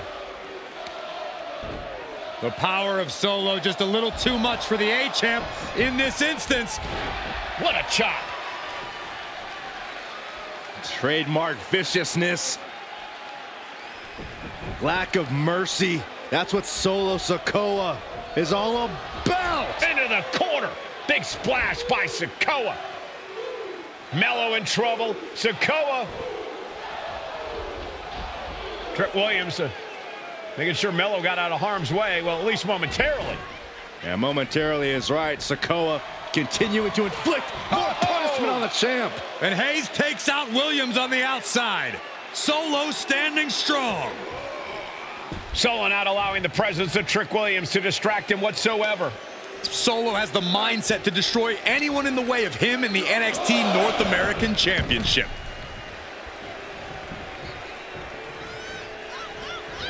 Down around to the schoolboy, shoulders are down. Cover, we got a new champ here. Well, the ref doesn't even see that. Not sure what the plan is here. He's not ready for this to end. Springboard, but nobody home. Oh. Trick Williams cheering on Carmelo Hayes. You cannot deny the impact Trick has had since he joined his childhood friend's side. Yeah, that decision to bring Trick Williams into NXT 2.0 changed the trajectory of Carmelo Hayes' career. Trick told Melo 12 months ago, forget about pandering to the NXT universe. Looking to end this thing. Can they step through? Yes. Boston Crab, the legendary Boston. Trying to free himself, trips the ankle, and he's out. And kicks off his opponent. Ooh, turned it into a jawbreaker. And into the turnbuckle he goes. That was a hell of a maneuver there, guys. You got to be impressed by both Solo Sikoa and Carmelo Hayes. They've taken NXT 2.0 by storm over the last year. Yeah, since the shift to NXT 2.0, Melo has spent over 9 months as NXT North American Champion over 2 very long reigns. And don't forget Solo. Over the last year, he's defeated top NXT names like Santos Escobar, Grayson Waller, and LA Knight. Yeah, he beat Knight so bad we haven't seen him in months. Maybe we should ask that Max Dupree guy. Solo has him hurt. The spinning Solo by Sikoa. Sikoa just absolutely laid waste to Melo. Can Solo win the title? Turned it around with a reversal. What a main event this has been for the 1-year anniversary of NXT 2.0. And without this rebranding, Solo Sikoa may have never had the opportunity to show the world what he can do. And if Solo didn't... Big uppercut rocks the jaw of Carmelo Hayes, ripped out of the corner. Looking to put him away, and now Trick Williams up on the apron, causing a distraction. Trick paying dividends. Ooh. First 48. And that could be the turning point for the North American champion. Oh, Samoa drop by Sikoa. Cover now for the win. Hayes kicks it too. And Williams once again on the apron. You can see how concerned Trick Williams is that Carmelo Hayes' championship hopes, might be fading away. Super kick drops Williams. Hayes picked out of the sky. Oh, and a spinning solo. Is that it for Carmelo Hayes? Trick is out. Carmelo is dazed. Here's your chance, Solo. The title could be yours. Rearing way back. There's a Samoan spike. Into the cover. We might see a new champion crown. What the? Sikoa is the new champion. Here is your winner, and new NXT North American Champion, Solo Sikoa! Solo is your new champion. And is the North American title now going to SmackDown? This has to be the most unpredictable era in WWE history. You know Sikoa was given his marching orders from the head of the table. Don't leave NXT without the gold. Well, mission accomplished for the newest member of the Bloodline. As Melo would say, if you call your shot, you better make it. Solo took the shot, hit the shot, and now he's the new North American champion.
The big question as we kick off Royal Rumble, will Roman survive tonight?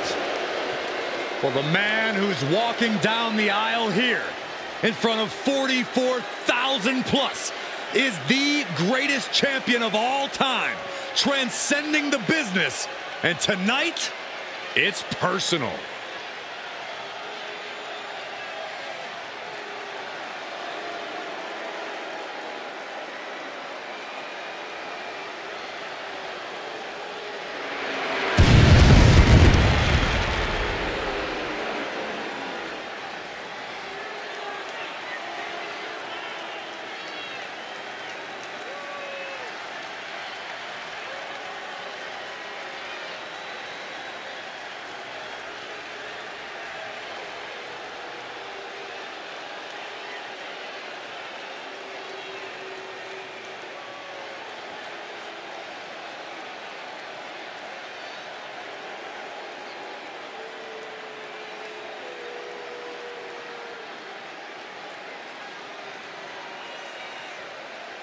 For 17 months, Roman Reigns has dominated everyone. And luckily for Roman, he's had a special counsel and his cousins to help him keep cool, keep focused, and concentrate on the business at hand. Now Paul Heyman is gone, and the Usos are barred from ringside. And without those calming forces, Corey, cracks started to form last night in Roman's armor.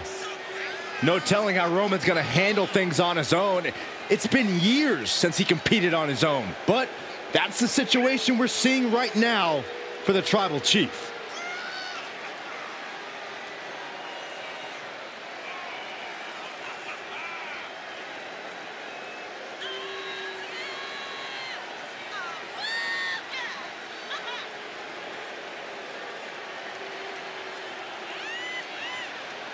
In recent weeks, Seth Rollins touched on the one thing that Roman Reigns has not been able to get over: the dissolution of the Shield at the hands of Seth Rollins.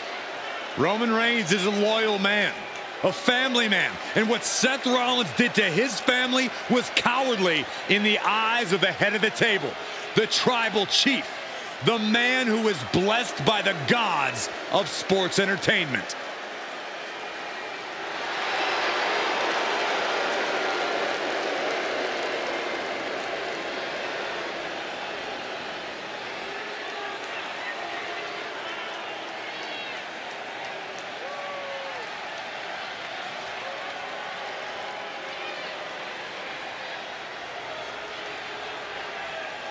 Corey, on SmackDown last night, we saw one thing that we haven't seen out of Roman Reigns.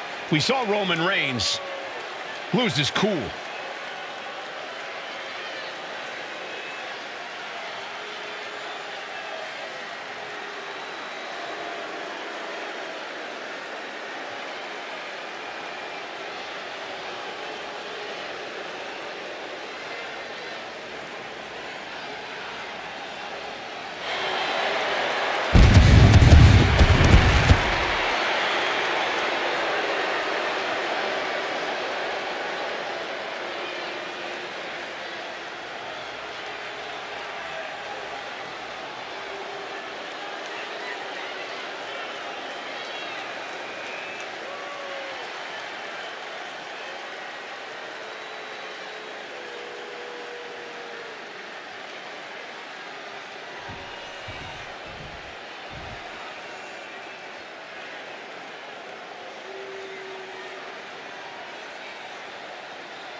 Look at this. Even more mind games from Rollins. As we heard that music pop right there, the Shield, you can't help but have a little nostalgia. You can't help but think back to the glory days of when the Shield would go to town, beating everybody down. Until that man right there, Seth freaking Rollins, decided to tear it apart. Seth Rollins says he knows Roman Reigns so well. He knows how to prey on the insecurities of the Universal Champion. He knew there was one thing that Reigns will never get over, and that is that Seth Rollins chose to end the Shield. The infamous blow to the back of Roman Reigns with a steel chair many years ago, which broke up perhaps the greatest faction in WWE history. Well, tonight, Rollins will use that to get in the head of the champ and win the Universal title.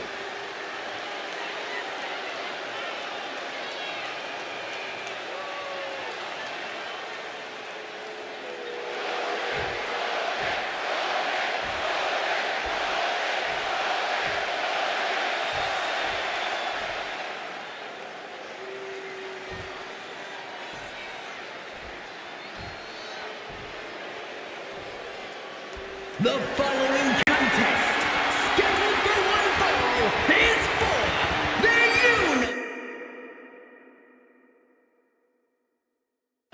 Universal Championship! Introducing the challenger from Davenport, Iowa, weighing in at 217 pounds, Seth freaking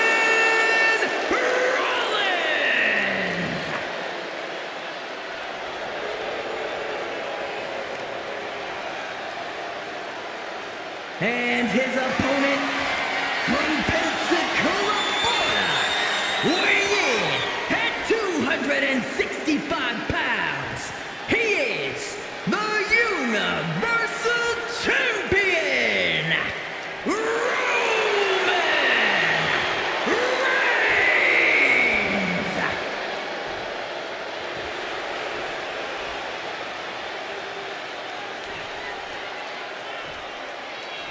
And that title, the WWE Universal Championship, has been in Reigns' possession for a record-breaking 516 days. Can he extend the reign even further tonight?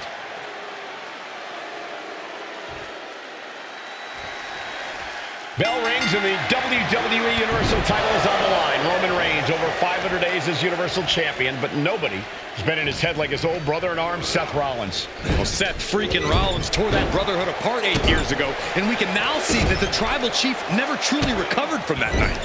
Well, speaking of family, the Usos have been banned from ringside, and last month, Roman fired Heyman from the Bloodline. So right now, the head of the table needs to win without any allies by his side.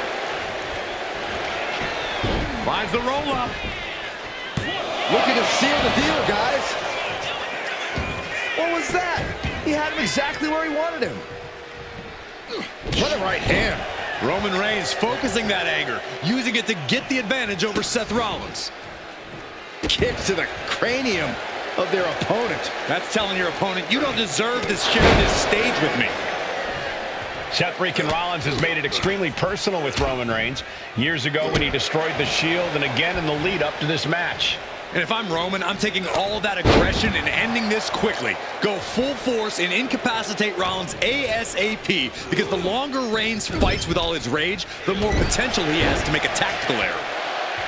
Even before Seth put his gear on, he came into this match with a clear-cut advantage. You're right, Cole. 1 week ago on SmackDown, Seth Rollins and Kevin Owens defeated the Usos. As a result, Jimmy and Jay are barred from ringside. It was an all-or-nothing move, as Rollins would have lost his title opportunity had that match gone the other way. It just proves that Seth freaking Rollins will take every freaking risk to win. Turns it into a pin attempt. And it's a kick out at one for the defending champion. It'll take more than that to hold him down. Reigns gets out of harm's way, able to make a timely escape.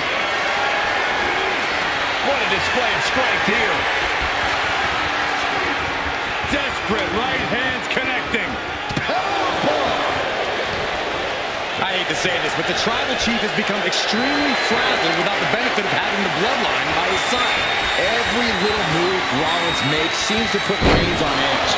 This outfit, the Shield's entrance music, I bet if Rollins gave Roman a fist bump, it would make the Tribal Chief go nuclear. Lifted and completely helpless here.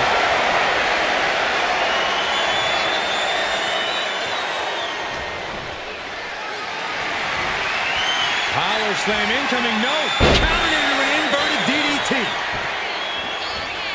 Oh no, has him lined up for the kill shot. From Rollins, massive miscalculation on that one. Carrying the opposition. What's the thought here? Big power says he knows Roman Reigns so well, says he knows how to prey on the insecurities of the Universal Champion. Rollins knew there was one thing that Roman Reigns could never, ever get over, that it was Seth Rollins who chose to end the Shield. That blow to the back of Roman Reigns with a steel chair so many years ago broke up perhaps the greatest faction in WWE. And they're going shot for shot, multiple blows. Oh! Looks like a hockey fight's just broken out. Neither competitor is backing down. Oof. Just teeing off with that fight forever vibe. Punch connects. Reigns so close to finishing this, he can taste it. Ending Rollins and closing the book on the Shield will be his biggest victory yet.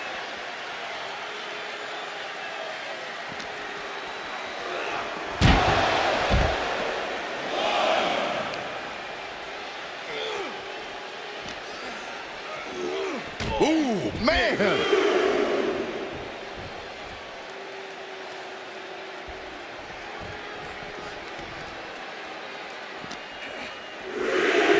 Oh!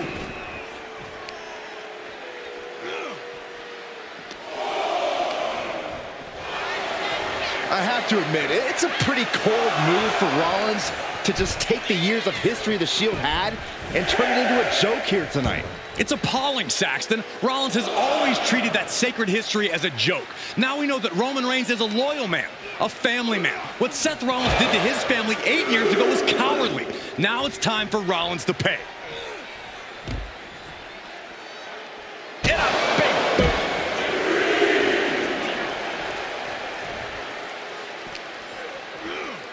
Just getting bounced off the ring post.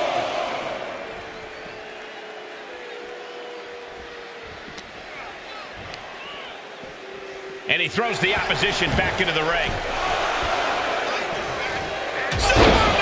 Punch!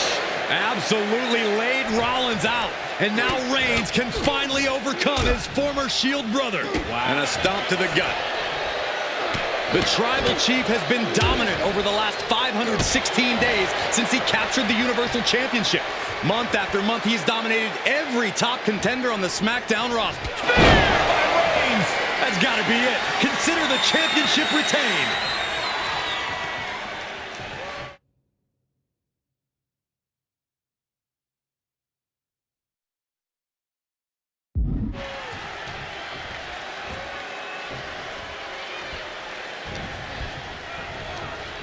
Sent out of the ring the hard way. Moves from the ring to the outside. Oh, he flips that around. Now Rollins looking for some momentum. Now able to stop things, but will he gain?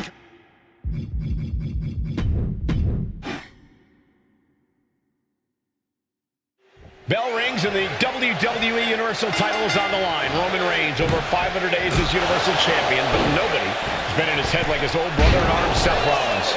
Well, Seth freaking Rollins tore that brotherhood apart 8 years ago, and we can now see that the Tribal Chief never truly recovered from that night. Well, speaking of family, the Usos have been banned from ringside, and last month, Roman fired Heyman from the Bloodline. So right now, the head of the table needs to win without any allies by his side. Gentlemen, for 17 months, Roman Reigns has dominated. He had special counsel and cousins to help him stay in control, to keep his cool, to concentrate on the business at hand. But now Paul Heyman is gone, and the Usos are barred from ringside. Without those calming forces, cracks have started to show. Every comment Rollins has made about their past cuts deeper. Every mind game breaks Roman's spirit even further. This might be the toughest physical battle the Tribal Chief has faced, but it definitely is his toughest mental battle. And the forearm smash. Ooh, what a nasty kick. Insulting. Just absolute disrespect from the champion, hoping to send a message to the whole locker room. Look at that insult to injury with that one. And the wise man, Paul Heyman, will be at ringside for a championship match tonight, just not this one. And that's just sickening to me, Cole. Reigns had just cause for firing the wise man, and now Paul's right back with his old client. Heyman has zero loyalty to the Bloodline. Okay, Corey, did you forget the fact that Roman attacked Heyman? Anyway, Reigns just needs to forget all of that tonight. Rollins is already playing next-level mind games in this match.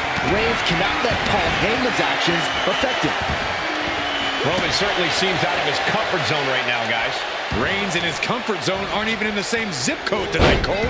Unless he can snap out of it fast, he's going to make a mistake that Rollins will capitalize on. Picked up and being carried around now.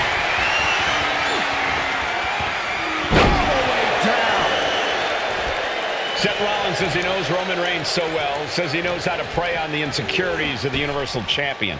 Rollins knew there was one thing that Roman Reigns could never, ever get over, that it was Seth Rollins who chose to end the Shield. That blow to the back of Roman Reigns with a steel chair so many years ago broke up perhaps the greatest faction in WWE history. Who would have thought that moment would still loom so large and be the biggest key to victory for Seth freaking Rollins? Rollins getting worked on here. The power and rage of the Tribal Chief is just overwhelming Rollins here. Oh, man, meeting the barricade.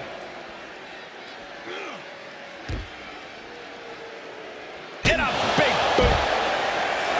The stomp has been so effective for Rollins, but he might have an even more dangerous move this night with the pedigree.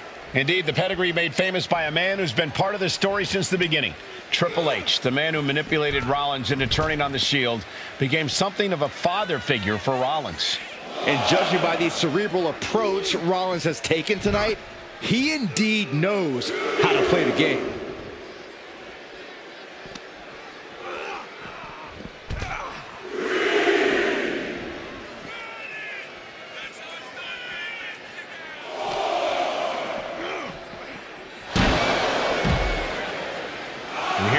Heading back into the ring. Right about now, Roman Reigns demands acknowledgement. He's really pushing the limit here, getting close to a countout.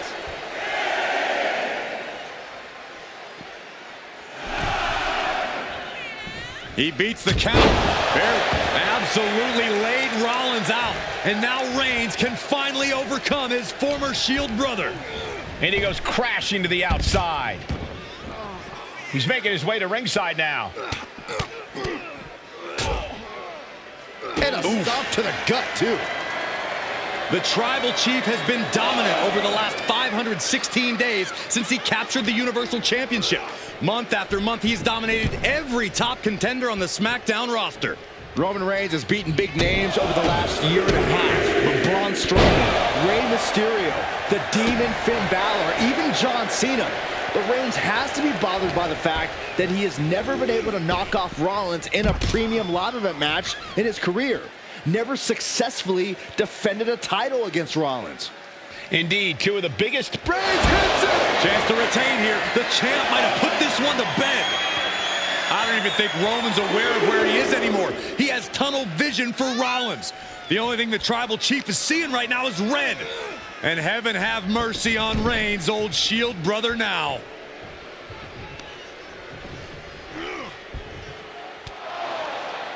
And here's Reigns now, misses wildly with the clothesline attempt. Spear! Spear by Reigns!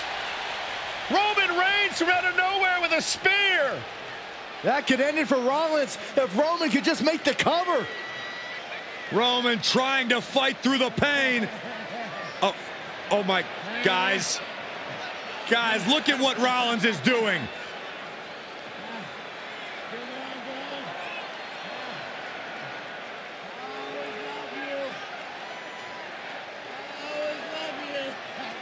After all these two have been through, Rollins wants that Shield fist bump. Reigns shaking it off as Rollins continues to try to play mind games.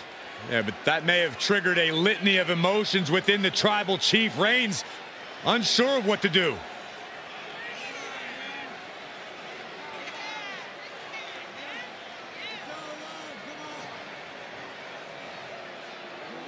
Roman Reigns determining what to do now. Will he slay his former brother? Reigns now. Look, gonna lock in the guillotine. Submission Well, there's your answer. Submission move locked in. Rollins in major peril right now. Rollins looking like he's starting to fade.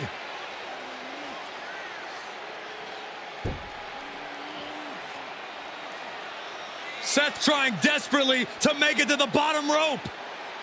I'm not sure he can make it, Corey. Trying to make it to the rope to force some sort of break. Seth trying to hang on. How can he do this here? Is Rollins going to tap there? What's Rollins going to do? Is he going to tap out? Well, he makes it to the rope. Reigns has a 5 count to break the hold.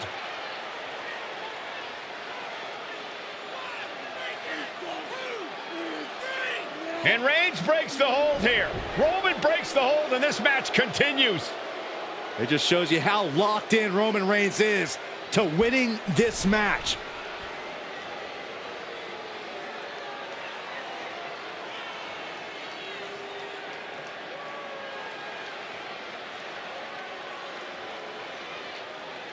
Rollins just motionless now. Roman had that guillotine locked in far too long.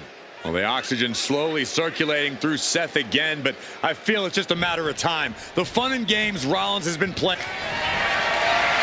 Reigns is setting up, Michael. Here it comes. Spear by Reigns. The champ might have just ended things right there. Roman Reigns about to put his opponent away. No getting up from this, and he turned it around. Look out. Oh no, went big and pays for it. A bold decision to go high risk there, but it completely backfired. Took devastating damage, and that's going to linger for the rest of this match.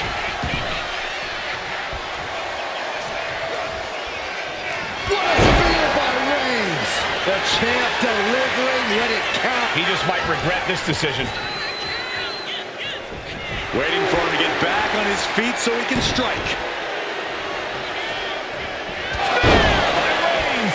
That is how a true champion defends their title.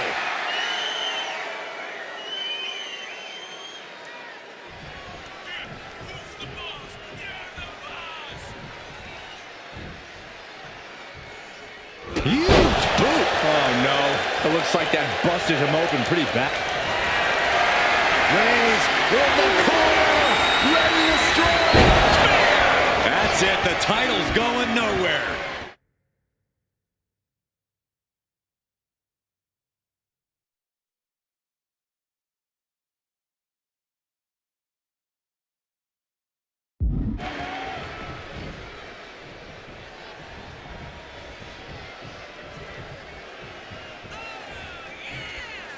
What a spear by Reigns. The champ is in control.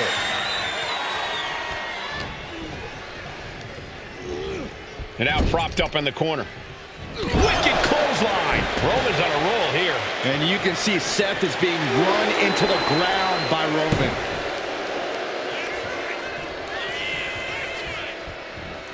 Caught by the back of the elbow. Momentum going back to his corner. He's still in this, and he's making sure everyone knows that. And Reigns got turned around there. Oh, jeez, that could take you out. Oh, and it's reversed. Uh-oh. Oh, reversal into the Bulldog.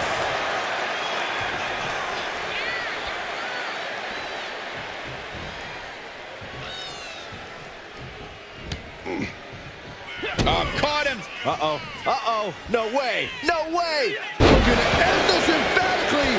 What a pedigree. Seth with a big move there. The title is within reach. Reigns hits it. Perfect execution by the champion. Roman getting ready to finish this, to finally vanquish the demons of... Rollins being put into the guillotine. This is the biggest danger Seth has faced. This is going on pure instinct and gets to the ropes.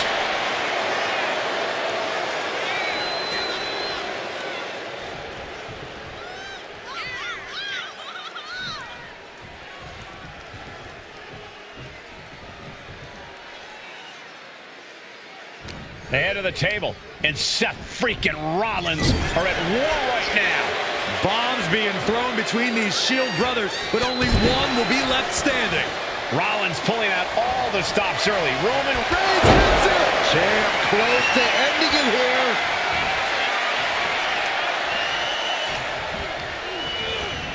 And he is directed into the corner. Superman punch by Reigns. Spear! Devastating maneuver by the champion. Shoulders are down. And Reigns retains the title. Here is your winner, and still the Universal Champion,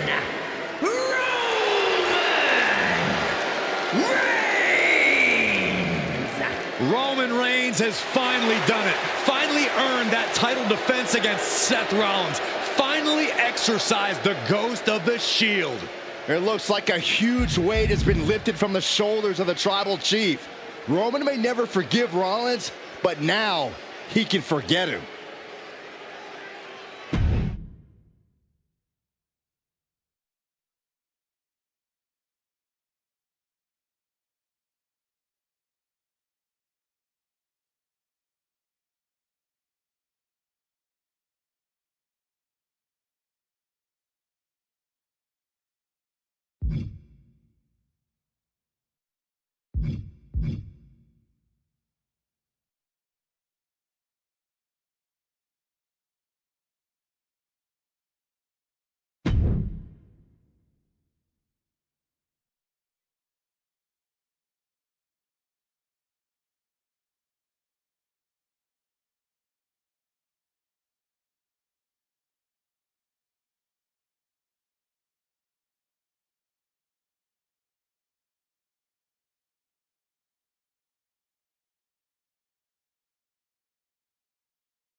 The following contest is the men's War Games match.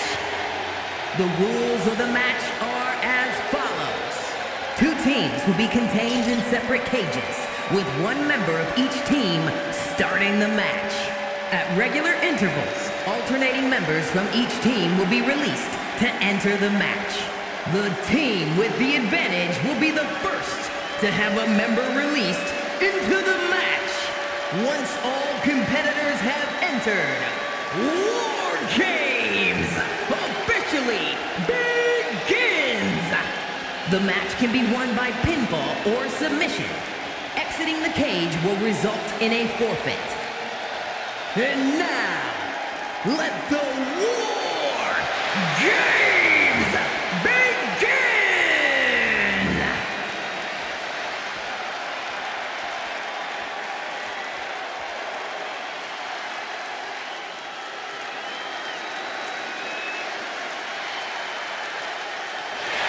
The Bloodline is in chaos.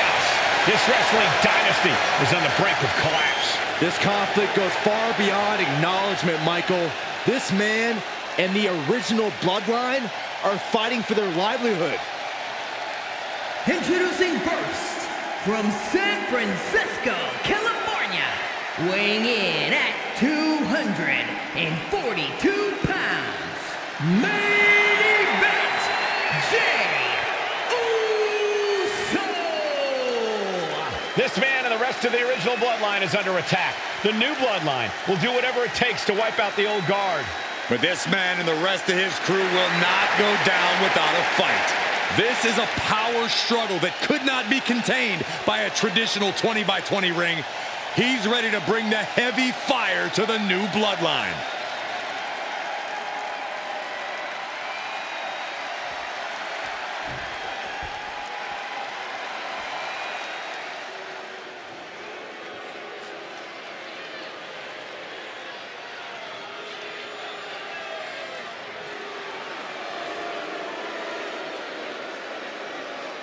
The original Bloodline was created with the wisdom of the elders, but this man and the new Bloodline are destroying what was built. Well, this conflict was unfathomable until now. The new Bloodline is ready to hunt. And from Sacramento, California, weighing in at 285 pounds, the Samoan werewolf, Jacob. The new Bloodline does not live by a code. They do not act with honor. This man says the OG Bloodline will suffer the consequences of their disloyalty. We are looking at a heavy hitter with pure malice in his eyes. And he's looking to make his name at the expense of the old guard of the Bloodline. The OG Bloodline have never faced a threat like this. The island of relevancy is no more. The OG Bloodline is fighting bloodthirsty savages who will feast on whatever they can. There will be no hesitation in pulling the trigger, and the OGs have got to match that ferocity. Here we go. First two combatants locked in the War Game structure. The original Bloodline versus the new Bloodline in the match beyond. The WWE Universe has wanted to see this war for some time, gentlemen. Roman and his old guard versus Solo and the new crew.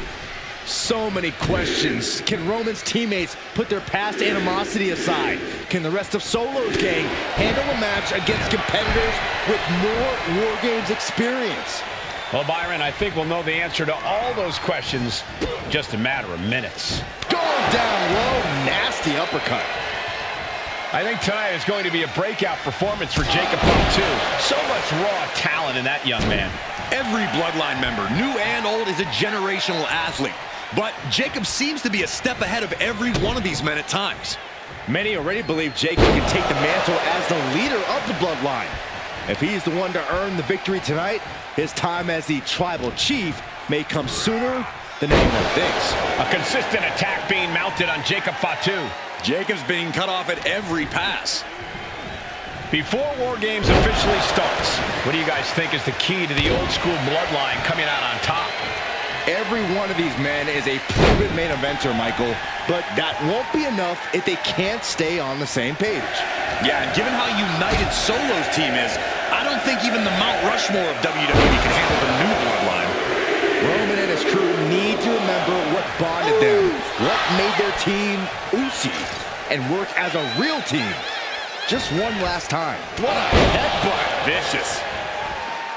OG Bloodline leader Roman Reigns has so much on the line in this one, guys.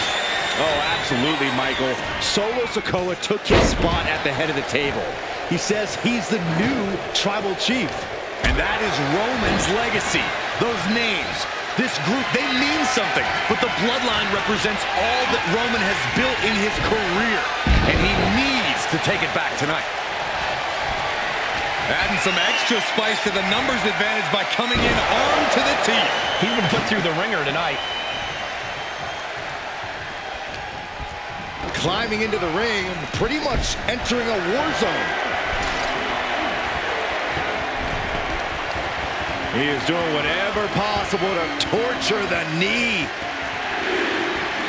Oof. Got to be a bit tough for Jay to stand up amongst this team. Some close allies, but some enemies he's yet to forgive. We've seen the wars that Jay has waged with his cousin Roman, with his brother Jimmy, but he needs to put that aside tonight. And Jay has the title wins and big victories that earn him the main event moniker. But if he's the one to put away the new Bloodline, he will truly be the main event of War Games. Time is ticking away. Shortly we'll have a fresh competitor to even the odds. Tonga Loa now entering the fray of Bloodline War Games.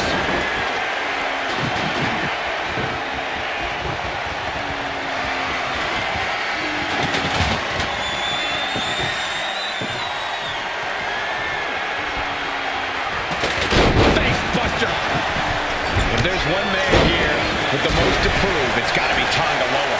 We've often seen that the man with the most to prove ends up being the difference maker in War Games. Many folks think Tonga Loa is just a foot soldier for Solo. But let's not forget, this man is the son of Haku. Just like his father, Tonga Loa truly excels in a brawl. And there is no bigger brawl than War Games. Jacob Fatu sending a clear message here. Just took a very unpleasant trip from ring to ring. Up for the electric chair, down for the drop. Face buster plants him.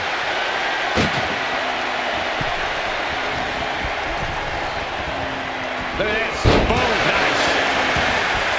Sami Zayn grew so much as a member of the Bloodline, it really gave him a sense of self-worth. Yeah, but part of that self-worth came from defying Roman, from defeating the Usos, which begs the question, and I wish there was a better way to phrase this. Is Sami Zayn still Uso? I think he is, Cody. Sami seems elated to be fighting alongside Jay and even Jimmy.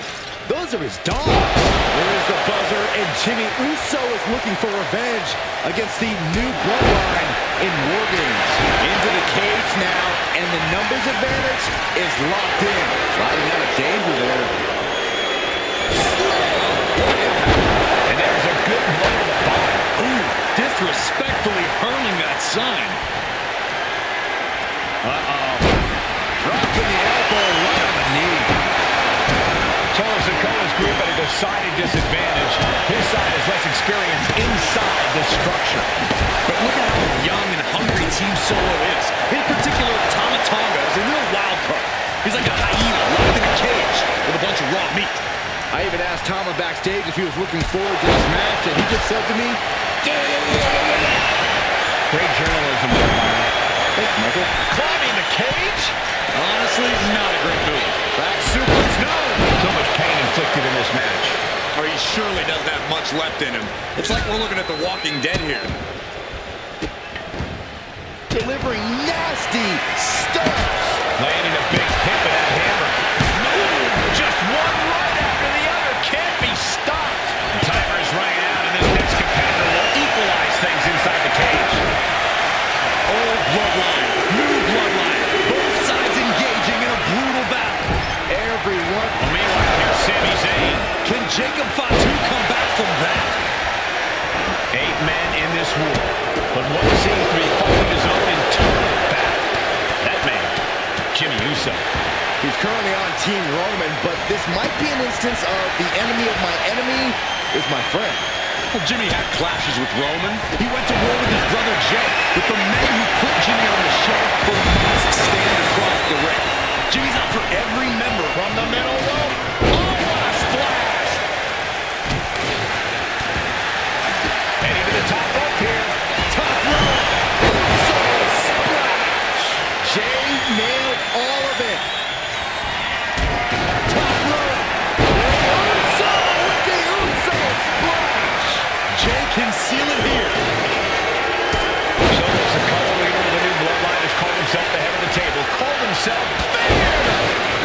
put Tama down for good. Uso splash. Jimmy might have just finished things.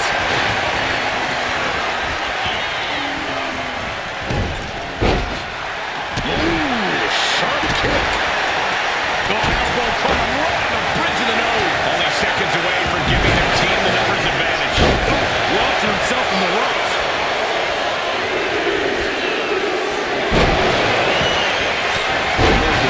Just unloaded. You can feel it. This is rocking. The WWE Universe making their feelings known. Look at the amount of members on each team now. This truly has the potential to become one-sided. And a stomp to the gut. Oh my, Joey DDT. Absolutely planted. That takes them down. Jimmy gets intercepted. Drop kick in the corner. Perfectly executed. And he's looking out of sorts now. Oh, stones in the ring. Big head pop. You can see from the blood that the great damage has been done. Bright red evidence. He got caught badly by that wound. Oh no. Driving down with the sledgehammer.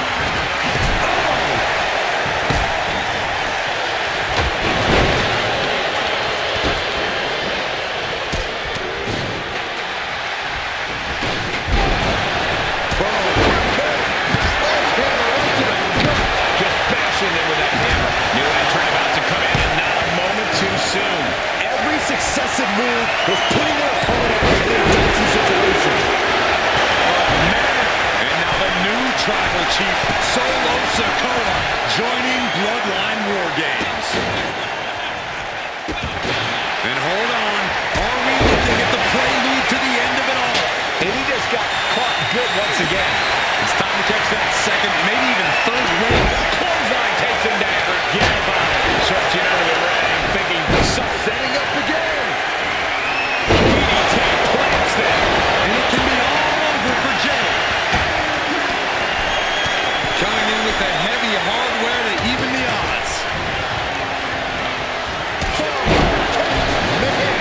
This is where Stardust might catch up to him. Top rope, Jimmy Uso splash. Jimmy's doing it.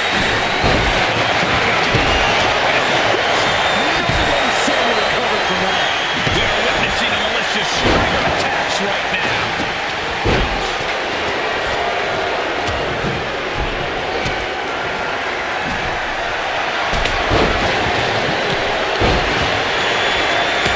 Both wrists captured. Tonga Loa put a stamp on this one. Strong right forearm. Good golly. Utilizing his power. No doubt, Sammy just ended this. Just a mess of wood and flesh after that.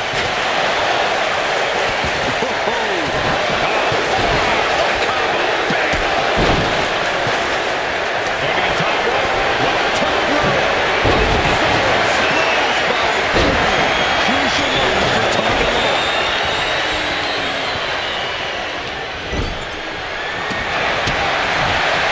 Got them off their feet here. He's had that scalpel.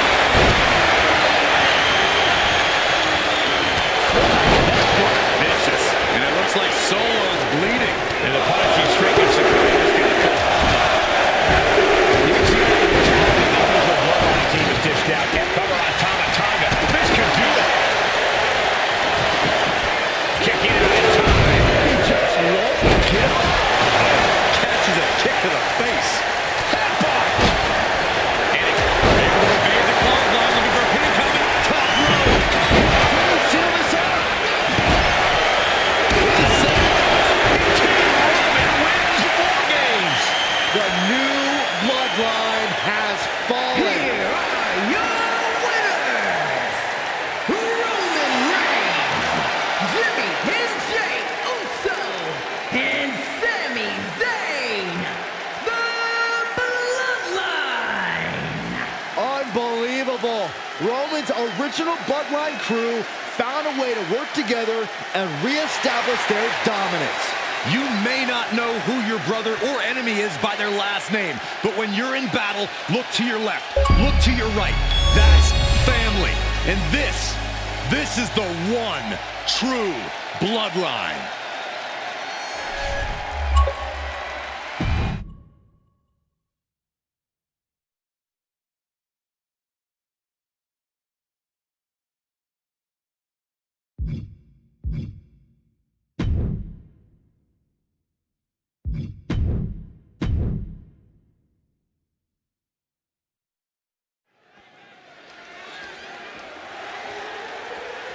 The following contest is the men's War Games match. The rules of the match are as follows.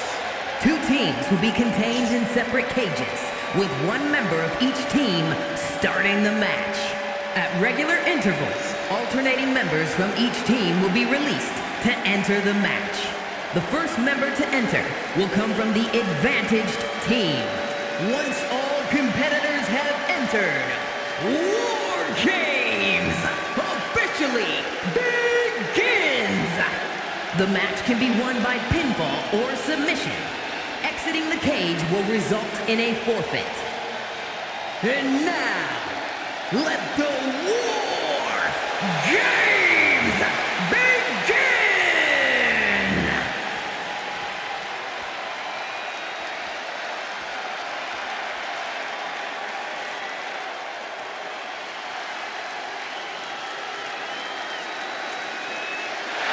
The Bloodline is in chaos. This wrestling dynasty is on the brink of collapse. This conflict goes far beyond acknowledgement, Michael. This man and the original Bloodline are fighting for their livelihood. Introducing first, from San Francisco, California, weighing in at 242 pounds, main event, Jay Uso! This man and the rest of the original Bloodline is under attack. The new Bloodline will do whatever it takes to wipe out the old guard.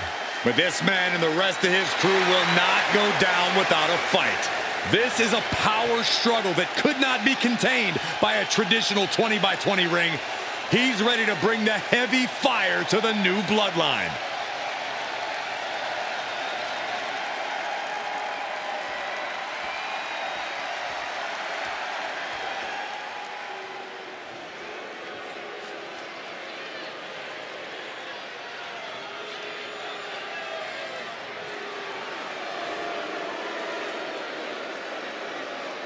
The original Bloodline was created with the wisdom of the elders, but this man and the new Bloodline are destroying what was built. Well, this conflict was unfathomable until now. The new Bloodline is ready to hunt. And from Sacramento, California, weighing in at 285 pounds, the Samoan werewolf, Jacob. The new Bloodline does not live by a code. They do not act with honor. This man says the OG Bloodline will suffer the consequences of their disloyalty. We are looking at a heavy hitter with pure malice in his eyes. And he's looking to make his name at the expense of the old guard of the Bloodline. The OG Bloodline have never faced a threat like this. The island of relevancy is no more. The OG Bloodline is fighting bloodthirsty savages who will feast on whatever they can. There will be no hesitation in pulling the trigger, and the OGs have got to match that ferocity. And gentlemen, it is time for Bloodline War Games. Roman Reigns, the Usos, and Sami Zayn versus Solo Sikoa, Tama Tonga, Tonga Loa, and Jacob Fatu. Both of these sides have a deep and abiding hatred for one another. Solo felt he was held down. His crew never called up during Roman's time as the tribal chief. But most of the men on Roman's side were unceremoniously removed from the Bloodline courtesy of Solo Sikoa. And those who weren't have faced continued attacks from the new Bloodline. And the winners tonight are very likely to be considered the true bloodline by the WWE Universe. Let's see who comes out on top tonight. OG bloodline leader Roman Reigns has so much on the line in this one, guys. Oh, absolutely, Michael. Solo Sikoa took his spot at the head of the table. He says he's the new tribal chief. And that is Roman's legacy. Those names, this group, they mean something. But the bloodline represents all that Roman has built in his career.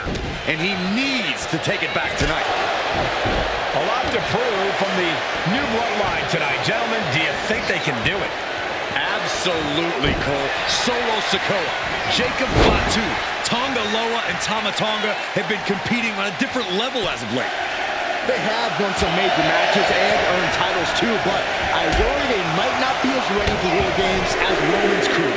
There's a lot more big match experience in general on Roman's side. No, that may be true, but Solo's side has youth and a devil-may-care attitude that can work out tremendously inside War Games. I expect Solo's side to go all out here inside this sadistic structure. With the counter. If there's one man here with the most to prove, it's got to be Tonga Loa. We've often seen that the man with the most to prove ends up being the difference maker in War Games. Many folks think Tonga Loa is just a foot soldier for Solo. But let's not forget, this man is the son of Haku. Just like his father, Tonga Loa truly excels in a brawl. And there is no bigger brawl than War Games. Entering the ring and assessing the situation. Jay puts a stop to that. Oh my God, DDT! Spiked him.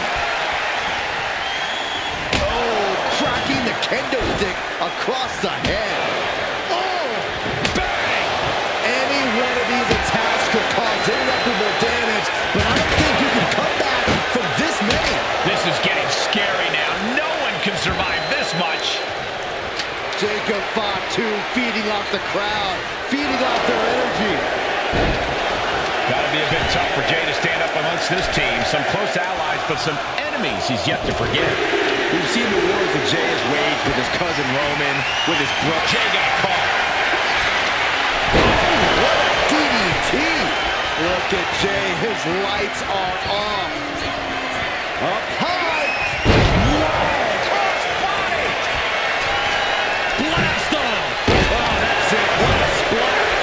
Taking it. Jacob Fatu taking flight with the moonsault. Jacob about to end this fight. Look at this. Jacob is holding in. What a barreling spear.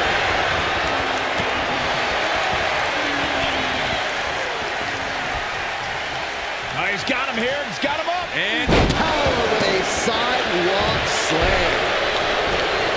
8 men in this war, but one seems to be fighting his own internal battle.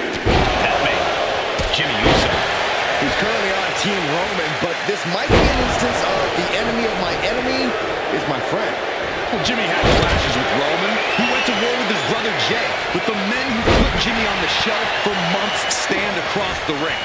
Jimmy's out for every member of Solo's squad tonight, and he'll deal with the rest of his fractured family later.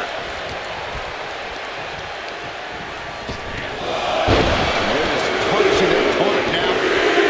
The count has started, and one team is about to have the odds in their favor. He just got sent flying into the opposite ring.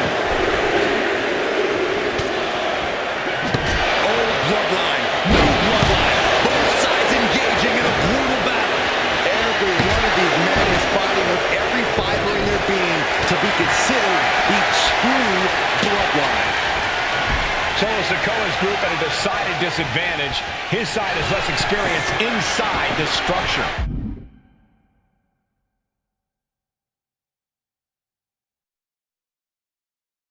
But look at how young and hungry Team Solo is. In particular, Tama Tonga is a real wild card. He's like a hyena locked in a cage with a bunch of raw meat. I even asked Tama backstage if he was looking forward to this match, and he just said to me, Great journalism there, Byron. thanks, Michael. Went after the head and neck again. Maybe trying to rattle the opposition's balance. And guys, this is what War Games is all about. Both bloodlines leaving it all in the ring. The old guard and new school trading their biggest shots in one of the most dangerous environment. Both wrists captured. That was nasty. And Tonga Loa close things out. Sami Zayn grew so much as a member of the Bloodline, it really gave him a sense of self-worth. Yeah, but part of that self-worth came from defying Roman, from defeating the Usos, which begs the question. Both wrists captured. And Sami taking it back after that offense. Tonga Loa put a stamp on this one. Here comes the buzzer. The numbers advantage vanishes with this next entrant. This superstar using the rope as a weapon. This is uncalled for. Here's the buzzer, and Jimmy Uso is looking for revenge against the new... Watch out! Hurricane! Oh, that was just malicious. Kick to the cranium of the opponent. Solo Sikoa, leader of the new Bloodline, has called himself the head of the table. Called himself the tribal chief. And when he... Oh, look out! Oh, my gosh! Surely this match can't go on much longer. Yeah, this is troubling. Can only hold on for so long now. The admiration for these superstars is echoing throughout this arena right now. He tosses him over and into the other ring.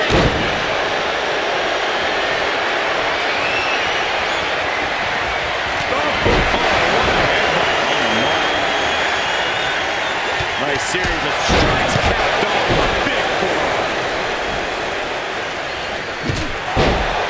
I think tonight is going to be a breakout performance for Jacob Fatu. So much raw talent in that young man. Every Bloodline member, new and old, is a generational athlete. But Jacob seems to be a step ahead of every one of these men at times. Many already believe Jacob can take the mantle as the leader of the Bloodline.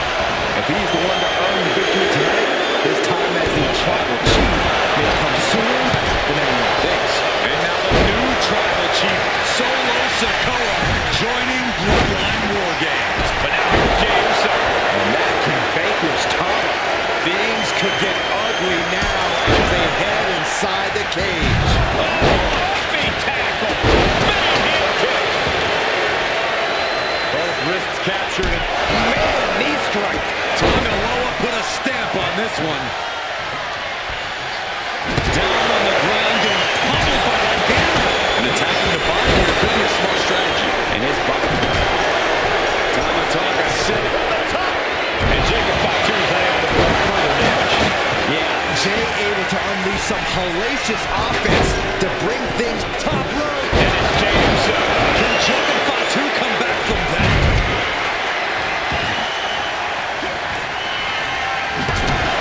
Taking a gut by Tonga. And look down. Here it comes. Dangerous attacks on their own, but now the damage is exponentially multiplying.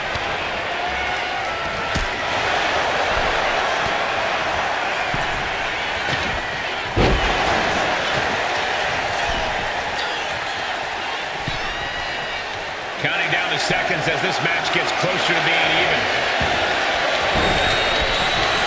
To the sky. Down to Hogan. And a double axe handle smash. And the tribal chief is now entering Bloodline War Games. Escapes in a chop block, takes him down. Stiff headbutt. I see a cut on Jay.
one find such strength at this stage to kick out that early in the count? And Jake threw everything he had at his opponent. You got to wonder what else he's going to do to put him away. Whoa, turn that candlestick. And Jey Uso. Feeling like it's over for Sikoa.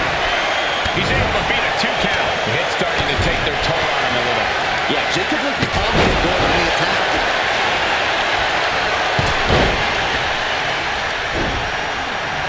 Climbing up the wall now, and he's got some crazy idea in mind from the looks of this. Oh, man. Jey with the cover. This might do it. Just don't. No. Run for the glory and the big move, but the risk has possibly cost them everything. Rearing way back. Someone, he might have him here. Is this it? And Solo's team takes it. All hail the true bloodline. Here are your winners, Solo Sikoa, Tamatonga, Tonga Loa, and Jacob Fatu, the new Bloodline. You want to know what version of the Bloodline is superior? Well, there's your answer. Solo's crew prevailed inside War Games. These four men are true family. Each of them fought with that same bit of hunger and attitude we once saw in Roman's old crew.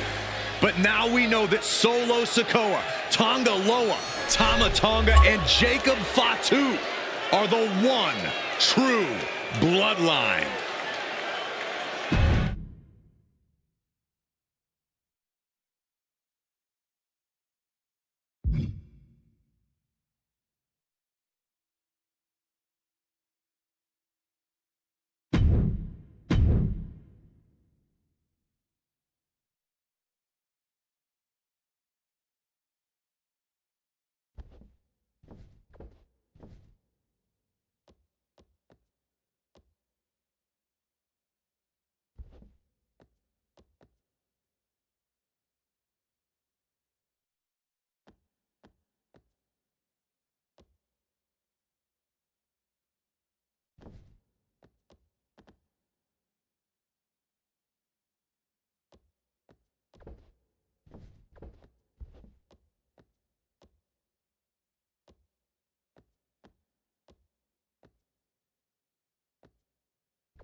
It is time for the Street Profits to get themselves some of the Islanders. Well, with all due respect to the smoke and the party cups, but AD and Tez need to up their game. This could be the Profits' night, but it's not going to be easy. The Profits possess tremendous athleticism, but so do the Islanders. And let's not forget, the Islanders have Bobby Heenan in their corner. The following contest is a 2 out of 3 falls match. On the way to the ring, at a combined weight of 492 pounds, Montez Ford and Angelo Dawkins, the Street Profits. The Islanders are known for innovative double-team offense, but they're looking to do more than just beat the Profits. Well, under the Brains' incomparable tutelage, the Islanders have become smarter and more brutal. Tez and Dawkins better have their third eye open and their heads on a swivel.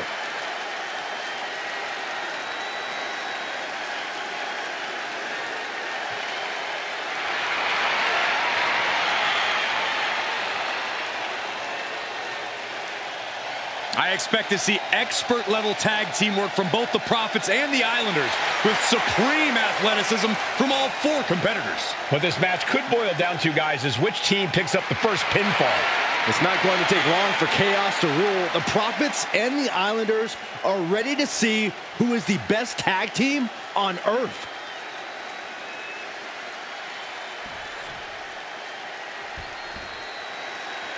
The Street Profits had better be ready for what's coming.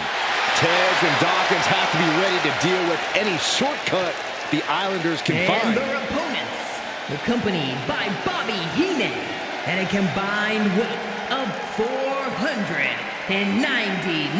pounds, Tama and Haku, the Islanders. We know the Islanders are as vicious as they come, but the Street Profits excel in all forms of chaos. Yeah, Corey, but the Islanders have a plan and will stop at nothing to carry that out.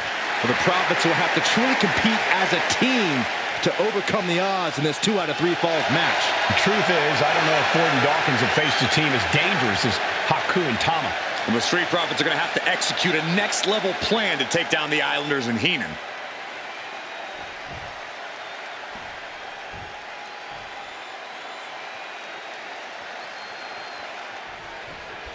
The Islanders versus the Street Profits in a best-of-3 falls match. This matchup represents 2 teams who want to rule the tag team division and have sharpened their offensive arsenal so one move can put away any opponent.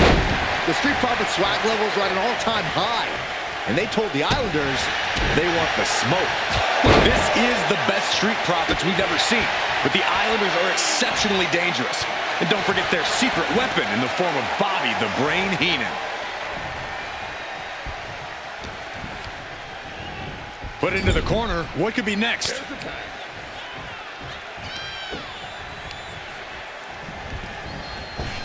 Here it comes. Big time impact. Look, I get that the Islanders are brutal, but when I look at Haku, schoolboy into the pin. He could do it here. And what's this? Why'd he do that? What's going on? Corey, you've competed in these type of matches before. What's the key to victory for Haku and Tama? It's crucial for the Islanders to win the first fall as early as possible.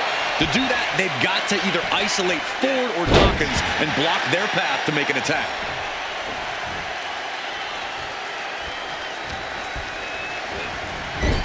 Oh, quick way to respond with the reversal. Something that Tez and Dawkins need to watch out for tonight is the presence of Bobby the Weasel Heenan. He'll do anything for his clients. Don't you dare disparage the brain, Saxton. Heenan is indeed a wise man who has quickly brought the Islanders up the ranks. They'll be tag champions in no time. Here it comes. Big time impact. Tandem offense in effect. A good team knows how to truly work as one. Ooh, what a damaging blow.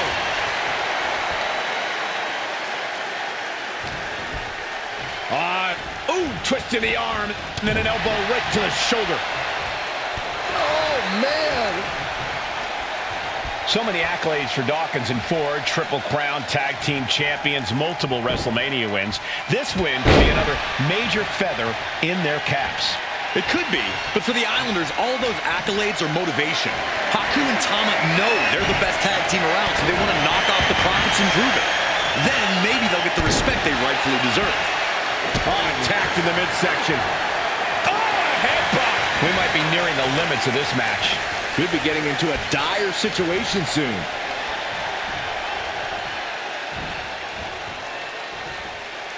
That's absolute power with the vertical suplex. Oh, man. Kick to the face. Haku has him lined up.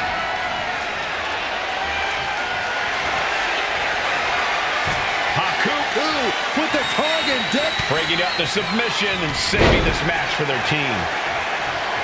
A 2 out of 3 falls match is a different beast and a bit of a rarity in tag team competition.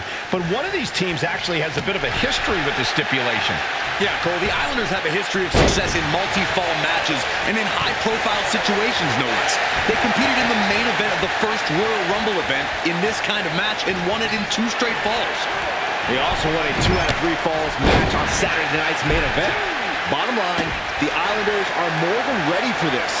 Hopefully, the Street Profits are quick learners. You saw the original. How about the director's cut?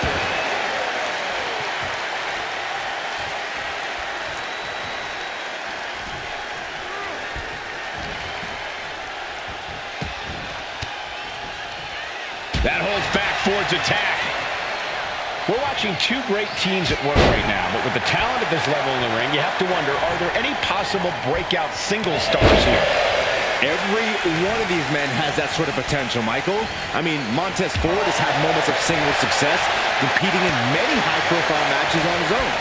Though you'd be doing a great disservice to Angelo Dawkins, who has an equally impressive skill set should he go solo. And of course, both Islanders competed separately for a time in WWE before joining up, so you know that Tama and Haku can once again dominate as single stars.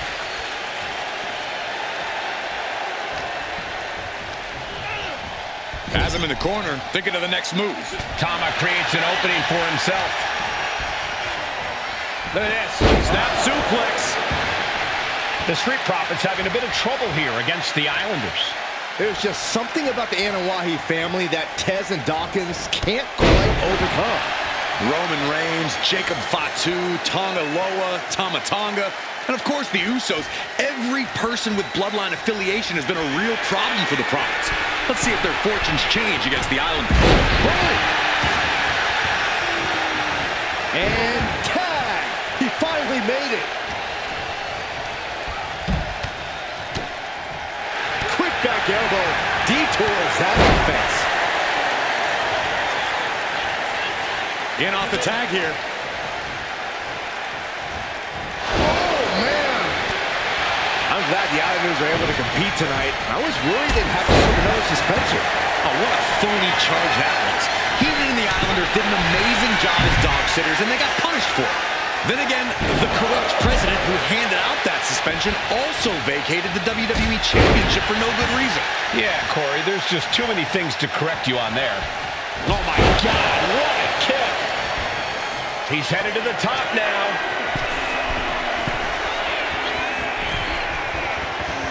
And he's stumbling to his feet, unaware of his surroundings. Watch out! Diving shoulder tackle. He may have just slowed Angelo down a bit there.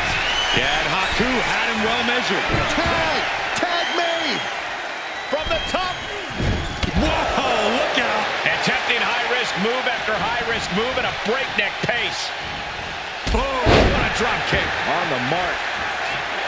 This is a big night for the Street Profits. Their party cups are filled to the brim tonight. I took a sniff of it, and it nearly knocked me out. I've seen tap. Oh, look out! Diving brain chop. Great sequence of offense from Haku. The Islanders putting a beating on the Street Profits. And he's letting his prey stumble right into his trap. Here we go. Diving shoulder tackle. Fortune favors the bold. These risks could be a winning strategy. We thought it was... This is it!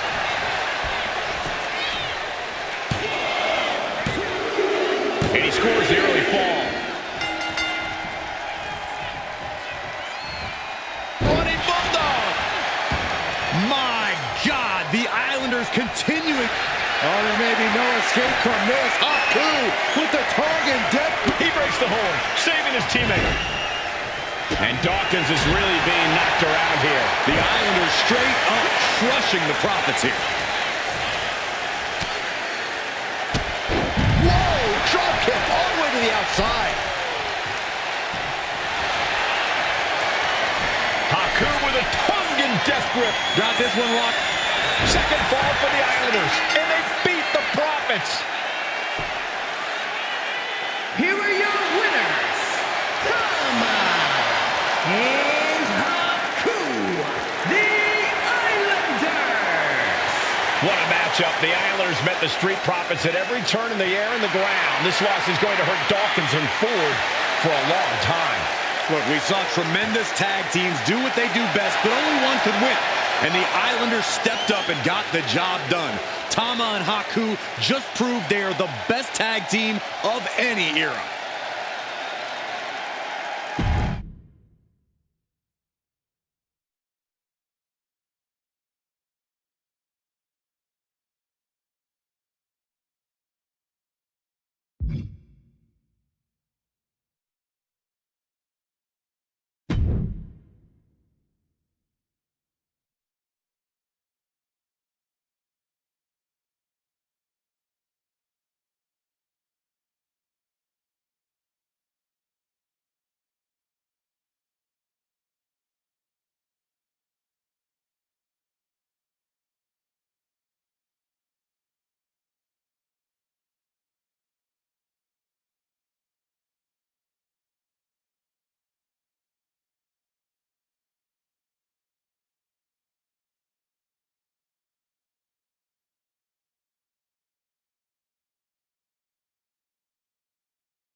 The following match is the 2K Showcase Tribal Gauntlet.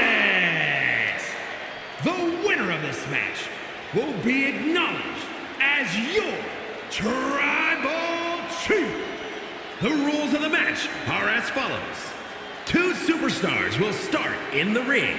When one superstar is eliminated, a new superstar enters. Eliminations can occur by pinfall, submission, disqualification, or countouts. The match will be won if the first entrant eliminates all other entrants in the match.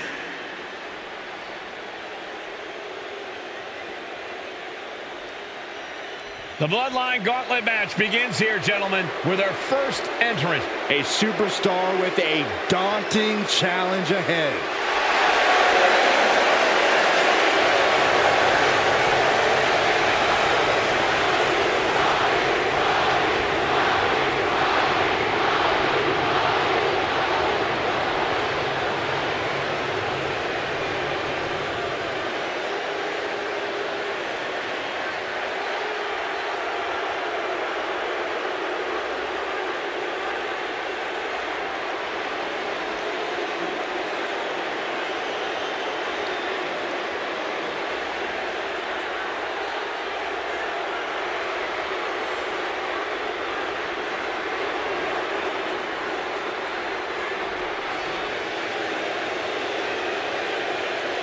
And from Miami, Florida, weighing in at 265 pounds, The Rock!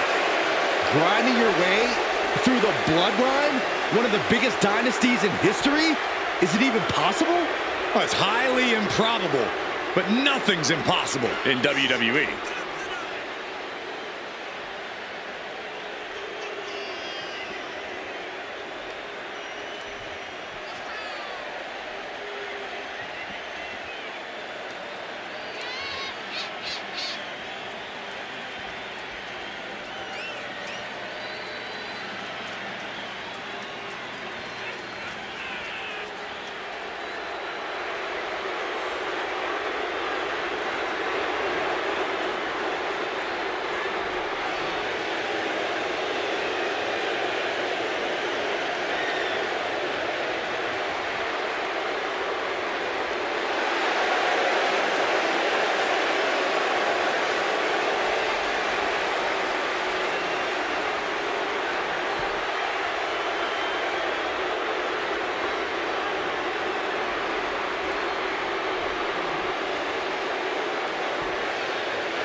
It requires incredible courage to take on the Bloodline.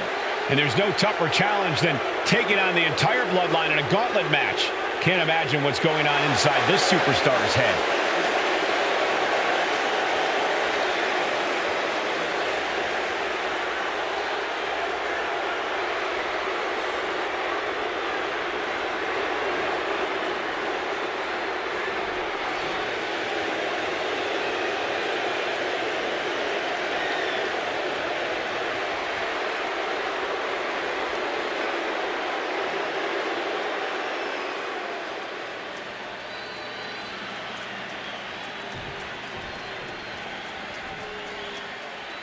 Wow. How's this for an opening opponent in a gauntlet match? Makes you want to throw in the towel before the bell even rings. The Wild Samoans from the Isle of Samoa, weighing in at 326 pounds. And on the other side of this first hurdle, just one of the Bloodline's most savage and powerful members. The Bloodline starting things off with a bang, looking to make short work of this challenger.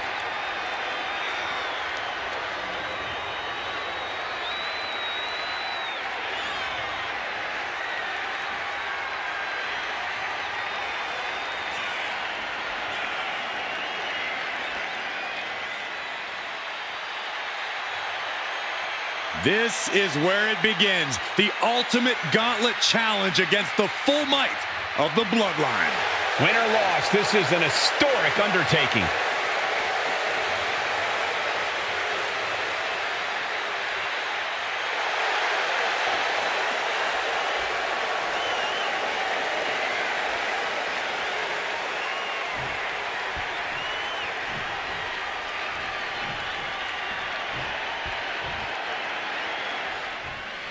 History being made right here. The most prestigious family in the history of our business is at war with one of their own members, and tonight will be a battle to set order to the entire bloodline. An uphill battle is what it will be. You have the toughest set of competitors trying to dash your dreams of being recognized as the head of the table. And we know there was turmoil in the family coming into this match, so much so they decided a gauntlet match was the only way to set the narrative straight. Let's call it what it is, Michael. The family wants to put this member in their place, wants to bring them down a peg. To me, tonight reads more like punishment for having ambition. Up on their shoulders. Down in a hurry. Things now not going well for Alpha. The Rock reaching that other level. Goes into the corner. Oh, look at this. Raiding right hands. Non-stop blows. Stomping away, and then the knee right into the throat. Then a knee right to the throat. And we know the lineup we are seeing tonight is exceptionally talented. Each one is capable of taking anybody to their breaking point. Yeah, but I think our prime challenger has a chip on their shoulder. As dangerous as this lineup looks, I do believe the most dangerous individual is the one who's taking them all on. Oklahoma slam! His body is showing the effects of this match. Uh-oh. Stiff elbow will break that up. Alpha is going to look to press on the advantage. Yeah, but Alpha needs to maintain some offense to fully get back in this one. Lariat! Look at this, just What a barrage of stomps. You gotta wonder if there's more animosity in this match than we previously thought. Buster! down hard. Counters to gain the advantage. Headlock cinched it, just tossed their opponent. Saw what was coming and got out of dodge quick. Oh, my goodness. Oh, what a kick.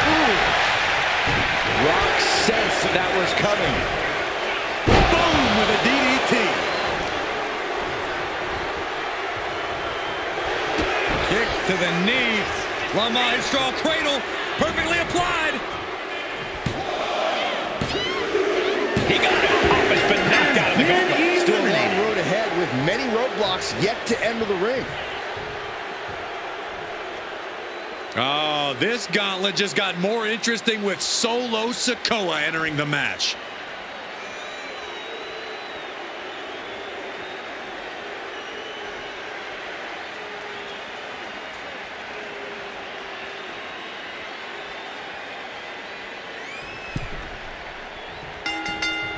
And a clothesline. And as cruel as this match might seem, let's not forget, this is family. And right or wrong, however a family settles their disputes needs to be respected. But one can even ask if this is a fight to fix a family or a night to control an entire business. It's hard to say, Byron, when the family business is all about fighting. Now trampling the opposition. Natural athletic ability shown by The Rock. Solo has to find a way to turn things around. Double leg takedown, got the shoulders down. Looking for a pinfall. He manages to make it barely a 1 count. He's looking to get this match won in short order. Oh, man. Face buster. And Sikoa's bad mood could only turn worse after that. You can almost feel the intensity coming from The Rock on that attack. Oklahoma slam. And let's not lose the reason for this match, the right, no, the honor to have sole possession of the seat that stands at the head of the table. Well, if you can survive tonight, you will be at the top of the mountain, casting an enormous shadow over every possible challenger. I'm already intimidated thinking about the Umaga adorned around this superstar's shoulders. Sikoa just unable to stop this attack. I think The Rock's opponent can smell it, guys. There was no issue with that attack. Hey, sometimes desperate times call for desperate measures. Who are we to judge? Side Russian leg sweep.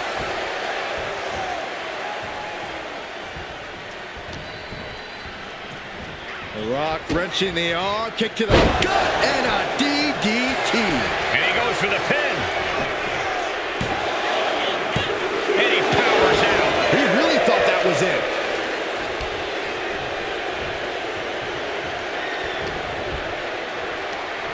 Follows their opponent in. Belly to belly. Devastating flourish from The Rock here. Solo needs to start reacting quicker.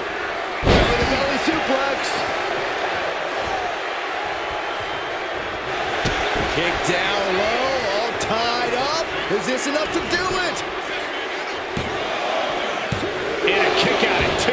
That was a long 2 count there. Straight impact on the throat. What reflexes to stop Sikoa? Buster! Down hard. The Rock with the most electrifying move in all of entertainment.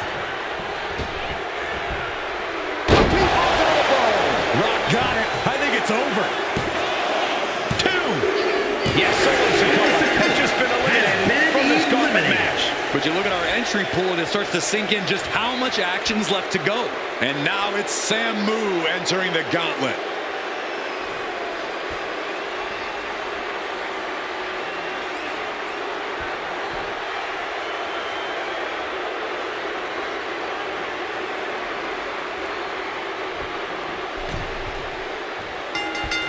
Big time clothesline. Good grief. Samu running into some trouble. The Rock's opponent needs to know his role. Putting the boots to an opponent will take the fight out of them in a hurry. Stop after stop after stop.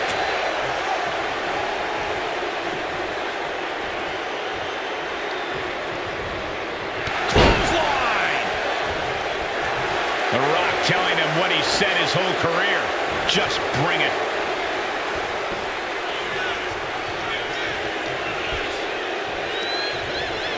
Pulled in from belly to belly.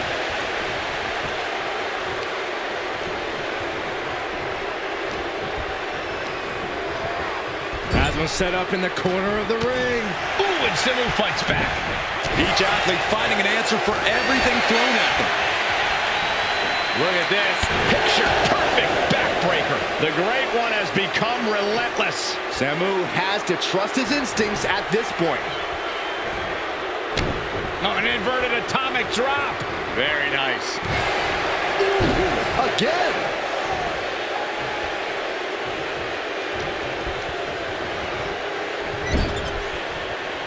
Oh, look at this. Raiding right hands. No escape from these punches. Then a knee right to the throat. I see how it is. Going to take any shortcut to bypass a clean competition. Hey, there's nothing wrong with a shortcut, Saxton. Effective arm drag. Samu falling victim to an onrush now. Absolutely. The Rock is breaking his opponent down. And a stop to the gut, too. He's definitely been worn down a little. Inverted atomic drop. A reversal. Well scouted. Clothesline. Good Lord. He goes for the cover. And The Rock kicks out. He's not letting fatigue set in or get the better of him. No, nothing fancy here. Instant victory. Dump. With the cover. Reverses the pin attempt. He can do it here. Gets his shoulder up before the 2 count. I didn't think this match was close to over.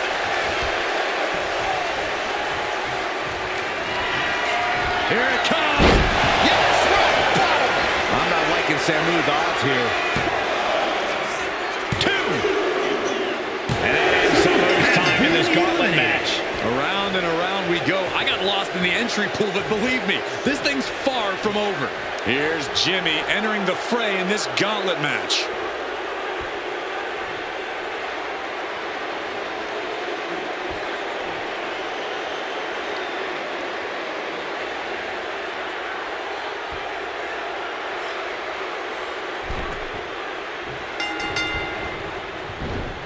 The Rock float over into a DDT. Vintage Rock right there.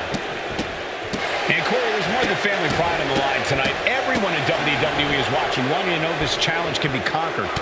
And think about the bragging rights if you run through the gauntlet of one of the most prestigious families in all of wrestling.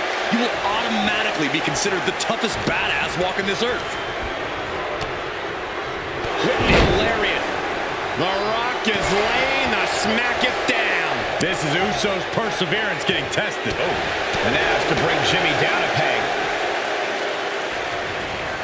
He's able to slip away from that.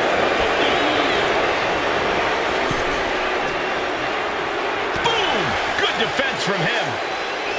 Supreme confidence here from Jimmy Uso, but he is giving his opponent a lot of time here.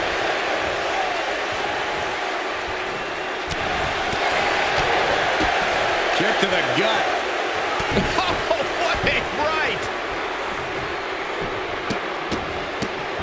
Oh my goodness. Demoralizing spot for Jimmy Uso. Showing exactly why he's the great one. The Rock left an opening for the counter. Manages to slip out of the way. Kick with precision. He's absorbing a lot of damage here.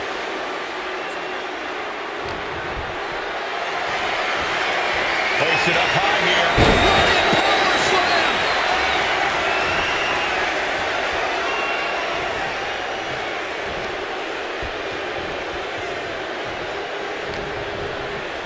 Uh-oh.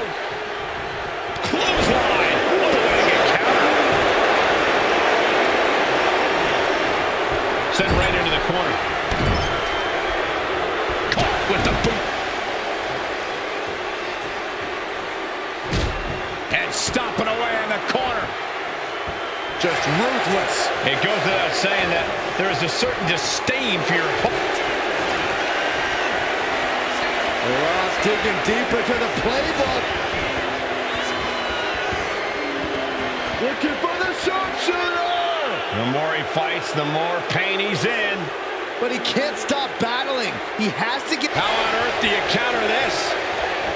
Twisting his body and breaks out of the sharpshooter. And it's the Rock with the reversal.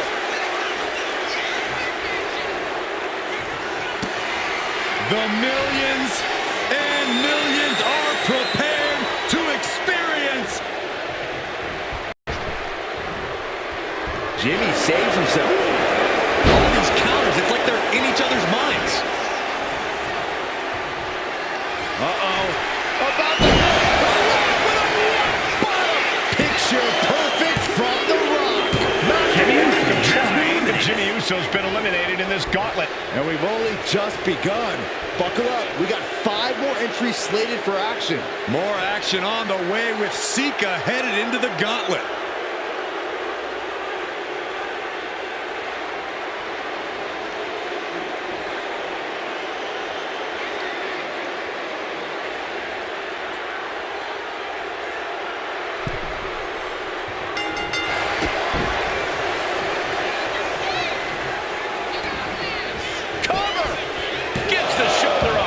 Pinfall attempt denied at 1. A lot of time left to go. Into the chop block, a debilitating counter there. Knee right on target. Here's the trademark intense offense of The Rock. Sika's on the wrong side in most of these exchanges. The WWE Universe on the edge of their seats, waiting to see which way this ends. Every movement, every attack could be the pivotal point in this match. It retaliates with a counter. Oof. Making his way to the top here. Soaring. All the way down to the floor. Went for it at the wrong moment and paid a terrible price with that impact on the outside.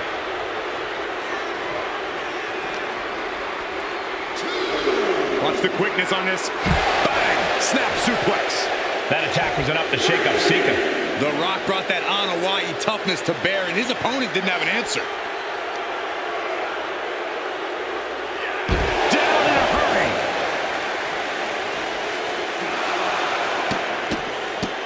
Look at this, just What a barrage of stomps. You have to imagine the disdain it takes to repeatedly stop someone like that.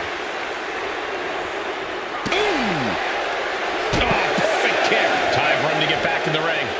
No one wants a count out here. He avoids the contact. On the top.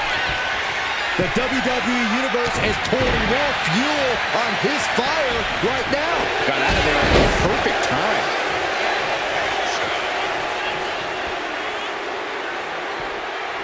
Up fast.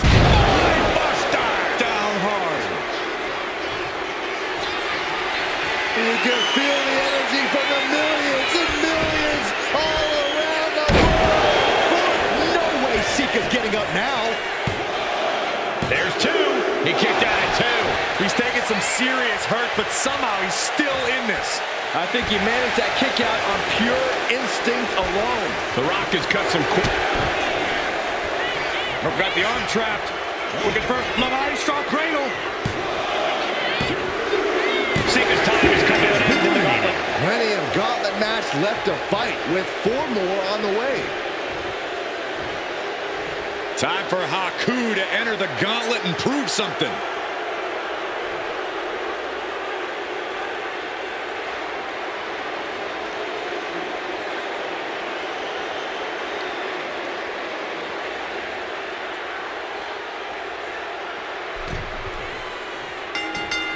Oh, what a clothesline. Forcefully delivered. And Haku is on the downside of things now. The Rock's opponent needs to know his role. No respect being shown whatsoever with those stomps. The Rock with some good timing here. Up on the shoulders. Down in a hurry. Torturous knee. Looks like he just got rocked there. Electrifying offense from the Rock. Punch lands. Hoisted up. Whipped over in a snap suplex. Oh my goodness. Here's the cover. Kick out at 1. I think this match still has a ways to go. Drop kick hits the mark.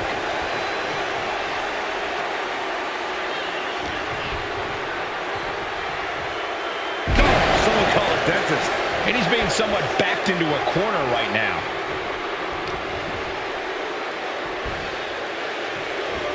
Oklahoma slam.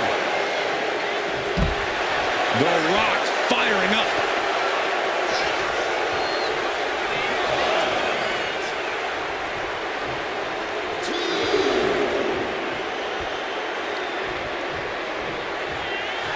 This capacity crowd is sending him love, and he's sending it right back.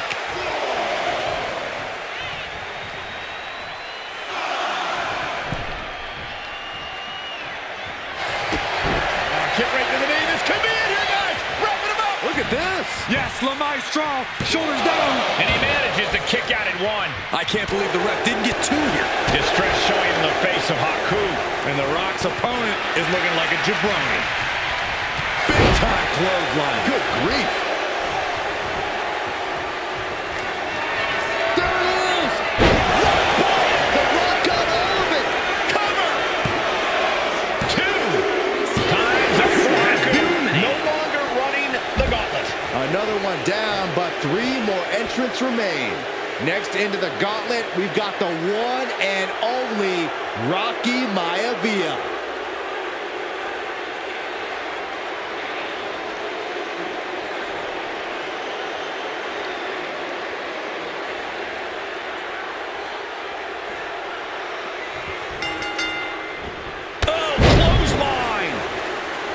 And at this point in the gauntlet, are you gentlemen stunned by how long this combatant has been able to survive? Look, you should never underestimate the fire of a Samoan. In any other circumstance, I wouldn't be surprised. But if you look at the caliber of relatives already eliminated, you can't help but be impressed. What a match this has been. What a fight. We are all glad to be witnessing such an extraordinary match tonight. Into the snap suplex. The Rock taking complete control. Maivia's getting exposed. He connects with a counter. Big time clothesline. Good grief. He's certainly feeling that attack.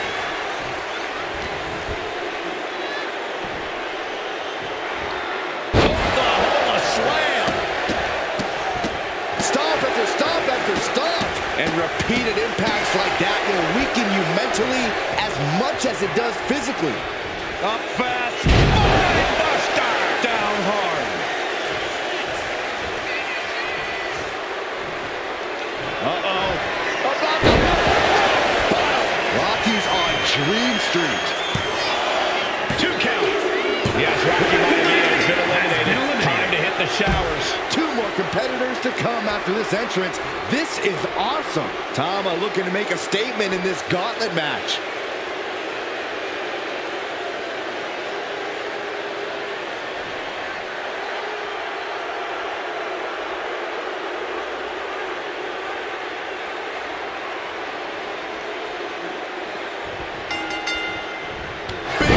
Clothesline. Good grief. And as we get deeper into this war for the head of the table, the WWE Universe has gained hope. They're starting to believe a miracle is possible tonight. The energy in the arena has shifted. Members of the Bloodline may have expected things to be over by now, but somehow one of their own has proven to be defiant in the face of all challengers.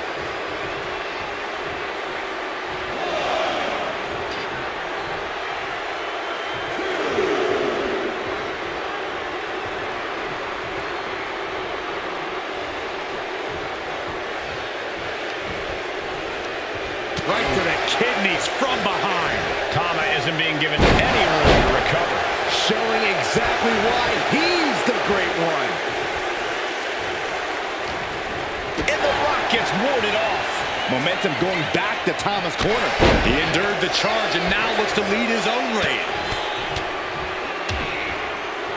And a stop to the gut. Uh-oh. Reigns down an elbow retaliation. Look at this. This can't be good. It's tossed. She could airline miles for that. I've seen Saxon thrown out of a few local bars like that before. Oh, please don't remind me, Corey. The Rock saw that one coming. That dodge could buy Tama some time.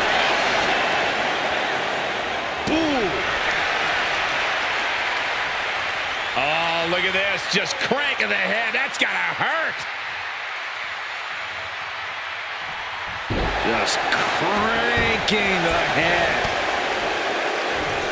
What a counter. Oh, boy. Big suplex. He could be starting to really struggle in this match. Rock. Buster. Down hard.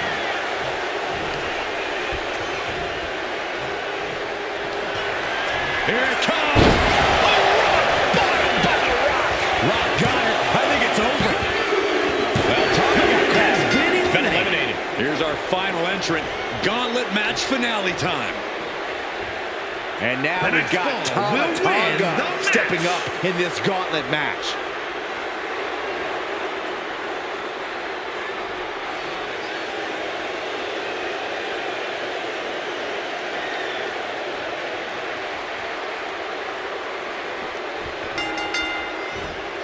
What grace! Float over to the DDT! One final adversary stands in the way. The road has been tumultuous, but the finish line is in sight. Finish the job on your fellow brethren, and there will be no question as to who sits at the head of the table. Side Russian leg sweep. The Rock now has a leg up in this match. This is a more daunting task than Tama Tonga bargained for. Oh, nasty stop to finish it off. Rock with the arm clutch into the... right into a DDT! And Tama Tonga won't be having a good night if he allows more offense like that. Yeah, that's the kind of offense that opened people's eyes to The Rock.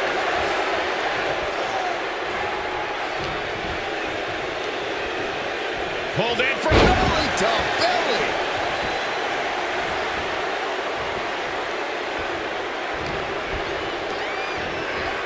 Got him in the corner now. Trapped in the corner. No escape from these punches. Tama Tonga seems unable to turn the momentum here. I think The Rock's opponent can smell it, guys. That was just wrong. You should be a better person than that. What a barrage of stomps. You can feel the resentment building with each stomp there. Pulled in from belly to belly. He's really feeling all the damage he's taken up till now. The Rock reminding us all once again that we are watching the most electrifying man in sports entertainment at work.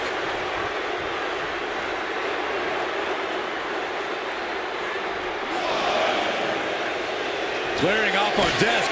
Let's get to the thought process here. I don't think it's anything good. I don't know if it's anything that can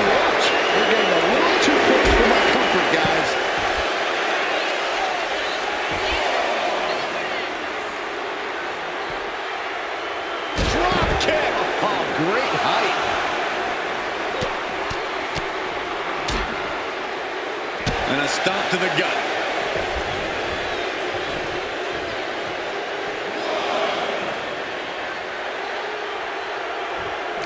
Big time spine buster. Could lead to a big time win. We're at a vital stage in this matchup, and this audience is fully aware of it. Yeah, they know another turning point can come at any second, and that can be the instant that ends it all. Counter. He knew just what to do. They got their opponent in the fight. Well-timed counter on Tamatanga.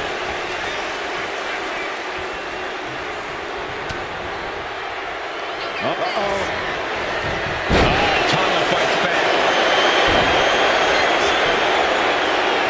He got the shoulder up in time. Right now, I just don't know what it's going to take. Bang! Oh, what a shot. On control here, gonna roll through. The Maestro applied. And it's all over. The Rock is your winner.